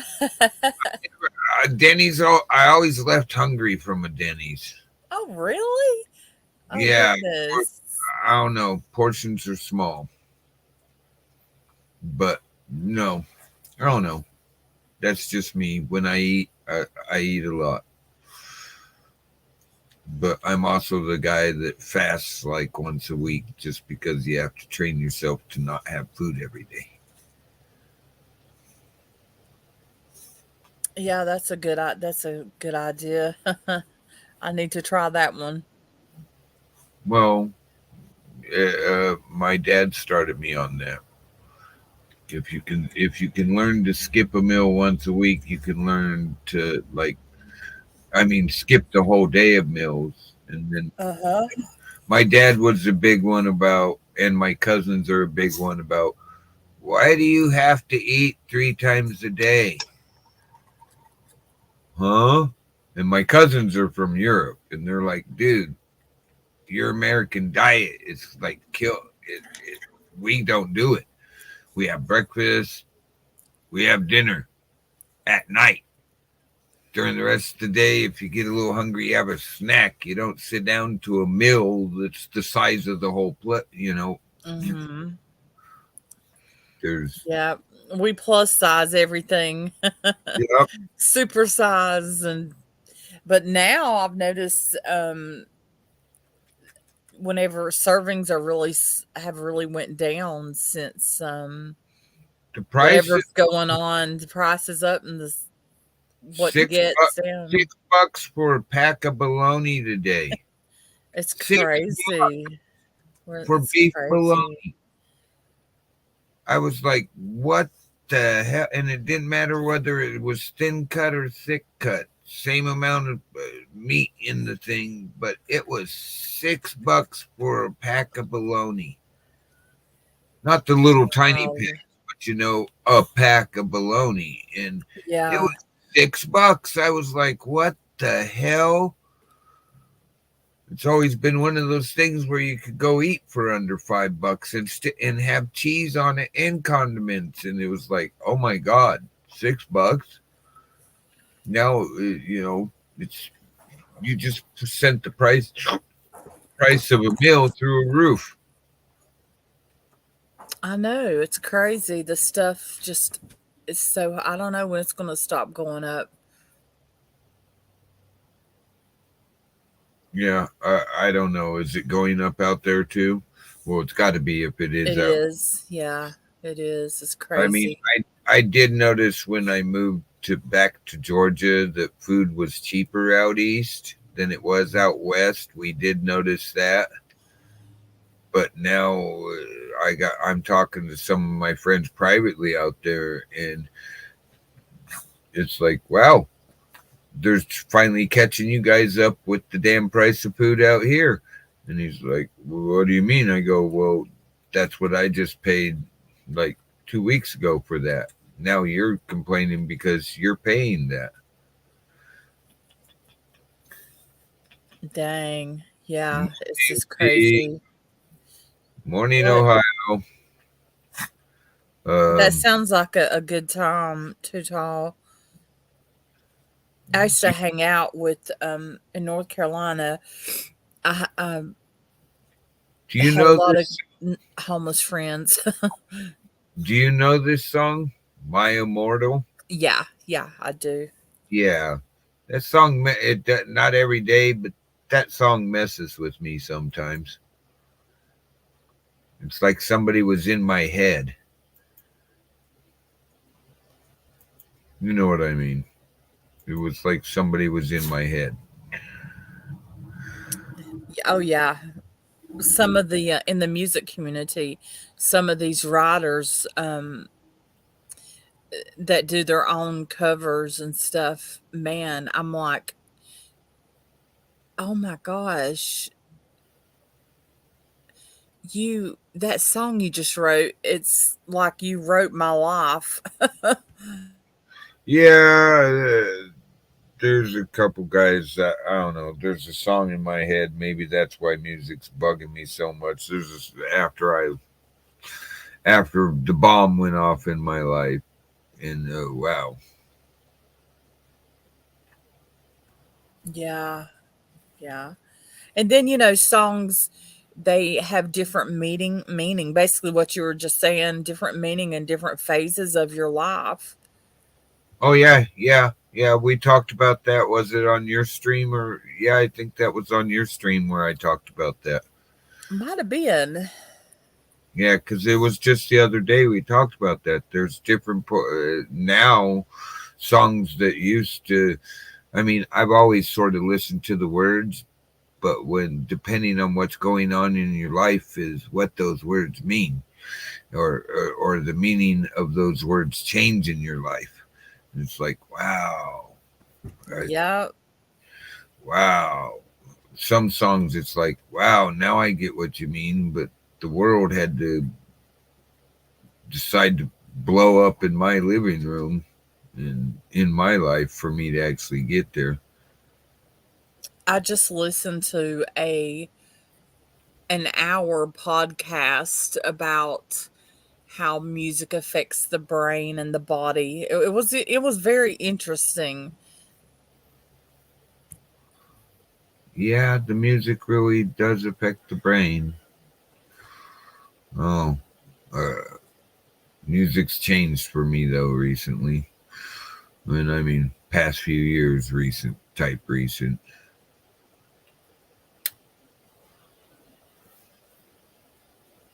All right. Well, I don't know. I'm not gonna go. I already said it, Skinner. I'm not gonna go hunt up any songs today. If people like post link, I was on Cheryl's link. Uh oh, I'm in trouble.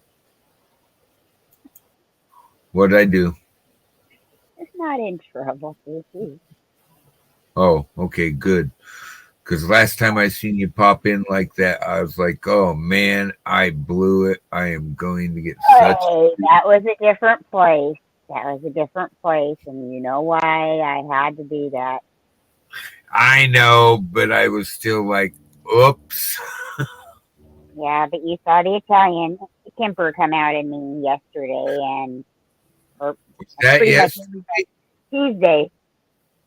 Yeah. Well, I'm sorry. You've seen a little bit of the German temper make me jump, and by the time I landed, the the native temper in me was going, "Oh, really? Let's hear the rest of this.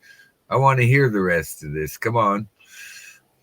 No, I was just gonna comment to what you two were talking about, how music kind of heals the soul. Did I tell you about the time that I was taking care of my grandmother who had Alzheimer's, going to the nursing home, well, going to her assisted. It wasn't even assisted living. I was her caregiver, so I would go to her apartment and take care of her. I'd take her outside in the summertime at 4 o'clock before dinner every day to mingle with other people, so she can have social interaction, even though she was not there in her mind. She would still mingle when she was brought around other people. And I was playing with a cell phone, playing music out there, and they almost kicked me out of there the next day. They told me if I ever did that again, that I would never be allowed to come back and take care of my grandmother there. Why?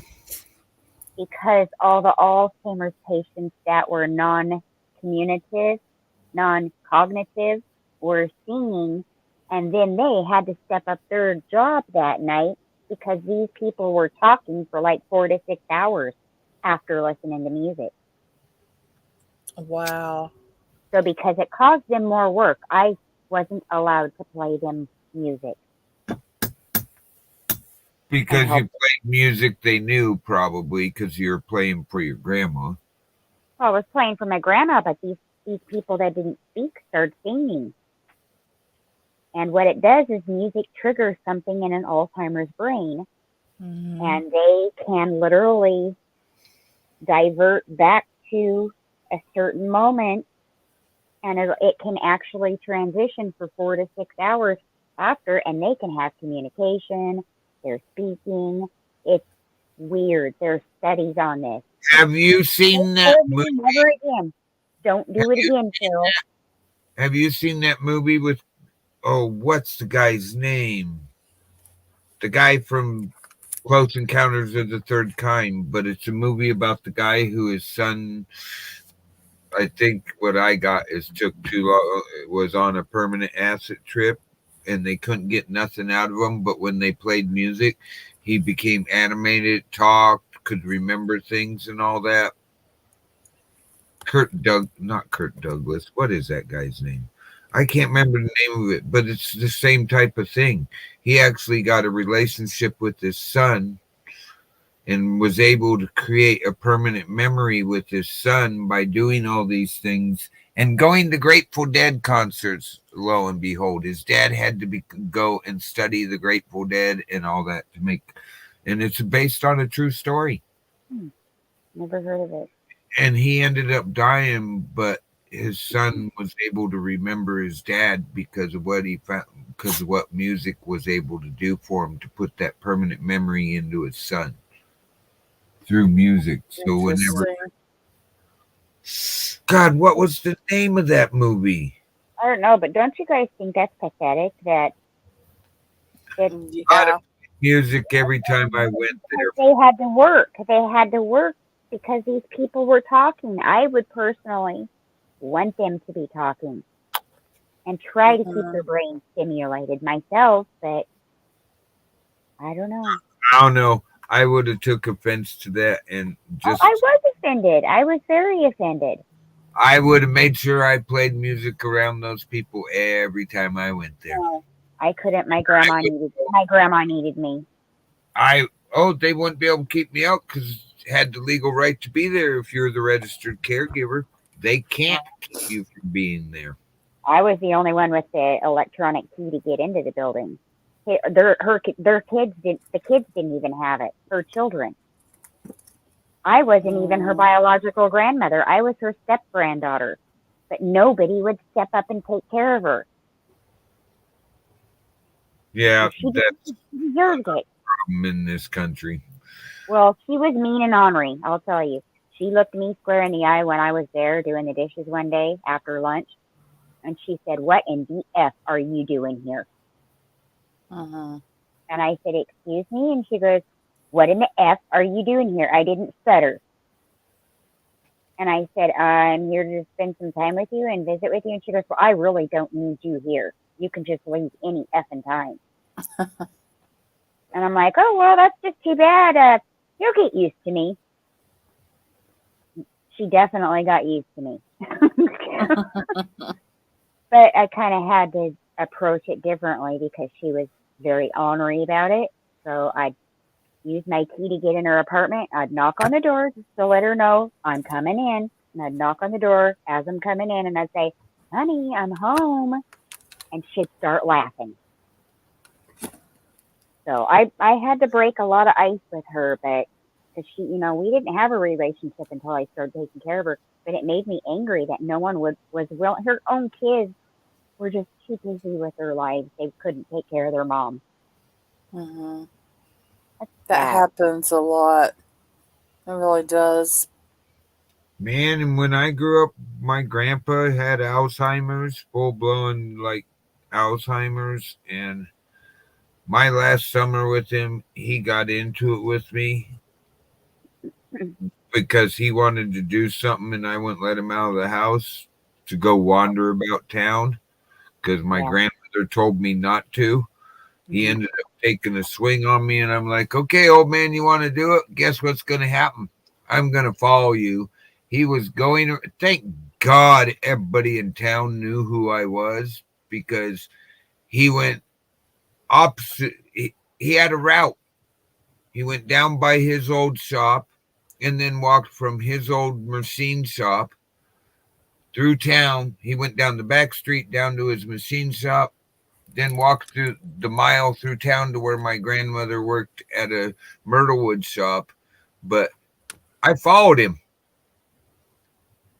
I'm going to be right there. I'm not going to be right next to you, but I followed him, and he was I got sent home I got sent back to Arizona like 4 or 5 days after that. Not because of he got physical with me, but because later that day when he got home, Mm-hmm. he realized what he had done. He had one of those more clearer moments, and he realized that he had attacked his favorite grandson. And I got sent back to mom and dad away from grandma's that summer. It's the only summer I ever went home early on a paid for it now train ride. And a call from my grandma when I got home. I call me when you get in the house, and then she explained to me why. Because my grandfather got so upset that he had done that he wouldn't even let me around him. He's like he was extremely mad at himself and upset. My grandma, she's like, wow, it's the only time I've seen that man so upset in like years, that we just had to send you home. Every time he seen you, he got mad at himself, and it wasn't good. I was like, wow, Disappointed in himself because he struck his favorite grandson. Skinner wants to know if it's the movie The Music Never Stopped.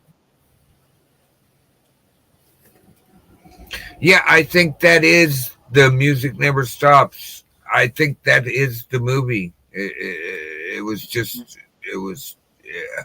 It was a very touching movie to realize that that was actually based on an actual true story. Yeah. There's a new movie, you guys. I don't know if you have seen commercials for it, Shimmer. I don't know if you're into this kind of stuff, but it's about the guy that plays Frasier, Kelsey Grammer. Mm-hmm. He is going to be playing a pastor, and he has a teenage daughter, and it's the time era of the hippies. When the hippies first came out, and they were considered dirty and gross. That time era. And these hippies wanted to come to their church, and a bunch of the congregation was against it. And the leader of the hippies talked to the pastor and explained why they need a place to go to go worship. And he opened the church to them, and it is a true story. I found out. I have to see it. Interesting. It's gonna be a good one. I don't watch movies, but I know that might be weird to some people, but I just don't. So I'm horrible when it comes to conversations. Yeah, about movies. I'm always lost because I don't watch movies. You don't even watch them on DVD? No. I don't watch TV, but I will sit down and watch a movie with somebody just to take a break. Huh? To take a break, yeah. Yeah, that's basically what it is. My type of my mind's well, the only time my mind stopped, and as long as I can remember, is when I had something that almost killed me happen to me, and I remember it was like my mind stopped then, and I have to stimulate myself I constantly. didn't even watch the Elvis movie, and you know what an Elvis fan I am. I would not watch it. So a new movie? Yeah, the new Elvis movie. I did a I lot didn't. of little videos and stuff on it, but yeah, I would not watch it. And even if I did watch movies, that would be one I probably would not watch because it would be too emotional from what I heard, how it was. It would just, I don't know, it would be too much for me. Oh no, I remember the day in 1970 where every woman on the planet was crying. Yeah. I remember that day. Every woman I seen that day was crying. I don't remember that day. You don't remember the day Elvis died? In 71? He I he remember didn't say 71. Oh, I thought he said 71. the day Elvis died. 1970 what? I don't know. Shimmer probably knows the day he died or the year. In Yeah, 77. I actually do remember that day. It was just, I don't know why, but I remember it. It was just I was like, only 8 years old, so it it was wouldn't have weird. it wouldn't have affected me. I watched all the, like after he was gone. Obviously, I didn't even know he was dead when I was watching all those movies. All No, that. Oh, he was so hot. no, I remember I was like 10, 77. Yeah, I believe I was 10. And yeah, wow. I just, I remember that day because it was like every female I seen, every woman I seen was crying.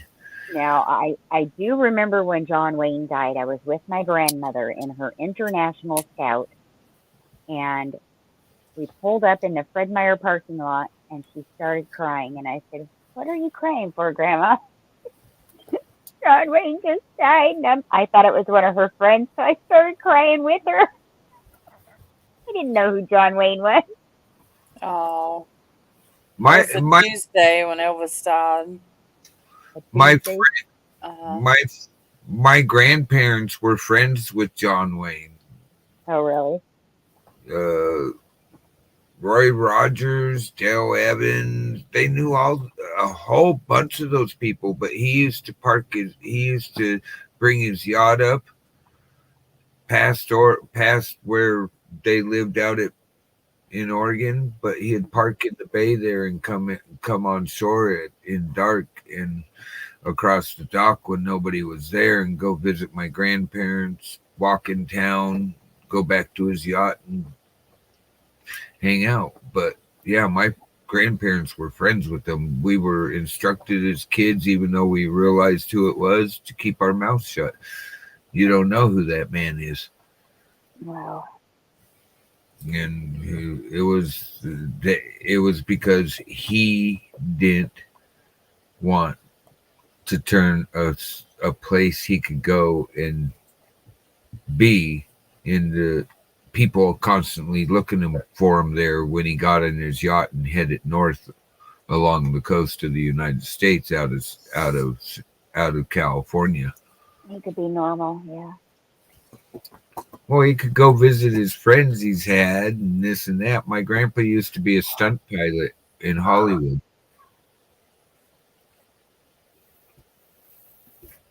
Part of what he did before World War II and a little bit after World War II, he'd go down and he'd fly down from Oregon and do it again all the Wow. time. They'd stop it. They'd fly into the airport there, which is the halfway point and made to land B-52 bombers. They'd stop in at the airport there and pick him up and fly down to California. Fly down. I I've seen all the photos. I know it's like wow, you're standing here with yeah my friends. What I go, Grandpa? That's what's his. She goes, yeah, your dad used to ride his horse. Wow. That's I'm like, neat, wow. Ale.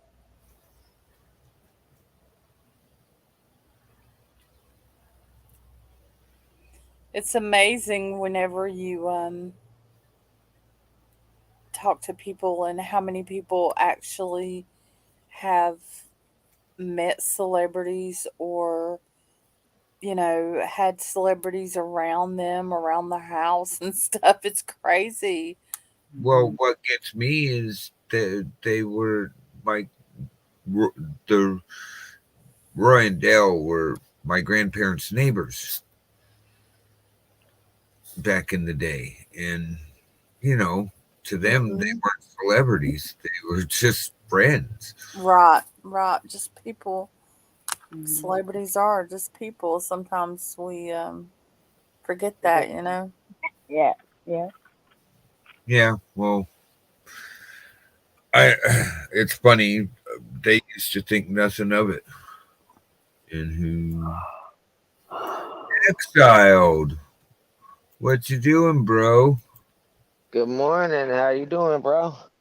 Not bad. Good to see you, exiled. Yeah, I actually had time today. Well, Morning. good. I'm glad to see you. You know Cheryl. Do you know Shimmer Soul? Of course I know Cheryl. She's one of my favorite top 3 mods. Thank you. And Shimmer, no, I've seen Shimmer around, but I don't know her. Hi, Shimmer. How you doing? That's Shimmer Soul. She's a beautiful Hey, I'm doing lady. good. My buddy exiled one. He's good. He's good people. I Yes. vouch for X. Totally vouch for him. Hmm. So good to see you. How's the weather out your way, bro? Freaking awesome, dude. So far, perfect day. I'm hoping it don't heat up too much today.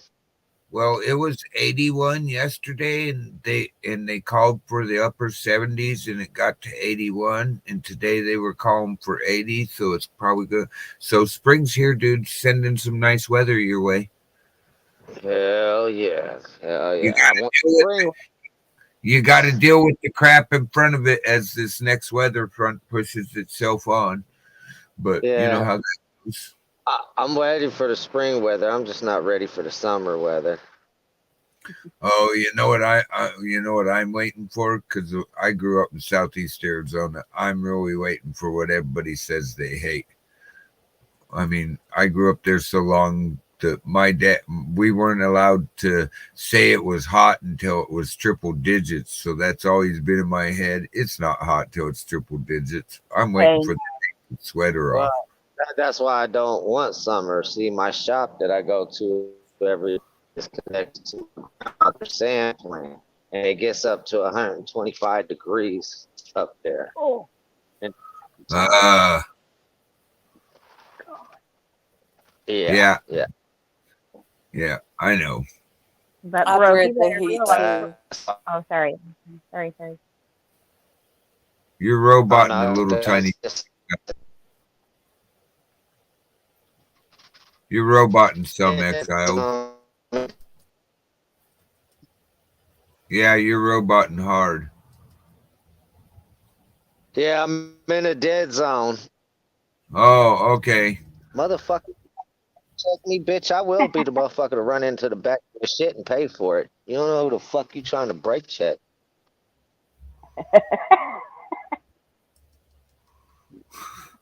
Don't you hate that? Uh-huh. I do. I hate that.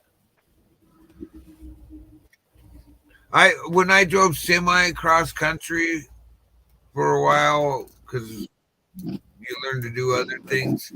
I hate when these guys in little tiny cars cut in front of you to where you can't see them over the hood, and they come out in front of you a ways and then try to do a hard brake. Dude, you do realize you can stop 60 feet. I don't give a fuck who's listening. I just cause that pussy to wreck off the road. Fuck him. Sorry. Sorry. And he was driving a BMW M5. Fuck him and his. I gotta mute myself. Well, they must have deserved it. But that's why when I blew an engine in my Camaro, I started driving a police cruiser. That way I could go ahead and brake check you. And if you hit my shit, you ain't doing shit for going off the road. He didn't hit my shit, but he tried to swerve and his ass went off the road. Fuck you.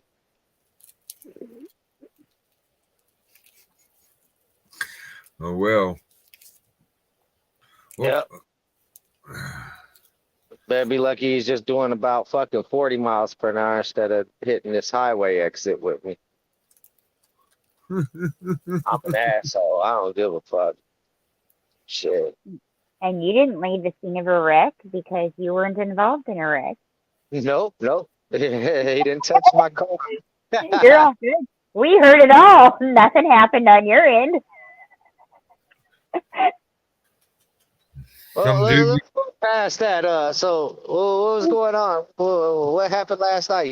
You see anything? I didn't see no action last night for real.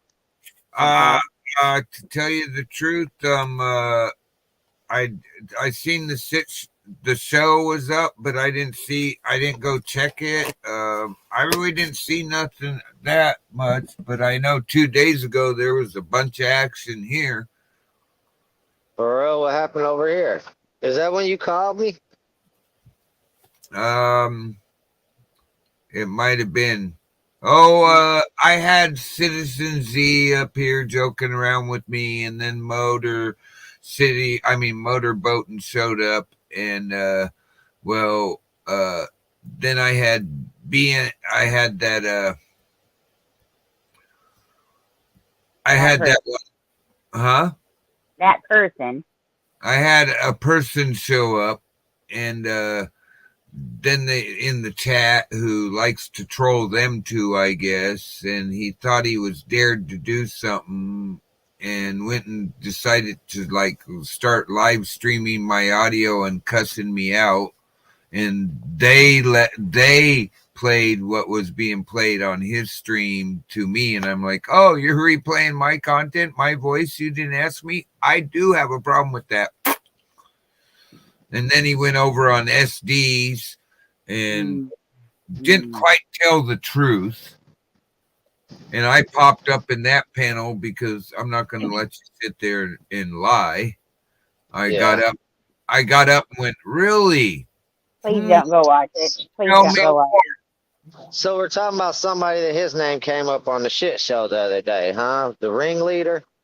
No, not that one. Hey, I'll put in back. Can you read back chat, or are you driving? Yeah, I can glance down at it right quick. Just don't make it no paragraph. Just promise me you don't go watch SD because I came unglued. I went up there. There you go. It's there. It ain't no paragraph.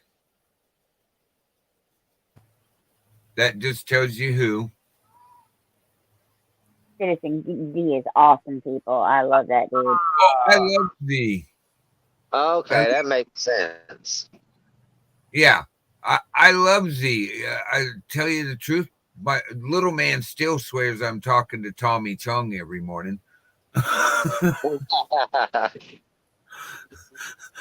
And you know what's funny is my son actually heard him come out here and talk, not where he would get seen or anything, but talked to Z and joked around with Z about it so much that now him and Z have a little joke going, I believe.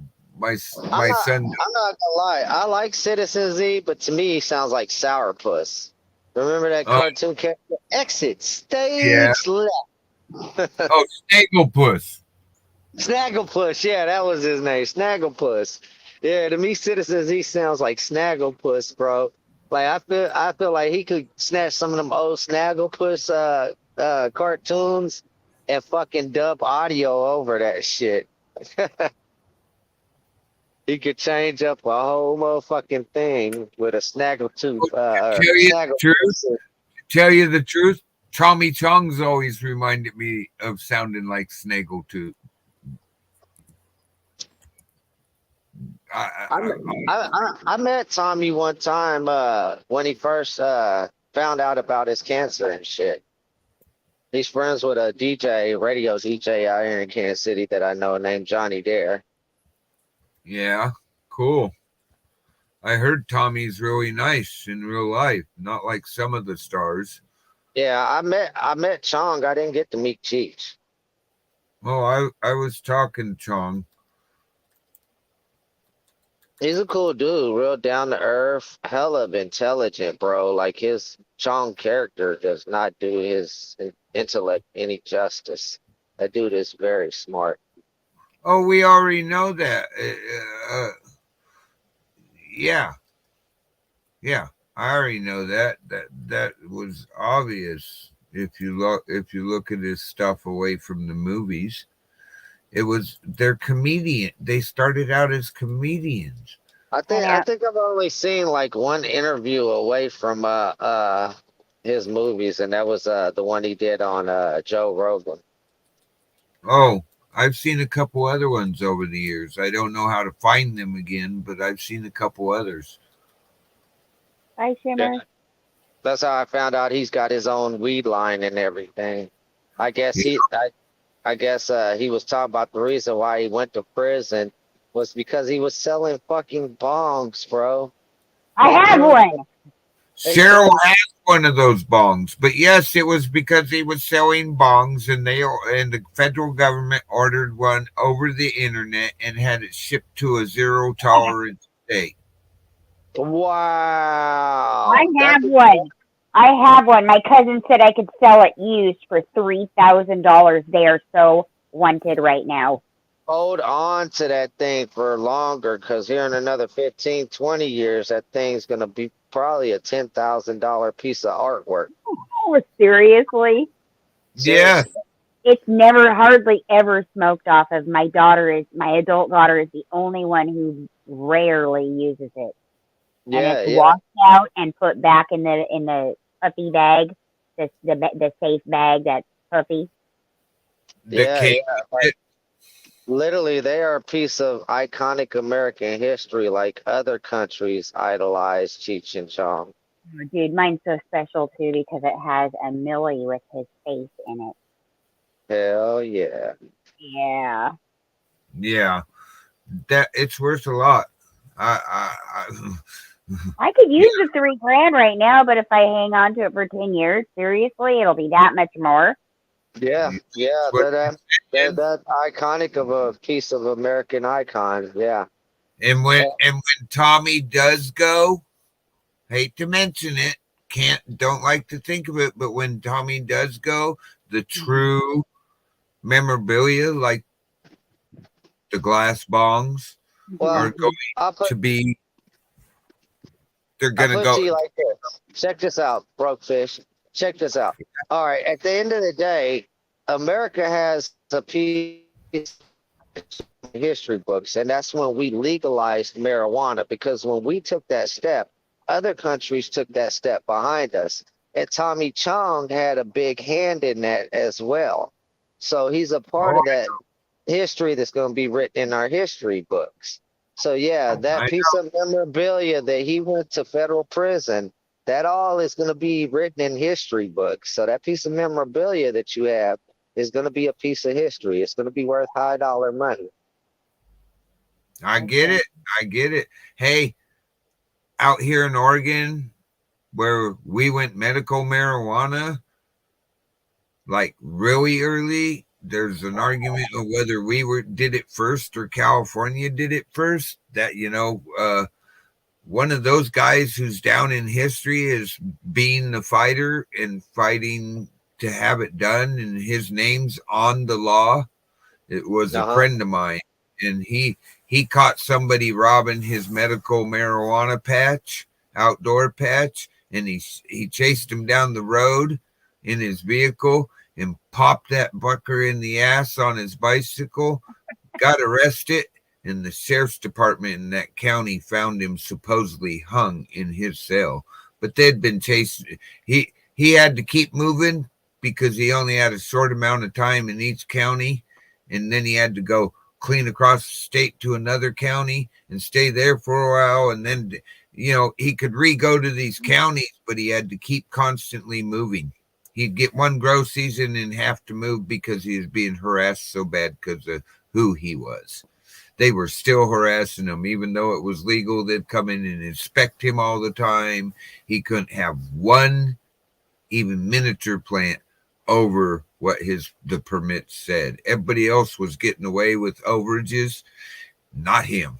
Hey, let me tell you like this. I'm not going to say his name because, who he is to my family, but my brother's brother-in-law is one of the Senate that signed off on decriminalizing marijuana. And that's fucked up that they would do something like that, because after he signed off on decriminalizing it, he was also one of the people, being a government official, that was given permission to go ahead and open up a shop in a couple of states where he lives close to. Yeah. That's And crazy. the people that got into that part had a lot of money. They didn't give some guys that had been doing it and being in the fight so long even a chance to get into those. Well, you I got to had think. two Look, buddies that, Rick Ross went to prison for 20 years or more for fucking moving marijuana. You know, you're roboting again. yeah, dead zone again. But he went to prison for so many years over this shit, and he had to go through a process to even be able to open up his business and corporation into the weed industry. Where as soon as they decriminalized it, they were sitting there and politicians amongst themselves before they approved anybody else to open in any of these establishments or businesses, gave each other permission to do so first. That's fucked up. They Yep. shouldn't have been able to cash in before the people could cash in. And then they Two of let my the corporations cash in on the under while they was trying to write it off like they was letting us cash in, but telling us we had a wait period because they was establishing the corporations way in it too. So by the time the yeah, little well, guy gets into it, it's like any other business. We have to fight, claw, and scratch our way to the top. yeah, While they well, I have two buddies out here in the state of Oregon were two of the top medical providers that were actually getting so much they were able to donate to other provider groups. They were yeah, they actually denied. They in a denied lot them. of I believe it. In a lot of states, you have to though. If you overgrow too much, you have to sit there and give it up, forfeit it, or destroy it. But see, the thing about it is, yeah, that's what I'm saying, and that's proof positive of it.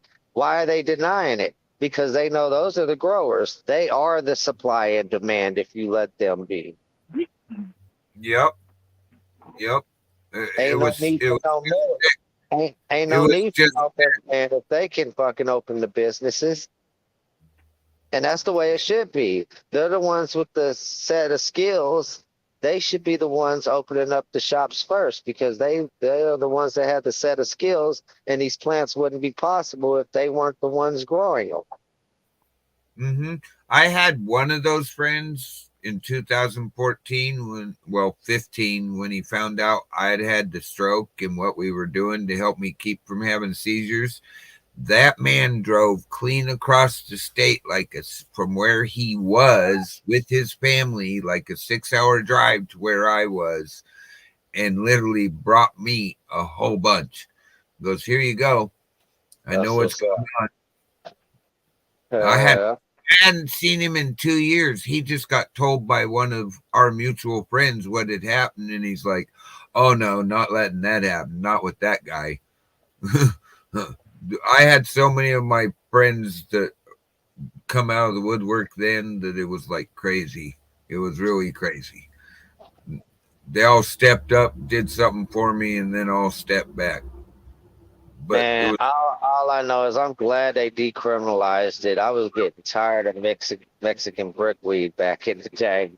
And then having to guess, is this that shit that tastes like weed or is this gonna be that shit that tastes like gasoline? yeah. Well, I stopped having that problem in the 80s when I moved in the late 80s when I moved up to Oregon and started firefighting. I stopped having that problem. Ah, My yeah, we were getting brickweed here until about the mid-90s. yeah, I stopped well, I knew people. That's all I'll say. Is I knew people way back in those days, and it was they laugh about it now. The ones out of California laugh about it now. The ones up in Oregon are still paranoid to talk about them days. I'm like, dude, why? They can't do nothing to you. Bye, Cheryl. I don't know. I don't never trust the government and what they can and can't do. I, You I know, I do not trust them one. I love my country. I hate my government. they are currently talking about no longer letting our constitutional rights stand in courtrooms I, because I'm I not. Truth No Lights have been doing what they've been meant to do, protecting us. Yep, I know. They want to take all immunity and all immunity away from the people. I get seeds in my butt even from the medical shops like once every 2-3 months or something. It's good talking to you, Cheryl. Yeah, she jumps down all the time. Hey, let your wife know this Saturday, noon 30 Pacific time. The girls are taking over the channel again. Oh, hell yeah.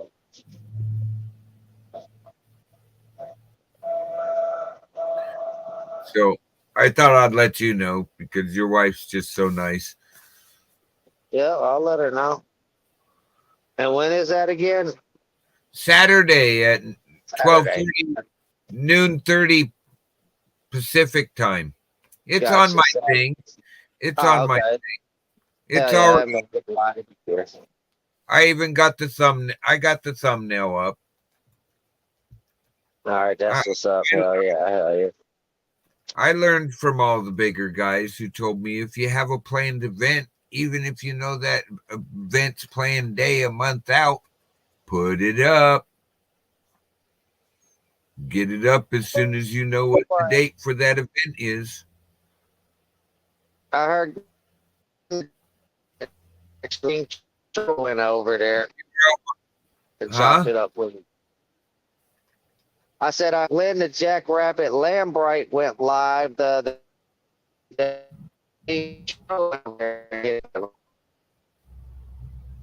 Yeah, you roboted again at the last part. Damn cell signal. Yeah, riding down a highway. I said, I heard Glenn Lambright when the Jackrabbit live the other day, and I missed it. And King Troll actually hit the panel. Really? Damn. Yeah. I missed it. I missed it. I thought I was to it.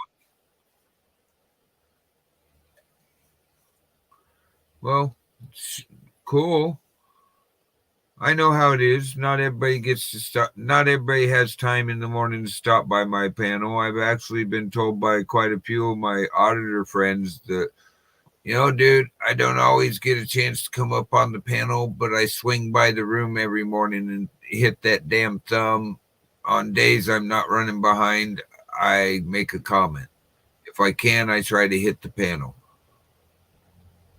Yeah, it control many channels in our community. Beef sector community. So it was like, that was cool, that he hit Glenn's shit. That means he actually likes Glenn and he fucks with Glenn. Yeah. I don't know, the ones that I had a point brought out to me. You probably agree. I was told I should be glad that the people are willing to restream me because that just says, number one, you're getting airplay, and number two, they don't know how to make their own content. Well, see, I look at it different from a lot of people. A lot of people, I don't even give a fuck if you stream me and you're talking trash. At the end of the day, somebody is just sucking my subscribers. My subscribers are at my channel in the first place because they fuck with me. The only thing I'm looking at is you're siphoning your own subscribers. Yeah, a lot of them might not like me because you don't like me, but there's going to be that couple that hear my stream. They're going to be like, you know what? I don't think this dude's too bad. Let me go over there and see what he's about. And, my fruit bears for itself. Oh, and we lost Exiled. He hit that dead zone hard. I heard it coming. Yeah, I've heard that too, Bob.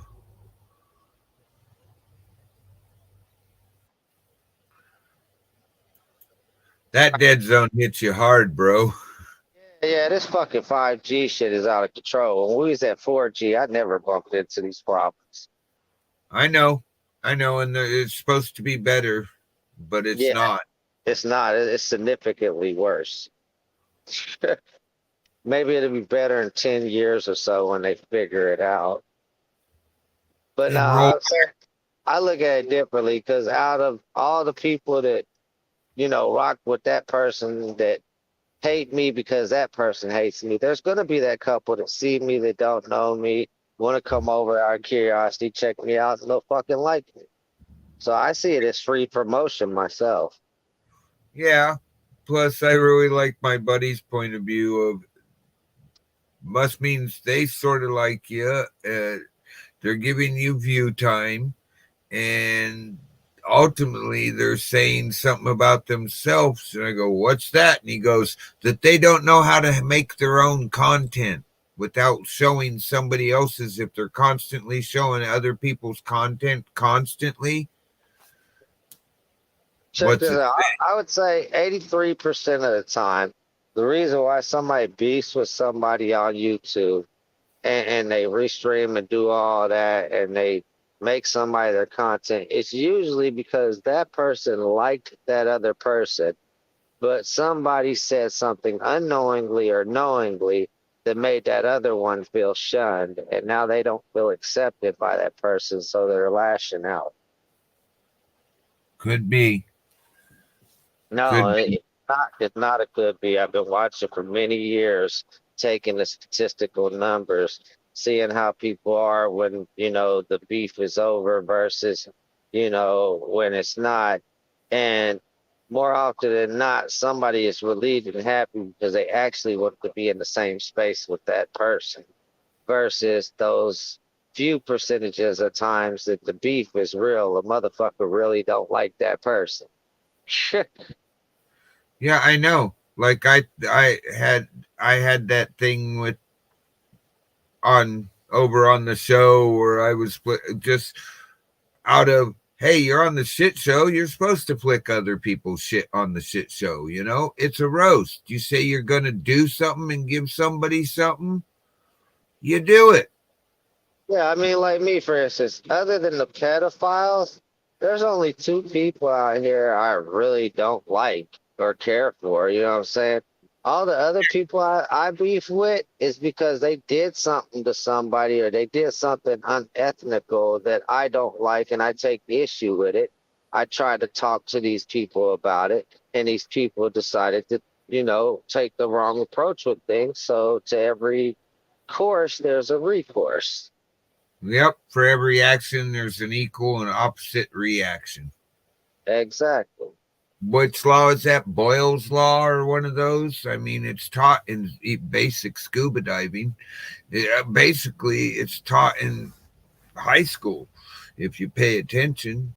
I It's mean, just I'm even guilty of fucking with somebody because I like them and they was an asshole to me. Shit, Shelly, Anarch chick. You know what I'm saying? She's paranoid, thinks that I'm just there to troll her because certain individuals I hang out with that she don't like. But I'm not there to troll her. I find Shelly funny and fucking entertaining.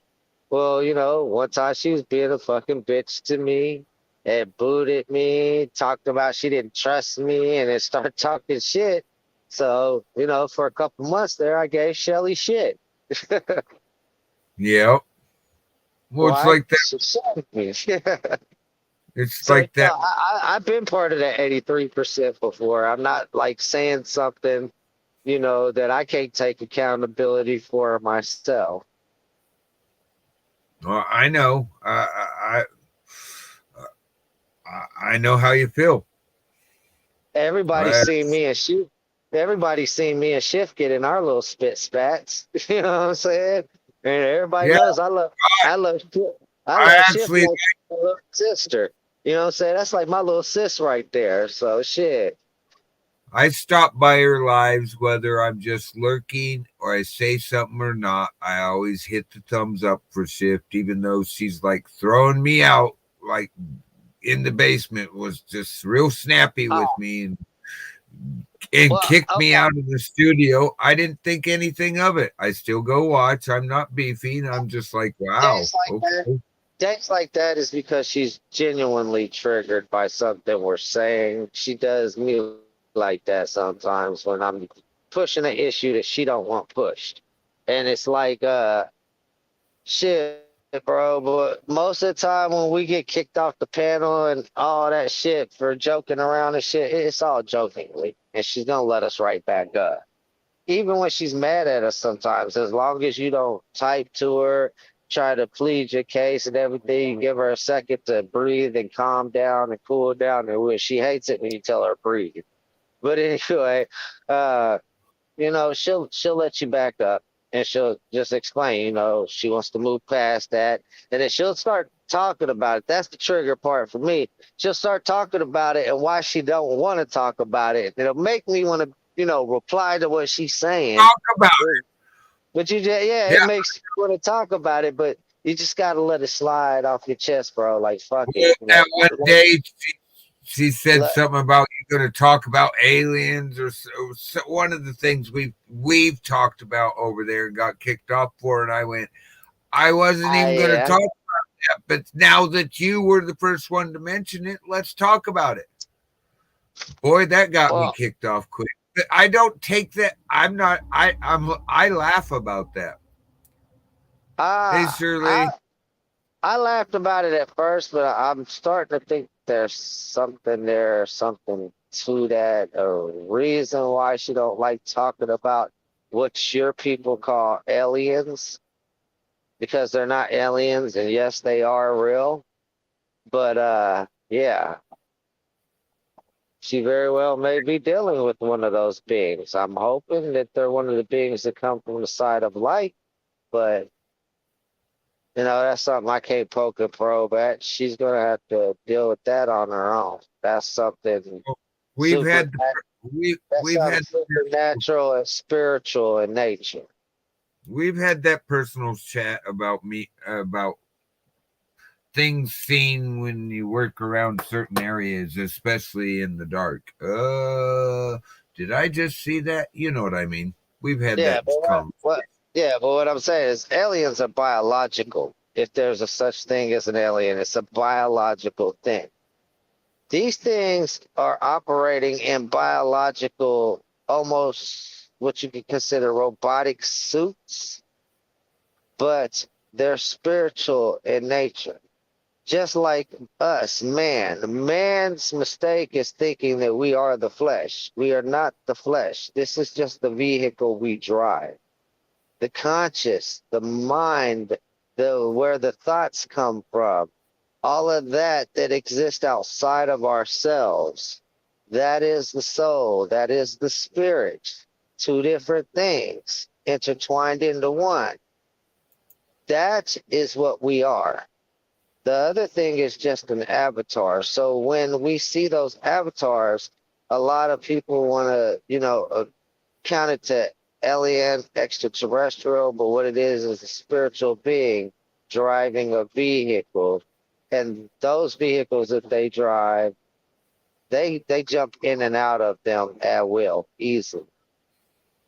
Yeah. It's like literally hopping in and out your car for me and you. We can hop in and out of our bodies as well. That is something that is very hard to master for a human being. I don't know if it's in genetics or what. I know what you're talking about. I've been standing on the possible. hillside watching myself in it. I've been standing on the hillside watching myself in the shake and bake. Yes. And then next thing I know, I'm getting out of the shake and bake going, what just happened? It's called remote viewing, or AKA astral projection. People try to separate the two, but one is just a lower functioning level of the other.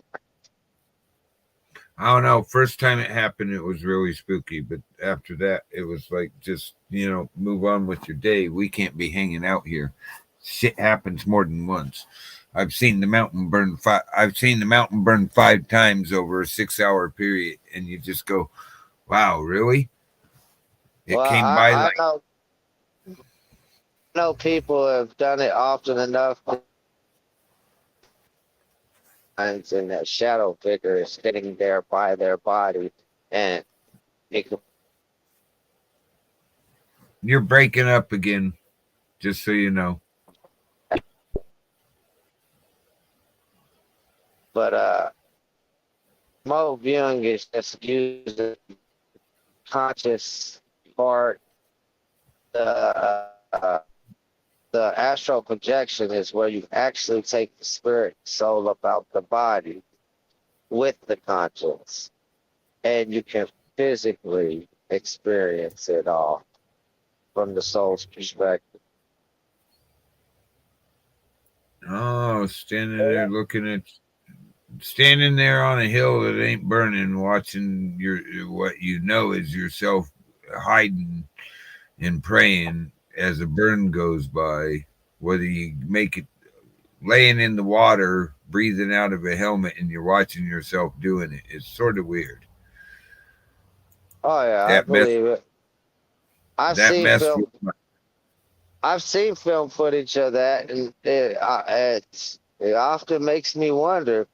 Now that you just said that, I'm gonna be. It's gonna often make me wonder. Sorry, I'm not choosing my wording right, but it's gonna often make me wonder if that motherfucking documentary that I seen, where one of the fire groups were in like a little lake pond and shit while fire was burning all around them, if one of them might not have been you in that film. I I don't know, dude. Did, I've had did some you ever footage. have Did you ever have a documentary crew following you guys?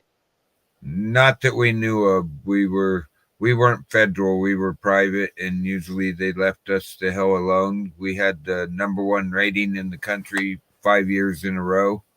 Yeah, it wouldn't have been. It wouldn't have been the team then, because this team was aware that the documentary crew was there. Oh, wasn't us, but I have been on the news quite a few times. The last time I was on the news, I didn't know it was a live feed. I had just went through a big burnover situation where they were putting bombers into us and stuff, and they knew that we had just been through a burnover situation and weren't they. Come on, you'd have to know those guys are on edge and shit. And I was walking by from my vehicle, and this lady walked up and said, "So we heard you were just up on the mountain for the burnover, and was it really dangerous?" And I turned around like within 2 seconds without missing a fucking step. Knew the camera was pointing, but didn't realize they were live, trying to get live commentary out of us. And I'm supposed to turn around and tell them, "Oh, it was so dangerous, but we were okay." I turned around and go, "You're a special kind of stupid, aren't you?" And one of my buddies was recording the news article so he could show us and get his fist, because he knew they were going live at that fire, and he wanted to see if any of my crew, because if you got caught on camera, you had to give the guy who caught you a fist. Yeah, he has a video. They cut it right after I said stupid. You're a special kind of stupid, aren't you? And it was cut. He has the Yeah, video footage on live news. They're like, well, we lost the signal. Yeah, because they knew what was coming. I don't know what you doing about that life. I might look up that documentary. I think they made it in the '90s, the documentary that I watched. But I mean, it was real interesting because they were very aware that the crew was there, because there was a couple times they would have to direct some of the crew members on what to do so them themselves could survive certain situations that they were going through. I Yeah, mean, I have seen film crews around, but we never had one following that close with us. But yeah, yeah. They were industry.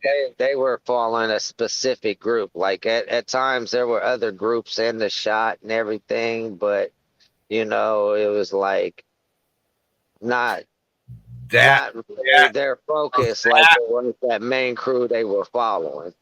that I could probably be in, one of the other crews passing by or shift change and stuff, because Yeah. yeah, You just said that thing about, you was in a lake while fire was burning all around you in the water. And I remember a situation in that documentary like that. I was like, and I'm just watching dude's visor and the flames just you can see the flames in his visor, and I'm like, wow, that shit is epic, bro. Like that would be some shit like nonstop adrenaline. Like, is this Oh, the it time, is. the It moment? is, dude. And if you have somebody that says they've had adrenaline rushes, you know what my first question to them is? That type of situation. No, my first question to him is, "Oh, really? When shit stopped going to hell and the adrenaline stopped pumping, how sick did you get?" Because if you don't get sick when it's done after after an adrenaline dump, you didn't have a true adrenaline dump. Your heart just got going. I have Man, literally got puking sick as soon as the whole situation, and part of my crew too, because you go from the adrenaline dumping. I already know what you're talking about, Broken Fish. I ain't been in no situations with no fires like that, but I've been in some situations in life. You talk about where after it's all over, the anxiety is so bad that PTSD is unavoidable. Yep. It's just unavoidable. Yeah. Yeah. I've That had that moment, you that just moment is forever gonna be etched and scarred in your memory. Like when you think about that moment, your heart's gonna get going just thinking about the moment. yep. Yep. Major adrenaline jumps, but I've had so many of them over my 20-year career that I just, it's like, That's why we're laid back as fuck most of the time now. yeah, it was something it was something that I didn't understand at first, but one of the older guys explained it to me. I'm like, wow, that makes so much sense. You're, Have you ever realized the downsides and down effects of it? Like for me, for instance, when I get into a car wreck, my reflexes ain't as fast as they used to be. I mean, they're more calculated now, but it's the panic doesn't set in. The adrenaline yeah, just does that not set. that I did notice. You may still get it's harder to get the adrenaline dumps in a situation where the average person is panicking and you're just, Which assists in a quicker reflex. Yeah. yeah. I've yeah, I've had that where we've had new guys that are just like totally That's it, why, over the years, reasons like that. I mean, when I was martial oh, artist and shit, Sarah, bro, I used to be more of a defensive fighter, but going through enough life situations, my adrenaline is gone. It causes the quicker reflexes where I'm more premeditated now. I'm oh more yeah. addressing the situation, being observant and discernful of the situation. Oh yeah. I I've I had a couple situations just like 5 years ago. I had a situation where somebody went off in my own house and tried to accuse me of something, and I told them to fuck off. Like a company's gonna make their millions off of selling one T-shirt, and you're the guy that bought it. Uh huh. And he took a swing at me, and it slowed down, and he wasn't ready for what was coming. Poor little kid. Dude, it makes me think into the mind of an actual negotiator. What kind of shit did they have to go through before they were even given that job position? Because I think about the last time I had a gun pulled on me. This guy had a tall can beer in one hand, and he was walking down the street, and I had just got split up from my little brother's group because it was like right up the street from my house. So I decided to walk instead of just driving my car literally up the street. And I was catching up with my little brother, and I was telling him, I got pictures for you because he was walking away and splitting at the time, his group and just me. I was walking by myself, but he had friends with him. I was like, I got pictures of your nieces and nephew at the house for you, little bro. You should stop by and pick that up when you get a chance. So turn around. I'm walking further down the street. I hit the corner. This dude walks up on me. He's like, What's the fucking problem?" I said, What the hell you talking about, dude? What's your issue?" So he keeps talking reckless, so I square up. Like, fuck it. I'm like, dude, I don't know who the fuck you are, but I'm trying to tell you, ain't nobody talking to you. What the fuck is you talking about? But if you just trying to throw them things, let's do it. This motherfucker pulls a 357 Magnum from his waist and points it at me, and I'm like calm as fuck, bro. I'm looking at him, and I was like, dude, look. Looks like somebody had a bad day, bro. Looks like you're drinking a beer, trying to turn around and have a good day. You're about to make a decision that's going to make your day even fucking worse. Let me tell you like this. My little brother and his homies just hit the corner. You shoot me, they're going to hit the corner and they're going to shoot you a lot more times. I said, dude, I don't want to see that shit. I may survive your shot, I may not, but you ain't going to survive that. And he was like, are you bullshitting me? I said, nah, dude, you could turn the corner right now. They're right in front of the laundromat, bro. Turn the corner right now. He was like, oh, it's all good. And he just walked his way and I walked my way. No adrenaline, bro. And that was the day I thought, dude, too much has happened. Yep. Because in that situation, I really needed my adrenaline. I could have disarmed that motherfucker quickly if I had my reflexes and my adrenaline. By the time I realized that this fool was reaching a gun, I thought I was just, that's why I'm like, now my mind frame is more calculated, more premeditated. That way somebody don't catch me in a situation like that and, not decide to listen to rhyme and reason and end up fucking popping my ass. Yep. Because the way I am on the internet is the way I am in real life when somebody confronts me. I don't give a shit about you or your confrontational behavior. I'm not about to walk away from it. I'm about to try to talk common sense to it, unless there's a reason for a confrontation. But Oh well, you've seen me. I have that. I'm that way in real life. I hear you saying something about me, I'm gonna step over and be right there when it's being said. If I hear it being said or get told it's being said. see, I won't even do that. I will raise my voice in a non-disrespectful way and be like, I don't know who the fuck you think you're talking to. I hope you wasn't talking to me. And if you was, I don't know why you talking over there. Yeah. I give them the opportunity to keep walking. I'm not going to invade somebody's space, but I'm not going to take the disrespect neither. I'm going to address that shit verbally like they addressed whatever they did verbally. Now, if they come over into my space, this is where it might elevate somewhere You know different. what I mean? Like on the internet where all of a sudden they're talking about me and all of a sudden I step up into the panel they're talking about me on. It, people are like, whoa. And just like the panels, I mean, shit. I could take an ass kicking. I could give an ass kicking. That's the same thing with real life. I'm very aware of that when I get in these situations. Everybody always want to be like, Exile, talk like you tough as fuck. You're a pussy, blah, blah. I'm not saying I'm tough as fuck. I'm just saying I'm a zero tolerance motherfucker. And I'm not a motherfucker that don't know how to fight. You know what I'm saying? I know how to fight. Been in enough I've had my altercations. ass kicked and I've kicked ass. Yeah, But yeah. ain't my Everybody has been in altercations. If there's some dude out there talking about, oh, I ain't never had my ass kicked, they're a he ain't motherfucking ever been liar. in. Because I guarantee you, even Floyd Mayweather that has not had his ass kicked in the ring, if you ask him about real life fights, I guarantee he'll tell you some fights in real life he's lost. Yep. Yep. There's only one place there's rules, and that's in the ring. So only one person that don't get their ass kicked, and that's the creator. Yep. That's He does true. all ass kicking. Yep.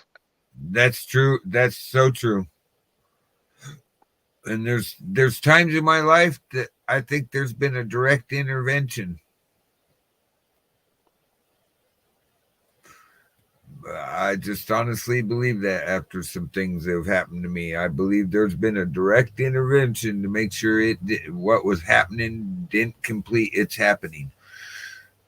Well, be sure of it, bro. Be sure of it, because I Oh, mean, I'm What when he does them when he does them miraculous things for people, you know, he don't reveal it to everybody. But some of us he shows signs to when he does it. And I wasn't always shown signs when he did it, but what I did is stayed steadfast in my faith. And when I said something about God and his protection, I meant that. I believed it utterly in my being, and I prayed properly that he would reveal himself with signs. And I asked him just do it once, and now anytime a miracle is performed, I see a miraculous sign along with the miracles. Yeah, I've had a couple at work where the only explanation me and two other gentlemen have was, did you just at first it was, did that just happen? And then it was then somebody goes, and they're nonchalantly, they might have been joking or whatever, they walk up and go, that was a miracle, you guys made it through that. And then we go, oh wow, oh wow, that was direct intervention, wasn't that? But most people won't ever see the direct intervention. They don't get the chance to see that direct intervention or even have it pointed out to them. And most people, it is You, pointed out to them. you know why? Most people don't even believe in it. So at the end of the day, it's not even going to be a thought process in their mind after the fact that something happens. They're just thankful that nothing happened, and they account it to luck. Yeah. Well, uh, me being thinking luck was had anything to do with it went out the door in my first year, on my first fire. Actually, I that was like wow. There was no luck about it. It was about uh, fires don't stand still in the middle of the woods when they're running through them, and then give you the chance you need to get like one thing or done that prevents and then start going again. Oh, And I hear you. I've seen some miraculous things happen with disasters in nature. And like, okay, I'll tell you for instance, one time I'm coming from my shop, which is an hour to an hour and a half drive from my house, depending what route, if I'm stopping somewhere else on the way home. So there was a tornado probably about a half a mile down on the highway. My fucking car is getting literally shoved. The sign next to me folded up, and I prayed. Do you know this tornado instantly dissipated and the clouds instantly receded and then evaporated and the sun came out bright as day? I can believe that. In 30 seconds. All that happened within 30 seconds. You can't account that nothing in the miraculous. Yeah. I mean, that's a miracle in itself.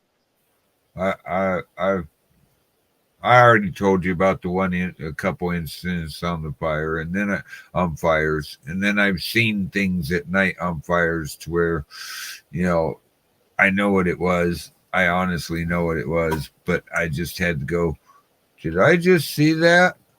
Do you know there was a firefighter that had a account of the Mothman and shit during fighting a fire? Huh? I didn't That see the shit, man, that but shit freaked me out. Like, yeah, Art Bell back in the day was doing a talk show about the Mothman and shit, and he was having guests. He had a special guest, but he has also having like guest callers come in, and one of them was a fucking firefighter. And I can't remember where he said he was fighting a fire because I was a teenager, young teenager back then when I used to listen to Art Bell. I think I was listening to that Mothman show. And yeah. Well, one of the callers that came on was a firefighter, and he was talking about how they were battling this fire, and a motherfucking creature that just looked pitch black as night fucking flew out of the sky, out of the woods, and he said that the only thing he could account the wings to looking like was the wings of a moth. I was like, whoa. And he said the dude flew so high up in the sky, it was almost as if he disappeared in the atmosphere. Wow. Yeah. I haven't experienced anything flying, but I've seen some other shit on fires. Some other crazy shit. And for a while I used to go, okay, you're seeing shit.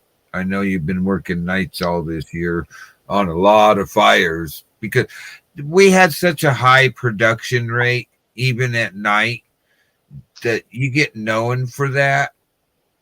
You know what I mean? The high production rate. Do you guys think you can do this tonight? And fires typically stop eating so much ground at night and do what's called lay down a little bit, not run as hard as like they do in the heat of the day. So they'd get us in there because of our production rate, how well we, not just crappy production, but production rate where we, they're always like, wow, you guys did a little bit more than we were expecting. We're like, well, where we're from, this is what we thought it needed.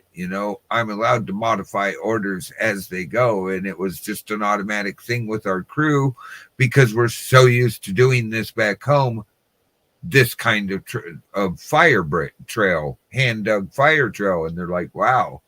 And so I've seen some shit at night to where at 1 year I was just like, okay, you've been working a lot of nights. You got to get these guys to give you a break. You've been on nights for almost 2 weeks, and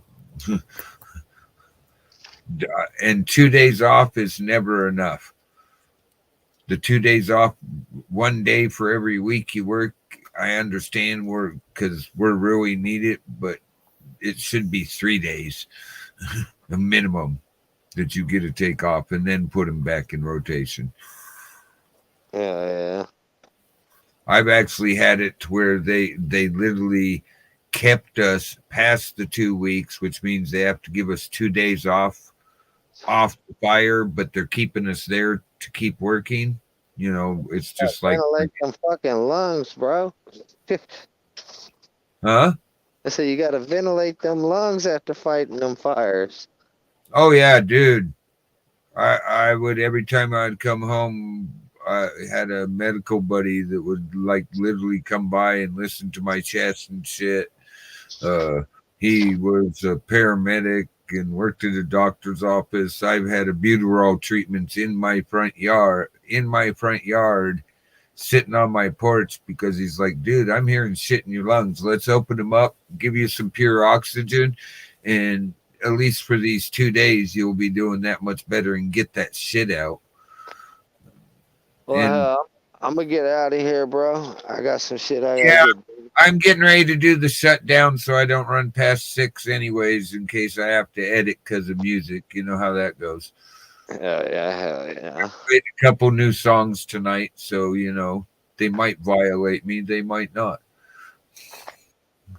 All right, X. Well, good to see Exile. Good to see you stop by. I was just thinking about trying to talk to you again today.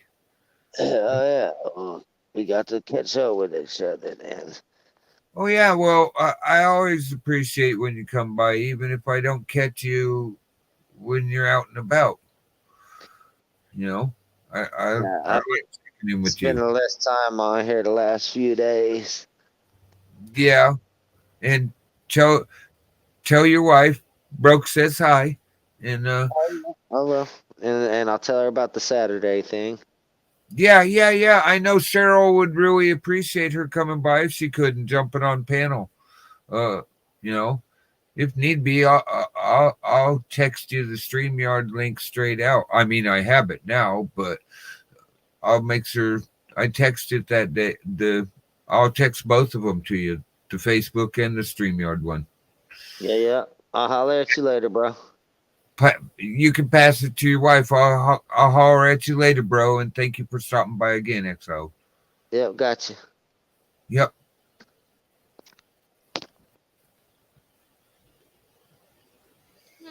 Man, it's nice when my friends stop in and check on me. Guys, I'm going to play a couple songs here and close this out. I've been at it 5 hours, 40 minutes. I figure I can get it done in 4 hours and under 6 hours if I go ahead and do this. This is for this is going out to Cheryl. Sorry I didn't replay it quicker. Go.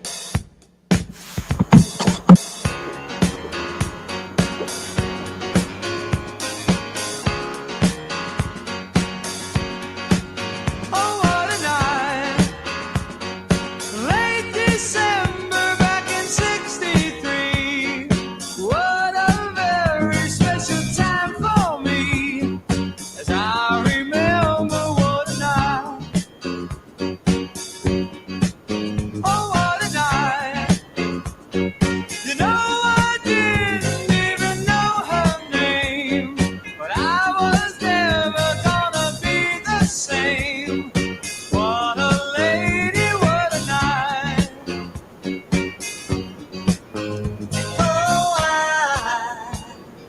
got a funny feeling when she walked in the room. Hey, my, as I recall, it ended much too soon. Oh, what a night. Hypnotizing, mesmerizing me. She was everything I dreamed she'd be. Sweet surrender, what a night.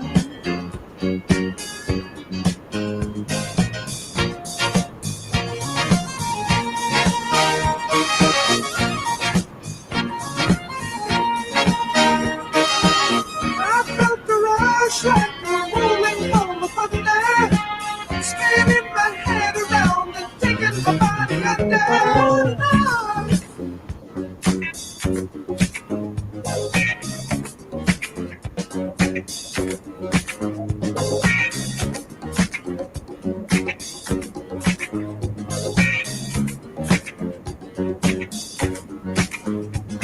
Oh, I got a funny feeling when she walked in the room. Hey, my, as I recall, it ended much too soon. Oh, what a night. Why did it take so long to see the light? Seemed so wrong, but now it seems so right. What a lady, what a night.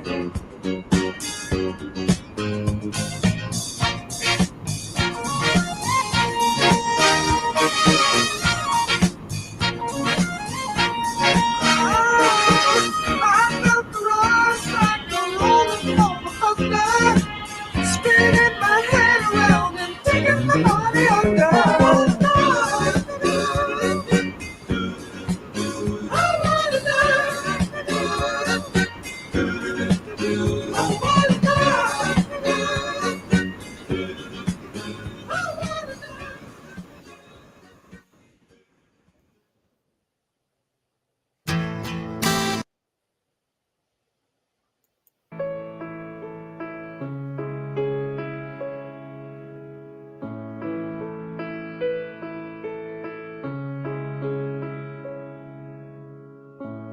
I'm so tired of being here,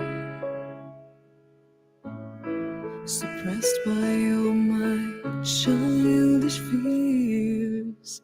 And if you have to leave, I wish that you would just leave.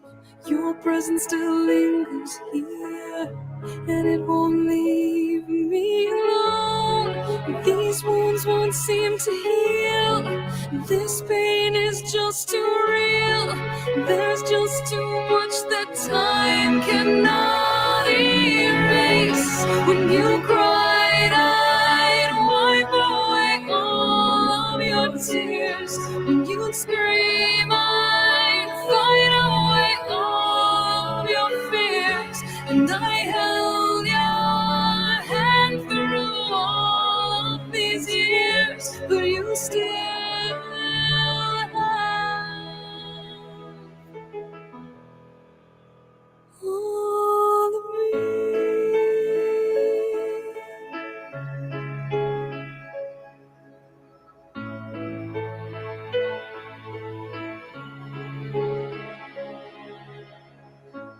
used to captivate me by your resonating light. Now I'm bound by the life you left behind. Your face it haunts my once pleasant dreams. Your voice it chased away all the sanity in me. These wounds won't seem to heal. This pain is just too real. There's just too much that time cannot erase. When you cried, I'd wipe away all of your tears. When you scream, I'd fight away all of your fears. And I held your hand through all of these years, but you still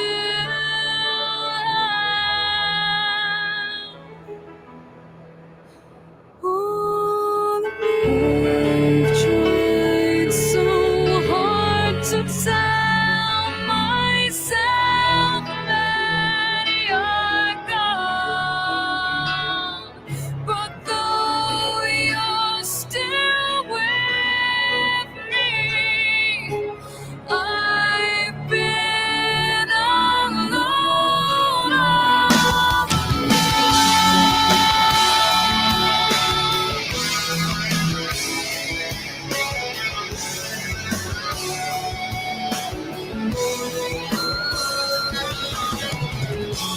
you cried, I'd wipe away all of your tears. When you'd scream, I'd fight away all of your fears. And I held your hand through all of these years. When you still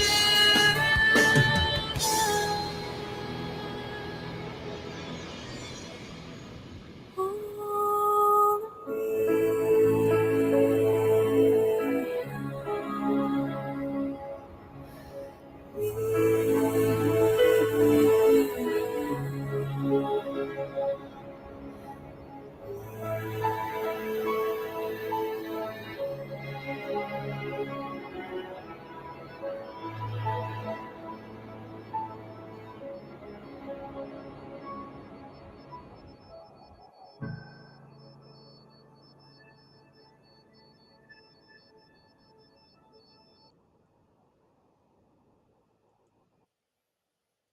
Well, says so much, says so much. So, hey, everybody, I do have words of wisdom for you from a man that's way, way smarter than me. And I'd just like to remind you all, you know, those people that some people called the elderly, the senior citizens? Elderly comes from the word elder. They are our elders. They require, should be demanded of us, courtesy of us to respect them. Swing by their place, the ones in your neighborhood. Strike up a conversation. Ask them how their day's going. See if there's anything they need help with. They will not ask you, but they will accept it. Heck, they might say hi to you first next time. See what's going on with them. See how their day's going. Listen to some of their stories. Just stop by. See if they need some help. Check on them. Just talking to them's a way to check on them. You might find you have a new friend. You might find you learned something. So, hey, guys, please respect our elders. Please check on our elders in this time, especially in their time of life. Some of them become quite frail. And I'm going to leave you with this man's words of genius. We should all listen to this man right here, the great Satchmo. I cannot say it better. Some of you young folks been saying to me, "Hey, Pops, what you mean, what a wonderful world? How about all them wars all over the place? You call them wonderful? And how about hunger and pollution? They ain't so wonderful either. But how about listening to old Pops for a minute? Seems to me it ain't the world that's so bad, but what we are doing to it. And all I'm saying is see what a wonderful world it would be if only we'd give it a chance. Love, baby, love. That's the secret. Yeah. If lots more of us loved each other, we'd solve lots more problems. And man, this world would be a desert. That's why old Pops keeps saying,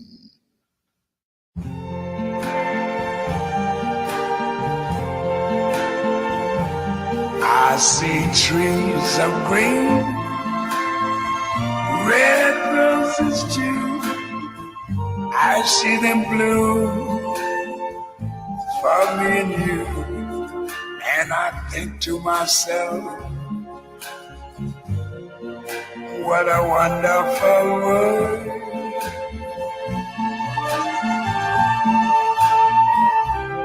I see skies of blue and clouds of white, the bright blessed day, the dark sacred night. And I think to myself, what a wonderful world.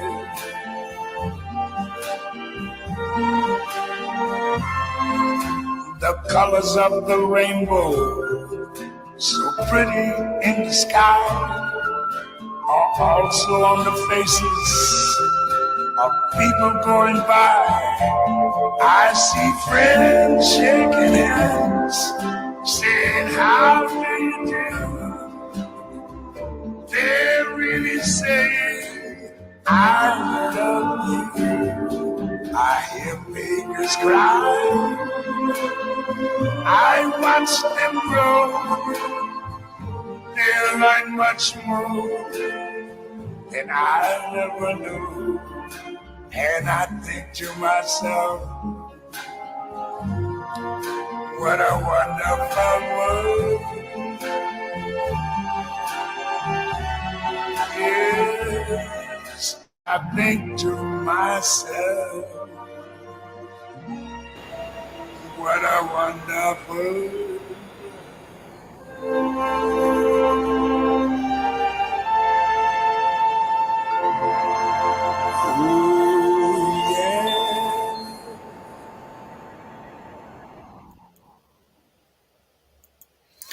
Thank you all for stopping in and being part of the stream.